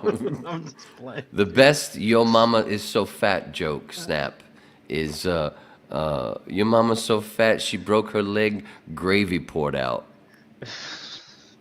Yo mama's so fat, after I got done fucking her, I rolled over twice and I was still on top of the bitch. Your mama's so poor, I saw her kicking a can down the street. I said, "Where you going?" She said, "I'm moving." Yo mama's so dumb, This is all she white gave man your can't uncle joke. a blowjob because she thought it'd help him with unemployment. But wait, where were we before we were doing that? We were somewhere. Oh, Wait, no. Where, so where this did is you guys where we meet? met. Where Y'all we met. Where we in met. LA. I already lived in Los Angeles. Yeah. I'd been doing comedy for a bit. I'm just an open micer, and I got to be kind of buddies with Sam Tripoli. He liked some of the stuff that I sent him, voiceover shit, and he was doing this show called Conspiracies Now, and he was recording it in the basement of the Comedy Store where they recorded a bunch of stuff. Yep. And he asked me to. He asked me to be like his fucking Hank Kingsley, his Ed McMahon. I did the open, and I would do the open thing. I'd do it in different voices, and then he sat in front of a green screen, and Brett Erickson, another comedian, Good friend of He mine. was like and a friend Good of friend Brett's. of mine. He was the engineer, and he could pull up and put whatever Sam was talking about, conspiracy theory wise. A lot of lizard shit came up on that green screen behind Did it Sam as he really? was talking, yeah. Because Sam would talk about all kinds of conspiracy shit, and one of the things that Sam liked about my thing was the Jesus mushroom stuff. So there was always Jesus mushroom jokes. But I would do the open, and then he would have a guest, usually almost always another comedian. And one night, and I was so excited because I'm a Stanhope fan. I know I'm one of the big handful of people who know who Andy Andrist is. And he sends me the fucking thing. I'm like, who's going to be on the show tonight? He sends me the fucking Andy Andrist. I'm like, get the fuck out of here. Andy's in town? Holy fuck. I'm so excited in my apartment. I'm fucking jumping up and down in my apartment. I'm going to meet Andy finally. Oh, this is so fucking great. And I didn't know that Andy was going around doing shows and Brett was with him. And Brett had those fucking dogs. That's why I'm telling the story, is because Brett brings his dogs everywhere. Kenobi, Dempsey, they all go. And so that was why I was starting to tell the story, is when I first met Brett face to face. He was like, hey, dude. And he's like moving the dog things into one hand just to shake my fucking hand because they were in the other hand. I still remember that moment right there in the hallway, right in the back. But I get to the store and all that stuff, and we're getting ready, and I see Andy, but I'm not going to bother him. I just listen. All I'm just doing the same thing that I already know, because I've already heard him on the Stanhope podcast talk. I've seen his comedy, and just listen to him talk. You just, shit's going to fall out, and it's just so fucking funny, and so many people don't get it. But when Andy does it, it's all new material. It's all just off of the top of his head. Every time, it's off the cuff. He's just all babbling. new. He's just like what I would love to do. That's what it's why he's one of my heroes. And so I don't even talk to the fuck guy. Yeah, he's a fucking murderer. And here's the best part. So a lot of people don't even know who he is, and he doesn't understand. If you're out there, go do a control in YouTube, Andy Andrist, dumbing it down for the masses. He's got a free album out there, dumbing it down for the masses. Just anything Andy, anything, especially Andy. Issues with Andy, the podcast, which is I'm one of the OG fans.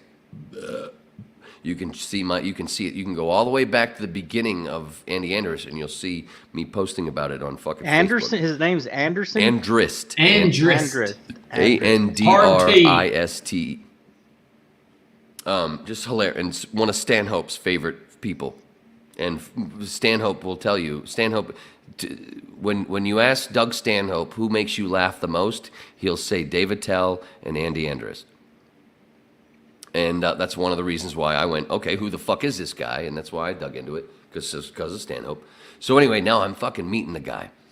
And I'm like, oh, I can't wait. And then I don't realize that, I don't know at the time, though, that he doesn't want the Unbookable stuff talked about, which is a documentary that was done many years ago with some other people, with Brett and some other people that I'm not going to talk about. I didn't know that, but I put it in that little open. And tonight on Conspiracies Now with Sam Tripoli, Andy Andrist from the Unbookables. And then I hear him in the other room going, kind of one of these, like, oh shit. And then we have this crowd. We set up like some couches and a bunch of stuff in the basement, so there was actually a live audience where you could fit like 12 to 15 people, right? And as Andy goes on and he's trying to figure out what the hell's going on, and some of the stuff Sam's talking about, and like, well, I was like, I could have been a paid audience, because I knew all the moments that were funny, and I was laughing like a second and a half. And Brett, too. Brett, Brock, and Brett Erickson, the three of us are laughing like a second and a half before everybody else, because we get it. And it's just fucking funny. And we're even laughing before Sam. Sam doesn't even get half of what fucking Andy's saying is funny. And it makes it even more funny. We're in the sound booth, so we can't laugh. Right. Per se, because it's I did. Yeah, I just did anyway. You could hear me in the background just you just died because you don't want to ruin it. And some of the people in the crowd wouldn't have even laughed if I hadn't laughed or he hadn't laughed at before. They didn't even get it because it's so quick and dry. You have to see it to understand. So watch fast. watch Issues with Andy. Just pull up Issues with Andy on YouTube. There's fucking 100 and something episodes at this point, right? Chad Shank, who I hope will be on the whip one day. He's like kind of scared. He doesn't. He's like, I'll just keep my. He's so fucking cool. And the greatest bomb dropper. The dude just sits there and listens, listens, and then all of a sudden comes in, bam, and just drops Shank. great bomb. It's just like Shank. Yeah, Like Shank in a prison. Chad Shank. And then when you see his face, you'll understand why. I tried to help him with voiceover stuff a long time ago. Issues with Andy? Yes, Issues with Andy. Oh, great. One of the best podcasts out there, dude. And you got Greg Shaley from, Doug Stanhope's road manager, and Brett Erickson. And when I met Brock for the first time, that same night after the show. I'm Husky Boyo. Boyo. I have three, yes. I'm Brett, and I have 3 Siberian Huskies. Oh, it's Brett. Oh, I get it now. Yeah. Oh, I love this.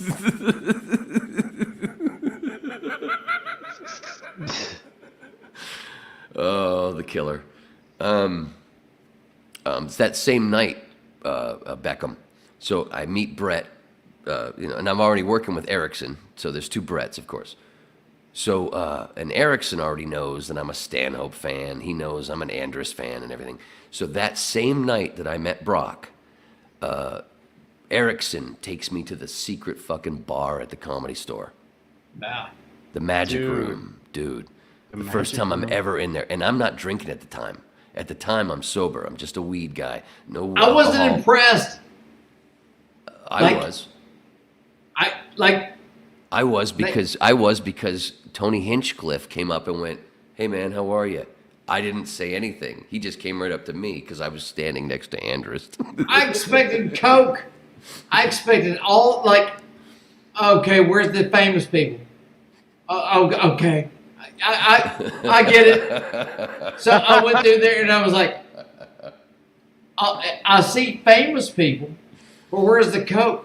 But I think Rogan might have been there that night. So I think the nights that Rogan were there were the dry nights. They keep it away when Rogan's around. Of course, I knew the bartender very well. Cool, because they know all those other people. I knew the bartender in there very well, and it's like I'm not impressed. The bartender in the Magic Room was Erickson's girlfriend. Oh, is Erickson's girlfriend. Is Erickson's. Have you guys ever just thought of like renting out a place? No, Tracy. And That's doing a Chaley. show? Who's Brett's lady? Stanhope says her name. I'm not. Tracy is Chaley's lady. Brett, who's Erickson's? Mitchell. Yeah. You guys ever thought about renting a place out and just doing a show? So wait. I'm not. Oh, okay. Sorry. Oh, they've done that. We'll get to those stories maybe. But we are, Jesus Christ, this is supposed to be a 3-hour limit. I know, man. I'm gonna have to go. I gotta get up early in the morning. But I've got 2 other things to say. This is the whip.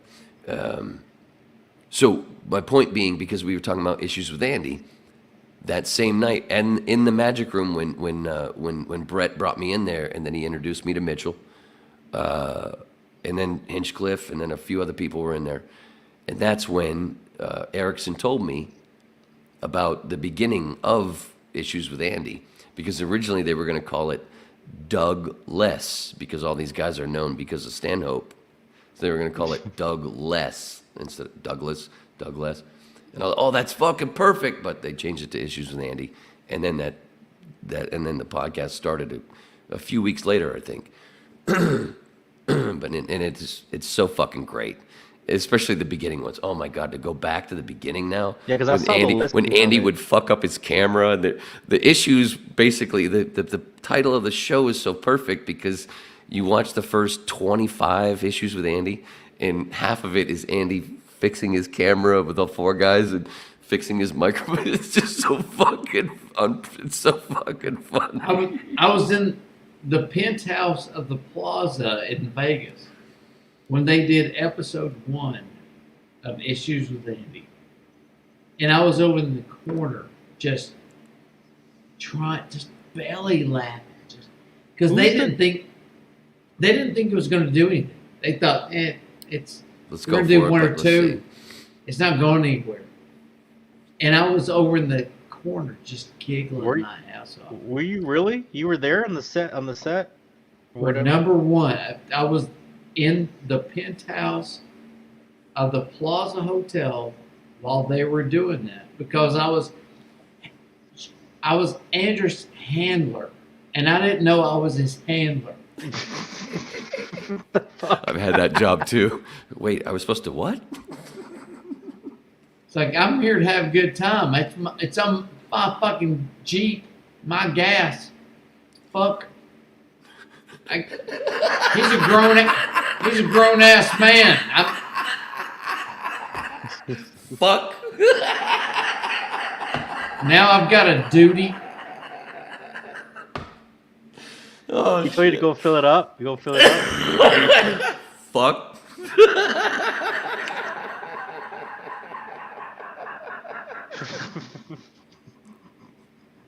I had a talking to from the staff. It was like, we thought you were gonna be you were gonna handle him. Oh, that's right. He got lost that night. Right? Hey man, life's all about choices.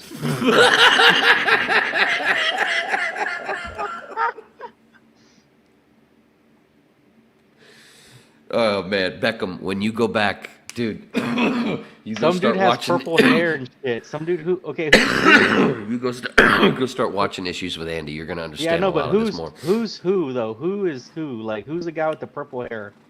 The guy with the That's purple Chaley. hair. That's Chaley. Yeah, that's Doug Stanhope's road Real manager, manager assistant. like on the road. They literally live next door to each other. And Who's Chad Skank or Shank? Shank. That's Shank. Yeah. That's Chad. That's the bomb dropper. That's the dude who just sits back, has drinks, smokes his weed, and then comes in after 4 minutes and just goes and just the greatest punchline ever, and then just sits back again and listens to the other three guys, and then he'll come back in and boom. Every time he opens his mouth, it's fucking gold. Shank is which guy is Shank that, is though? Which one he's is like he? he's the one with the big beard. Okay, the long beard. Got it. Yeah. Got it. Shank is a fucking crush machine. I'm not kidding. You can watch every single fucking Issues with Andy, and you can listen to every Doug Stanhope podcast with Chad Shank. And you Wait a minute. and Fellas. every single fucking thing that Chad says makes perfect sense or is an absolute golden fucking drop, golden fucking line, boom, boom. And the guy, he's fucking I just great. subscribed to it, so I'll start listening Fellas, tomorrow. He's so I, great. I appreciate you guys hammering the hell out of Friends. Why are you not promoting your stuff? We haven't talked about Star Wars at all, really. We're about to peel off. We've been going What for 4 hours. We don't really have to promote our own stuff, and plus, you guys, the MSDP, the Manson Saga discussion panel link is in the description, and so is Brett's Twitch we're and just YouTube. hanging out tonight. I was just hanging out talking Star Wars, man. Yeah, I don't have anything to promote. All right. I'm a fucking hermit who does a podcast twice a week, I mean- maybe, when he's not sick or from doing too much cocaine. I'm Yeah, kidding. y'all That's been not what y'all happened. y'all been promoting stuff that ain't giving y'all no money. That's all I do. Bird. The whip has no ads except for the shit that I love. He was telling you, what did you tell him earlier? What's with the ad promotion, dude? Oh, Brett, this is not an ad, but this is not an ad. But let me say this again. Let me just say this. They don't get. He just kept saying it over and over. And that's why Watson said, "Oh, Wayne's not the fucking drunkest one for the first time." That was fucking classic. Oh, I gotta tell the sunglass stories. Yeah, story. Because I got to go. Yeah, I know it. I keep thinking it's Friday because I haven't done a No, dude. podcast in fucking a week and a half. I got because a being big sick. ass day. Tomorrow's my last day before the trip, so I got a lot of shit Right, to do. you're going to Vegas. Right. Where are you going? Oh yeah. And then he's buying my ticket for Los Angeles, and then we're gonna hang out in Los Angeles for a few days. You So should go out Beckham, there, you Brett. hanging on the strip, or are you going over to? Dude, this motherfucker here Yeah, we're This hanging on motherfucker strip. here We're going has to a the boat. pools. Has We're a going to the pools. boat. Has a boat in the marina. in Vegas. Wait, no. No, in LA or In I was Vegas. gonna say that's you're the only one. I'm just No. finishing. Number one, I'm just finishing. I'm just finishing, and we were already talking about Los Angeles, you crazy drunk cunt. Anyway, this motherfucker has a boat in the same marina as Gilligan's Island. The open of Gilligan's Island when the boat takes off from the marina, I got it. this fucker has a boat there. yeah, that's where I stay when I go. Fucking crazy shit. So I'll be going back in July here in about a month. I'll go back. Right down the Hey. road from a buddy of mine who used to live in Long Beach in a he was on the 7th floor of a 12-story condo right across Dude, the I street from love the LA, beach. dude. Right across the street from the beach. The first time I go down after he moved down there, first time I went down there, we were going to have, it was the day before the 4th of July. We were going to trip on the 4th. So I bring down a quarter ounce. A half ounce. Oh, this is Seven- that story you were telling me about. Yeah. 7 grams apiece, because we would do the heroic dose, me and Tim. The night before, we go, hey, let's just have a couple of stems and a couple of caps, see how these are, and then we'll do the full trip tomorrow. We do that. We go down because we couldn't smoke in his place, so we actually had to go all the way down. He was on the 7th floor. Had to go all the way down and outside to smoke. It sucked. He couldn't even smoke on the balcony. It sucked. We go down. Not only do we instead of just standing there, we go across the street onto the beach. I've never been on this beach before. Never. And I've only got, 2 grams of mushrooms in me. But I'm like, whoa, these are strong. Whoa, I'm feeling this shit. Tim is standing to my left. All of a sudden, I'm having a fucking deja vu.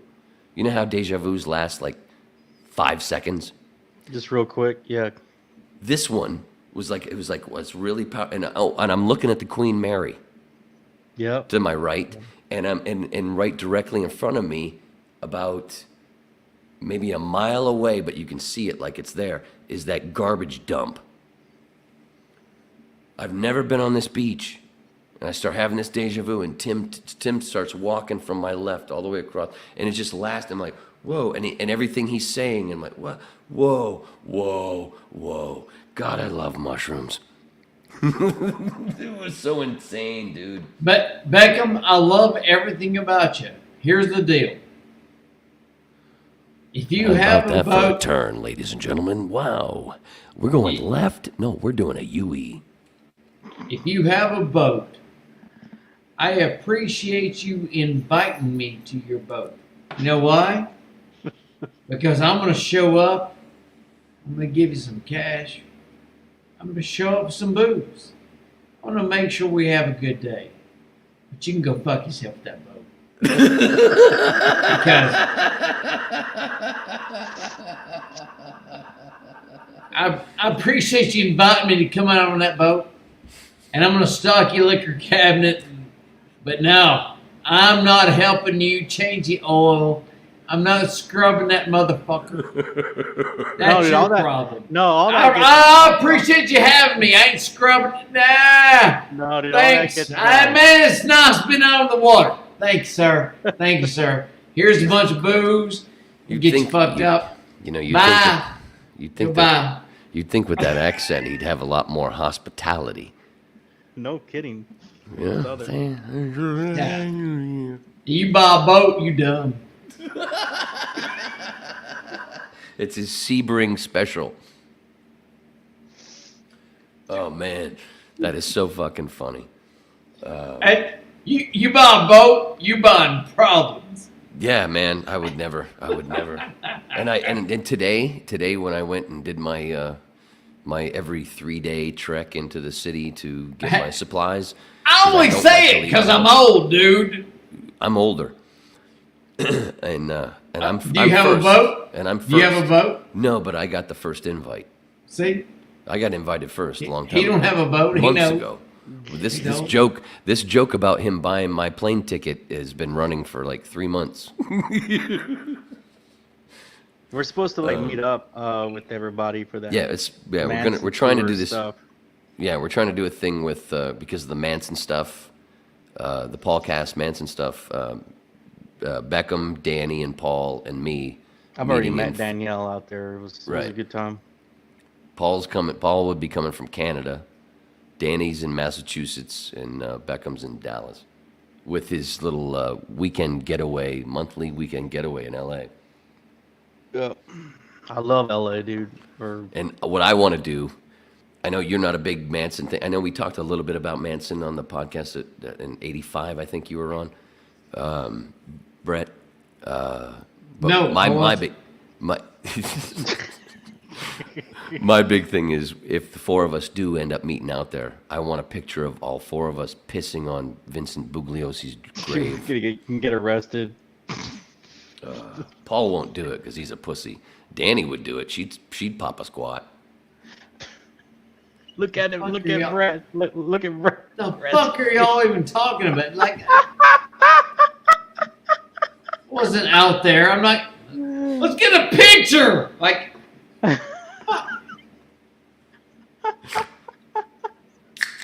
it's asleep. It'd be great. Dude, do you understand this grave, his grave site?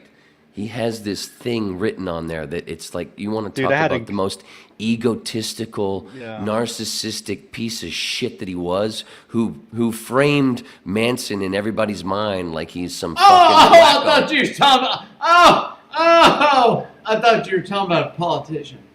He was. Or any mobster. Any mobster over in Queens where they're all buried. I can't wait. How do I separate all? I got to get rid of that shit. Why? What happened? Oh, there he is. How can I separate all of them? Egomaniacs. It's all the same. That's one of the things that makes the Manson Saga discussion panel fun. Who cares?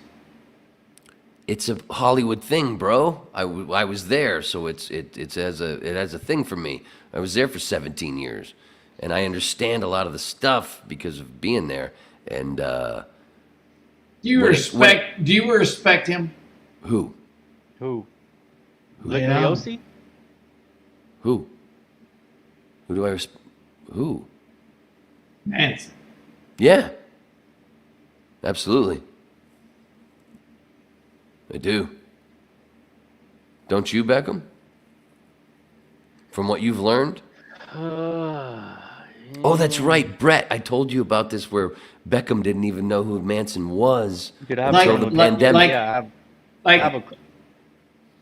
If that dude showed up at a bar and he started running his mouth, you wouldn't put him in a knuckle. You'd be listening to if he showed up and sat next to me in a bar and he started talking, he would end up. I would think I was sitting next to somebody who loved Alan Watts or Krishnamurti. He was ahead of his time as far. So you wouldn't walk away from that guy? No, he wouldn't be annoying as fuck to you. No, see, and you just like that. You know Brett, what, man? Hold on, Brett. Here we go. Check, please. Brett, fuck up. Here we go. Because here we go, Brett. You're giving a whole. You are talking. You were talking. This is the reason why I want to piss on Vincent Bugliosi's grave. Right. Yeah. Because Vincent Bugliosi put all the shit in your head that you're spewing right now. Right. That's true. That we used to spew the same. I used to spew the same shit. Long time ago, because that's what we were taught. If you really go into the facts of the Manson story, you realize that, wait, Neil Young, Dennis Wilson, all these people, this whole thing where they've taught you that Manson was They taught me. Yes. They were in my school system. They taught me. It's true. It's true. I was taught the same thing. We all were. They taught me. They taught. They were in my school. Hold on. They taught me. No. You said they taught me. I know. I said taught us. No, you said they taught me. And then Me. yes, but yeah, and No. I'm going to use there's your video, words. dude. It's live. It's video. I already said it. They taught us. They taught the world. Vincent Bugliosi narrative that Manson. I'm just going to start with this part. That Manson was a shitty musician who was just trying to break in, and just another lame story like Dirk Diggler in fucking in Boogie Nights. Just a douchebag. No, that's not the truth. If you listen, let me finish, homeboy. Luckily, no one has a choice. What? I don't even know what that means. In this podcast. Oh, to listen to me? That's a choice. Oh, you mean to listen to me? Is that what you mean? I don't know if that's what you mean. I'm trying to figure it out. Because it's gone on too long anyway. I know. I said 3 hours, and now we're too long. Get to the point, dude. It's after 1 a.m. here. Fucking get to it. Wayne is Fuck off. Yeah, Wayne is Charlie's new PR man. Yep. Let's oh, go. Yeah. I'm just trying to get to this one point, which is that like we were taught that Charlie was just this hack musician trying to get into the fucking business, blah blah blah. That's not the real case. If you go back and you look into the real stuff of it, and you go through the transcripts of the trial, all kinds of stuff, you go through it. It's all a giant cover up. And in the truth, when it comes to music, Charlie was way more Doug Stanhope. Everybody loved Charlie. Charlie took over the dance floor at the Whiskey a few times, and people were like, "Whoa, look at this guy." People enjoyed his music. If you have to listen to his music, and that music is before all the stuff that we know that cultly. It wasn't a cult. It was a commune. It wasn't the Manson family cult. It was the Manson family jams, because the girls were part of the background singers and some of the other guys were part of the other musicians of his music. It was mostly music, but there was also, yes, a lot of crime happening with certain things. But a lot of Beach Boys music is Manson. There's a lot of stuff, and there's other songs that were actually Manson that were stolen from. Yes, I respect the dude as a musician, absolutely. Number one. Number two, his philosophical shit. That's one of the other things that gravitated me towards him, because I got into Alan Watts. It's 1:15 in the morning. I know. You asked me to answer a question. I'm answering it. I'm starting. This is why I like this too. This is better than the bar. This keeps the fights down from bars too, because you have video of somebody my internet's running asking a out. question. My internet's running out. That's right. He's in Tennessee, right near Kentucky. I believe that's where Manson was born. My internet. The internet's about to shut off. All right, we'll see you, fellas. Did he just leave? Oh my God, he really did. I did not do that. We all know. I think I did not do it, dude. That was not me. He did that. Did you make him mad? No, I think we both know what was happening. I don't know what was happening. I don't know him well enough. He's hammered. Oh, is that what it was? He's fucking hammered, dude. Well, I couldn't tell. That was not me. Oh, what? You have government intelligence in your profile, and you couldn't figure that out? Well, I guess. I couldn't tell if he was getting agitated or y'all had a running joke, or he just like, or he is hammered. No, he's hammered. Yeah, dude. He drank. How many? He drank a lot. I've drank a lot too, but he gets started sooner. He's retired. He's retired military. No. He gets started early in the day. I know those guys. Yeah. Nah, he looked like he was ready to go. But it But was no, fun, we were supposed to keep it at 3 hours, and I was Yeah, trying to close it uh, out, but he asked the Manson stuff, but he didn't want to hear it. No. Like most Did he people really don't. ask him? Yeah, no, he didn't. He asked. It's a video. It's here. You can go back and you can see. You'll have the to see if he asked or This is not. why I do this. See, if I was in a bar, I wouldn't have the proof. I would just hear, "Oh yeah, Wayne, yeah, you fucked it up." No, it's right there. This is why I stay home. This is why I'm a hermit now. Dude, it was funny whenever I was like back in the early part of the show, this is my fucking Death Valley. But when back at the beginning of the show, I was like, "What about Top Gun 2?" And he's like, "Oh yeah, join the military." He's Oh, did he? I missed that part. But yeah, he's former. Yeah, he was in for a while, and he's done a lot of cool shit that we didn't get to. But I mean, we got to a lot of stuff. But I never told the fucking sunglasses story. It's a great next time, dude. Yeah, no, I know. It's been a while. This is enough. But Jesus, dude, Jesus, Brett. I don't know if this was like an inside joke. That wasn't. No, he was. I don't know just, if he's agitated. I couldn't tell if he was agitated or he was like drunk and just wanted out. I was like, I think it's a bunch. I think it's a little bit of everything. Yeah, cool. But you guys are good. You guys are good friends, right? We're good acquaintances. We've only met once in like I said, I told the story of maybe that's what it was. Maybe I hogged the story of us meeting for the first time. I don't know. Because I don't remember. I thought I told the whole thing, so he didn't have to tell anything. I don't think there was anything extra special. Besides, he told the best part where he was supposed to be Andy's handler, and Andy got taken off by some other people. Because Brett was handling the dogs. He got lost, so he was like, wait, what? And then Andy disappeared. Andy, that's the other thing about Andy. There's issues.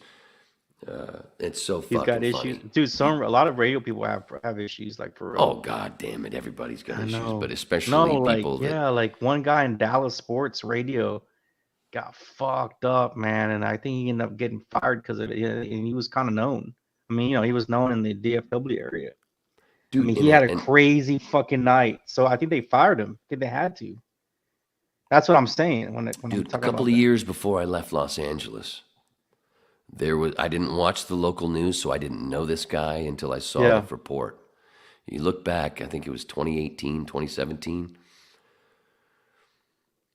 There was a local news guy, like I said, I don't remember. He's married with a kid. Died in a hotel room. Shit. From either an overdose of meth, or I don't remember, fentanyl had something to do with it back at that point. I don't remember. But basically, he was in a hotel room with another dude, and he had a gas mask on, and the filter was filled with amyl nitrate. They call it poppers. And I think there's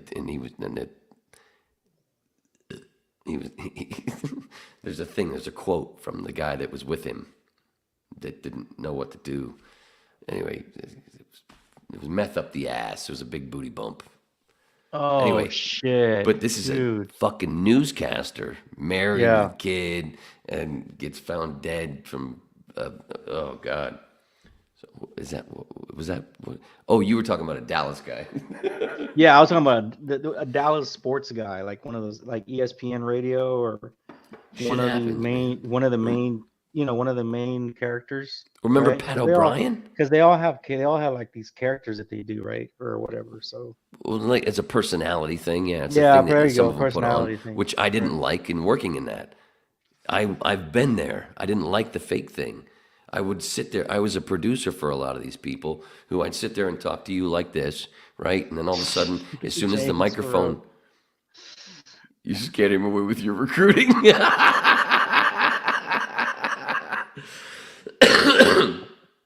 So, dude, and then, I'm telling you, man, you start talking Manson to people. Oh yeah, it freaks them out. It freaks everybody out, dude. Like, and remember like, the part. Seriously, listen, like I said, real. That is remember, he was the one that brought up the whole bar thing, which I've said this many times on this podcast. because I drink. It's better than a bar, and I've said it about the podcast. It's better than going to a bar. It's getting recorded in the conversation, right? Remember how I said we? I said you were taught. Remember you were taught this, and then I changed it immediately to we, and I said we 3 times before he said no. You said you. I'd already said we 3 times. Yeah, Remember that? I That think shit gets lost at the bar, but he was here drunk. it is live, Right. Sideways Wayne. Sideways Wayne. It's all about callbacks, baby. That's what comedy is. Callbacks. No, In a but no, world dude, that where is- laughter was king. That's, but dude, that's like the absolute truth about if anything is the truth about the Manson stuff. Seriously, is if you just start to talk to a stranger about it, they freaks them the fuck out. Like I don't know what it is. That's but why they I want to just- piss on like- Bugs' grave. Dude, I don't even just now like at first when I started studying the case, I was like, holy shit, this is interesting. This is interesting, right? To That's me, it what I was wanted to get interesting. into with him because he To was me, all, it was interesting, but dude, like 98% of people get freaked out. You can't do it. You just can't. he got funny when I told him yesterday, or was it earlier tonight? I told him that you didn't even know who Manson was until Yeah, I the didn't. until the pandemic, and he was like, "Get Right. the fuck out of here." I didn't know for real. Which was we a never good studied. thing. We It never was a good studied thing, him, dude. but We that's a didn't good study thing, him. though. Like I know, didn't but it's a study him good in thing criminal because justice classes. Yeah. sorry, but I'm just No, saying I'm that just that's a saying good it thing was that a- you didn't. Go ahead. I was just gonna say it's a good thing that you didn't know because you didn't have all that shit to get rid of first. Right. There you go. And I came into it through fucking Tom O's book. The Chaos. fucking chaos. I didn't know what the hell Helter Skelter was. I didn't know. I just knew about this crazy dude and some CIA project shit or something. I first read Helter Skelter, kind of like Marlon Marinick talks about in Manson Now, how he found that book, found it somewhere in a basement, something like that. My story was similar like that, and I started reading that stuff, and I'd heard stuff first, and I'd seen some things on TV, and then I was reading some of that, going, wow, this is whack. And it seemed like a bullshit. It seemed bullshit, but okay. Oh, you know where it turned? And When then you Guns N' told me- Roses, when No, Axl Rose was doing his stuff, and then Guns N' Roses did their things, he's wearing the T-shirt, I'm going, whoa, that's ballsy. What the fuck is that about? So there is more to the story. There's got to be, but Yeah, I but wasn't you know one where to go to the no, library you know where it back in the turned 90s. with you know where it turned with Brett when you told him to piss on Piglio's grave. He's like, what the fuck? What? and then you like Danny would fucking pop a squat, dude. He's like, what? Dude, I think that's where you fucking got him right there. Papa Squat. That's look what James is talking about. Look, see. Don't piss on Bugs' grave. It's bad mojo. Your dick will fall off or something. No, but Brett seems like he seemed like a really cool dude until the No, he's Manson great. stuff. He's great. I've never seen him that But I don't fucking and I don't rat, blame that him. trash, I don't though. blame him for the dude. I'm telling you, 99% of people No, I'm used to it. just Dude, say the it's just- name and they freak the fuck out. I don't know why, but they do, man. Like it's crazy. Yeah, and not only do I have that in my back pocket that I always pull out with Manson. That sounded dirty. Crisco, like and subscribe. Not only do I have that, but I've also got the Jesus was a mushroom. Talk about how I know how to turn people off. Yes. Do you have a wet vagina? I know how to make it dry. Did you know Jesus was a mushroom? Oh shit. But I have to say, it actually turns many women on because they're like, "Ooh, it's like a, dude. that's my bad boy thing. Okay, I'm not a that's- fucking beater. I'm not a violent dude. I don't hurt people. I'm just about the joke." But that's What is it? my bad boy thing is Jesus was a mushroom and Manson had great music. Right. And that's the thing about women that they like bad dudes. And Right. some women get off to the Manson connection and they just do. That's the other odd thing about it. And I've that's never true. had that. I've only had the Jesus mushroom. Oh, there's make a there's pussy wet. women that get off to that shit. It could be Manson. Oh it could be yeah, any- they are. It They could be are for sure. anybody. It just doesn't matter. But if you're doing just throw Manson out there and throw it out there. Oh, that's totally true. Totally true. Jesus Christ. Somebody fucking spit out fucking... Somebody took in Tex Bill, Watson's look, Bill fucking said he sperm. freaked. I know, Bill. I'm telling you, like, if you're hearing this, like 90, I've tried to have conversations with people as I was learning about Manson, and I was like, whoa, this shit's interesting as fuck, man. It's crazy, right? And I've tried talking to some people about it, and they freak the fuck out. 99% of people freak out. They do. Because There's nothing bad. It's nothing bad about it. I'm not knocking them, it's but, because I tried to explain it earlier. It's because we were taught in a narrative that there's just a by narrative somebody out there. that There's needs just a their narrative out fucking there. that needs their fucking graves pissed Dude, on. I still haven't read Helter Skelter, and I won't. I'm not gonna waste my time. I barely I've remember never read it. I didn't even read the whole thing back then. I just know the first line or one of the first lines with the ice cubes and shit, which is pretty funny. Oh, it's so fucking dumb. Oh god. You can't hear and the fucking thing that's funny about that line is It's actually good if it was a you can't hear shit at the bottom of the No, street. right, You can't exactly. hear nothing, dude. You're not gonna hear the fucking ice cubes. You're not gonna hear shit. It's well written, but it's absolute bullshit. Yeah, for real. That's true. That is Kind of true. like Once Upon a Time in Hollywood. Oh, I love that movie though. Yeah, but that's not the point. The point is it's bullshit. It's written very well, but it's bullshit. And it's acted very well. It's so insane to me. And all right, we're gonna close it out. But fucking A, one of the other things that makes me sick because because of my experience being an actor and stuff. And long time ago, yeah, I wanted to win an award, but that was gone a long time ago, especially 17 years ago. Mushrooms. It's like fuck, I don't give a shit about that. I was way more. Fuck all that stuff. I was way more Viggo Mortensen mentality. Who cares about that bullshit? Anyway, but when it came to the Oscars a few years ago with when it came to Once Upon a Time in Hollywood, I don't give a shit. But how stupid it was that Brad Pitt wins and Leo doesn't. When the work that Leo did, every fucking scene, which he always crushes stutter. anything. Didn't he have a small stutter too? The scene with the kid, all that. Every fucking thing he did, because he played so many different things. He did Brad Pitt just did this the whole time. And had a couple of fight scenes. What the fuck? And I love Brad Pitt, but how stupid that he won. And Leo didn't, when Leo just fucking aced it. Does Hollywood not like Leo for some reason? I don't know, but he was the leader of the Pussy Posse for a long time. Well, I mean, they've always not given him the award, dude. I think he finally won one, but it took him a while. And he had done didn't he win one? He had done a lot of stuff. Didn't he finally win for where he got ripped up by the bear? If he was Jack Nicholson by name, right, and he had done all these, he's better than Jack. He's better than Jack. No. I know. I'm saying by name, right? And he had done all these movies. Course, yeah. He'd have like 3 or 4 fucking Oscars in a row. That's my point. The dude is a fucking. So somebody doesn't like him. Somebody. And and to bring it all to close all this out, bring it back to Star Wars. He read to play Anakin.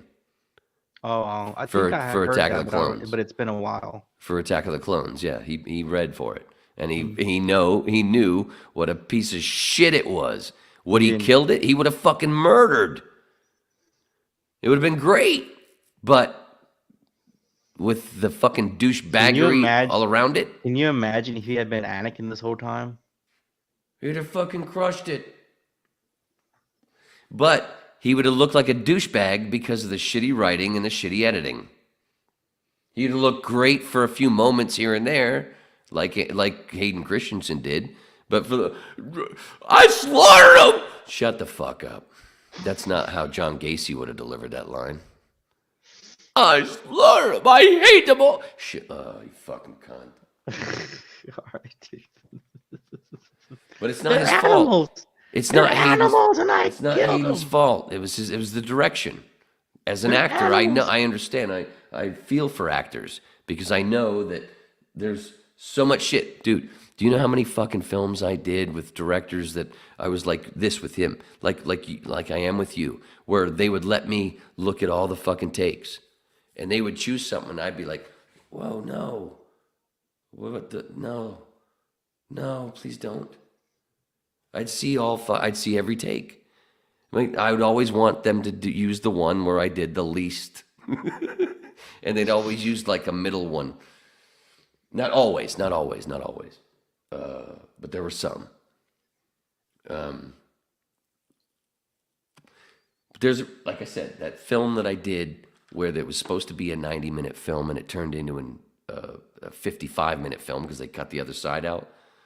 Dude, that's what I'm saying. My side of the film, and not just because of me, but because of the way they filmed it, the actresses that I was working with, everything that was done, it looked like Empire.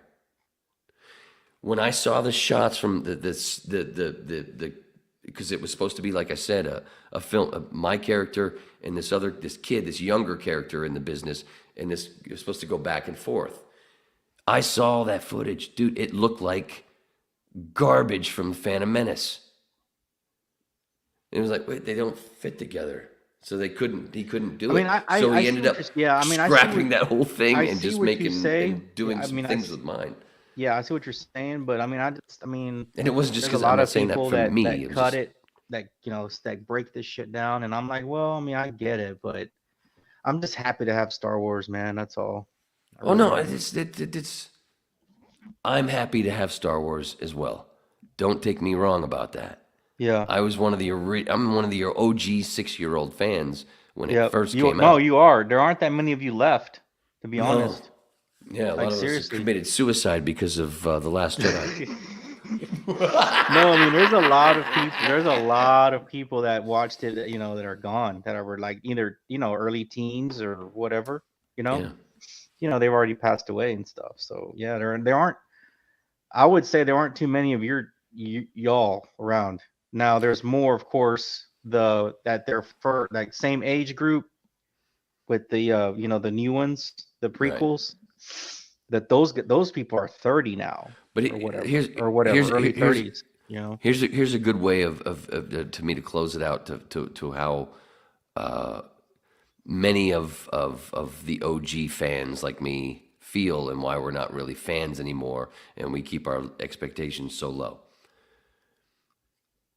It's like we had in the OG trilogy, it was like we were given the Winter Soldier. And then all of a sudden, a bunch of years later, they turn around and they do the Ben Affleck Daredevil. And then the fucking Elektra movie. And you're like, what the fuck? This should get better. Instead of like Marvel, where that started. And it was... Right. And then all of a sudden, we have the Winter Soldier later. That's what I'm saying. The fucking Force Awakens, The Last Jedi, The Rise of Skywalker should have gone fucking Winter Soldier, Civil War, Endgame.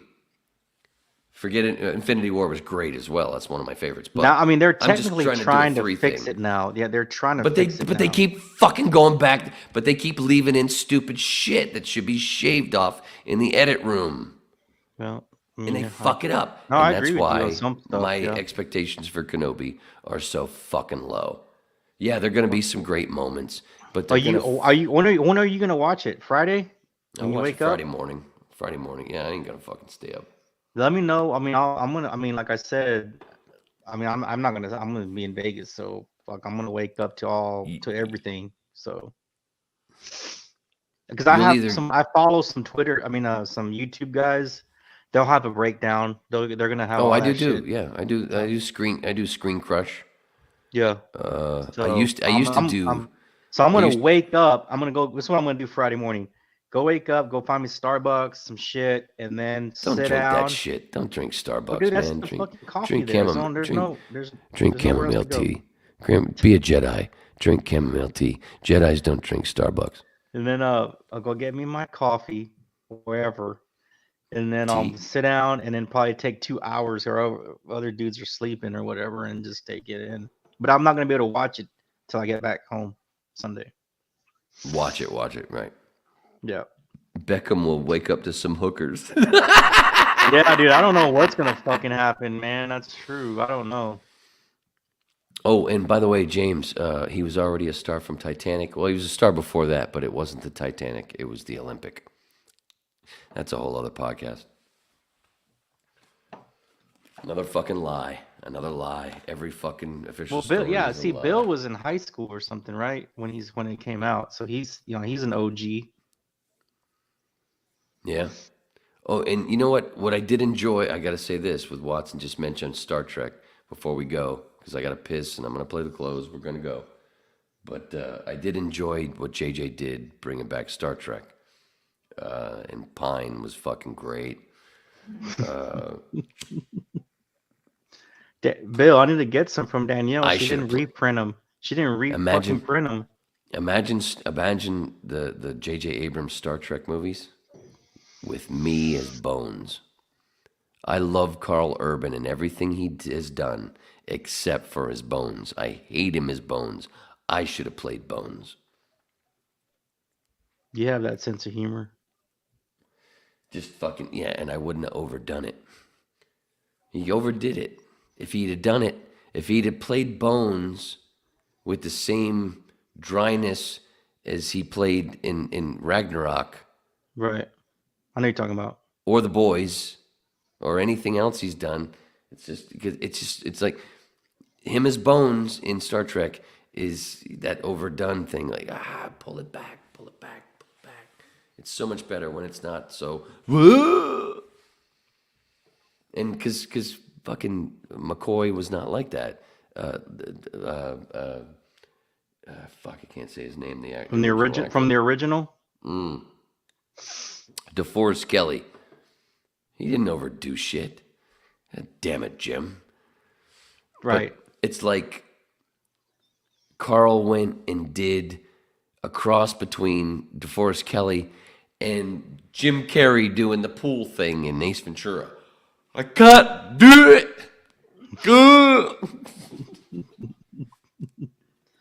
I love that movie for Ace my late teens. Was an awesome movie. Oh my God, Ace Ventura is one of the greatest comedies ever, man. When I was in radio school, I think I told you, when I was in radio school, it was the same time. So I was totally doing it all the time. Sorry, sir. And with the hair on my face, it takes it away. But I didn't have the hair better. And I don't practice anymore. But back then, I had it down. You had it down. Dude. You had it down. At radio school, a couple of the girls called me Jim. They didn't call me Wayne, they called me Jim. Because everything I did, all righty, baby.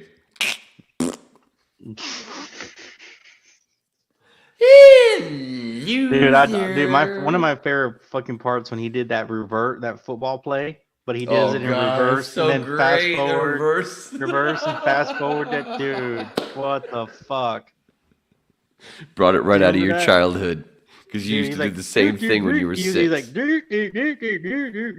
he got to reverse back and then go forward and then reverse back again. That was fucking smart. That was pretty clever. That's what you'd say. Saddlebags. That was pretty clever, dude. Why don't you complain a little more, fatty? Melissa! James put Bill took his grandkids to the original Star Wars.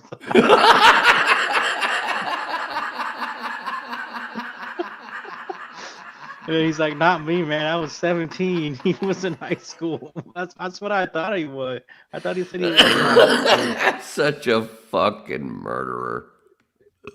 Such a murderer. Dude, He was a little bit after high school, goddamn, I something. fucking love James Watson. I don't know who the fuck he is, but goddamn do I love him. All right, dude, let's go. What a great silent partner. Oh my God, too much cocaine. I gotta put this guy to bed.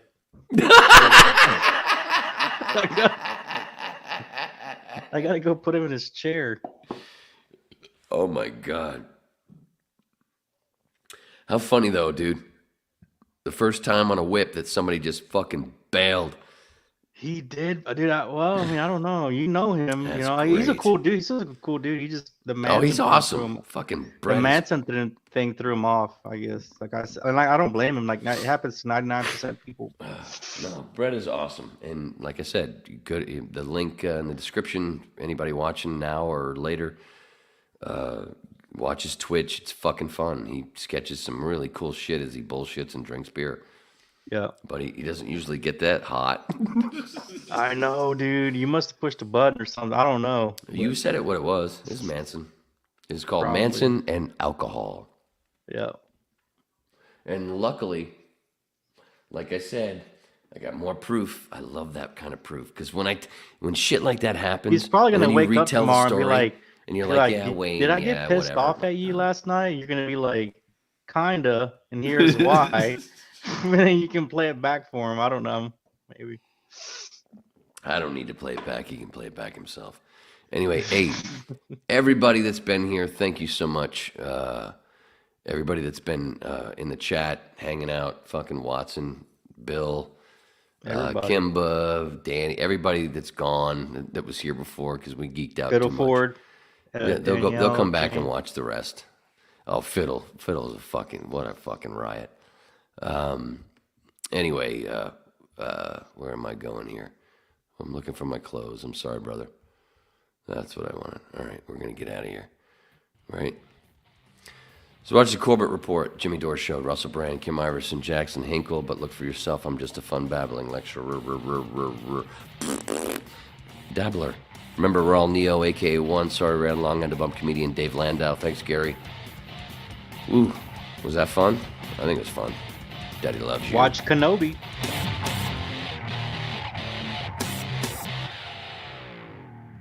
Messing with my peebles. That's a little hint to my dad. Thank you, brother. Thanks, All right, man. Brett. Wherever you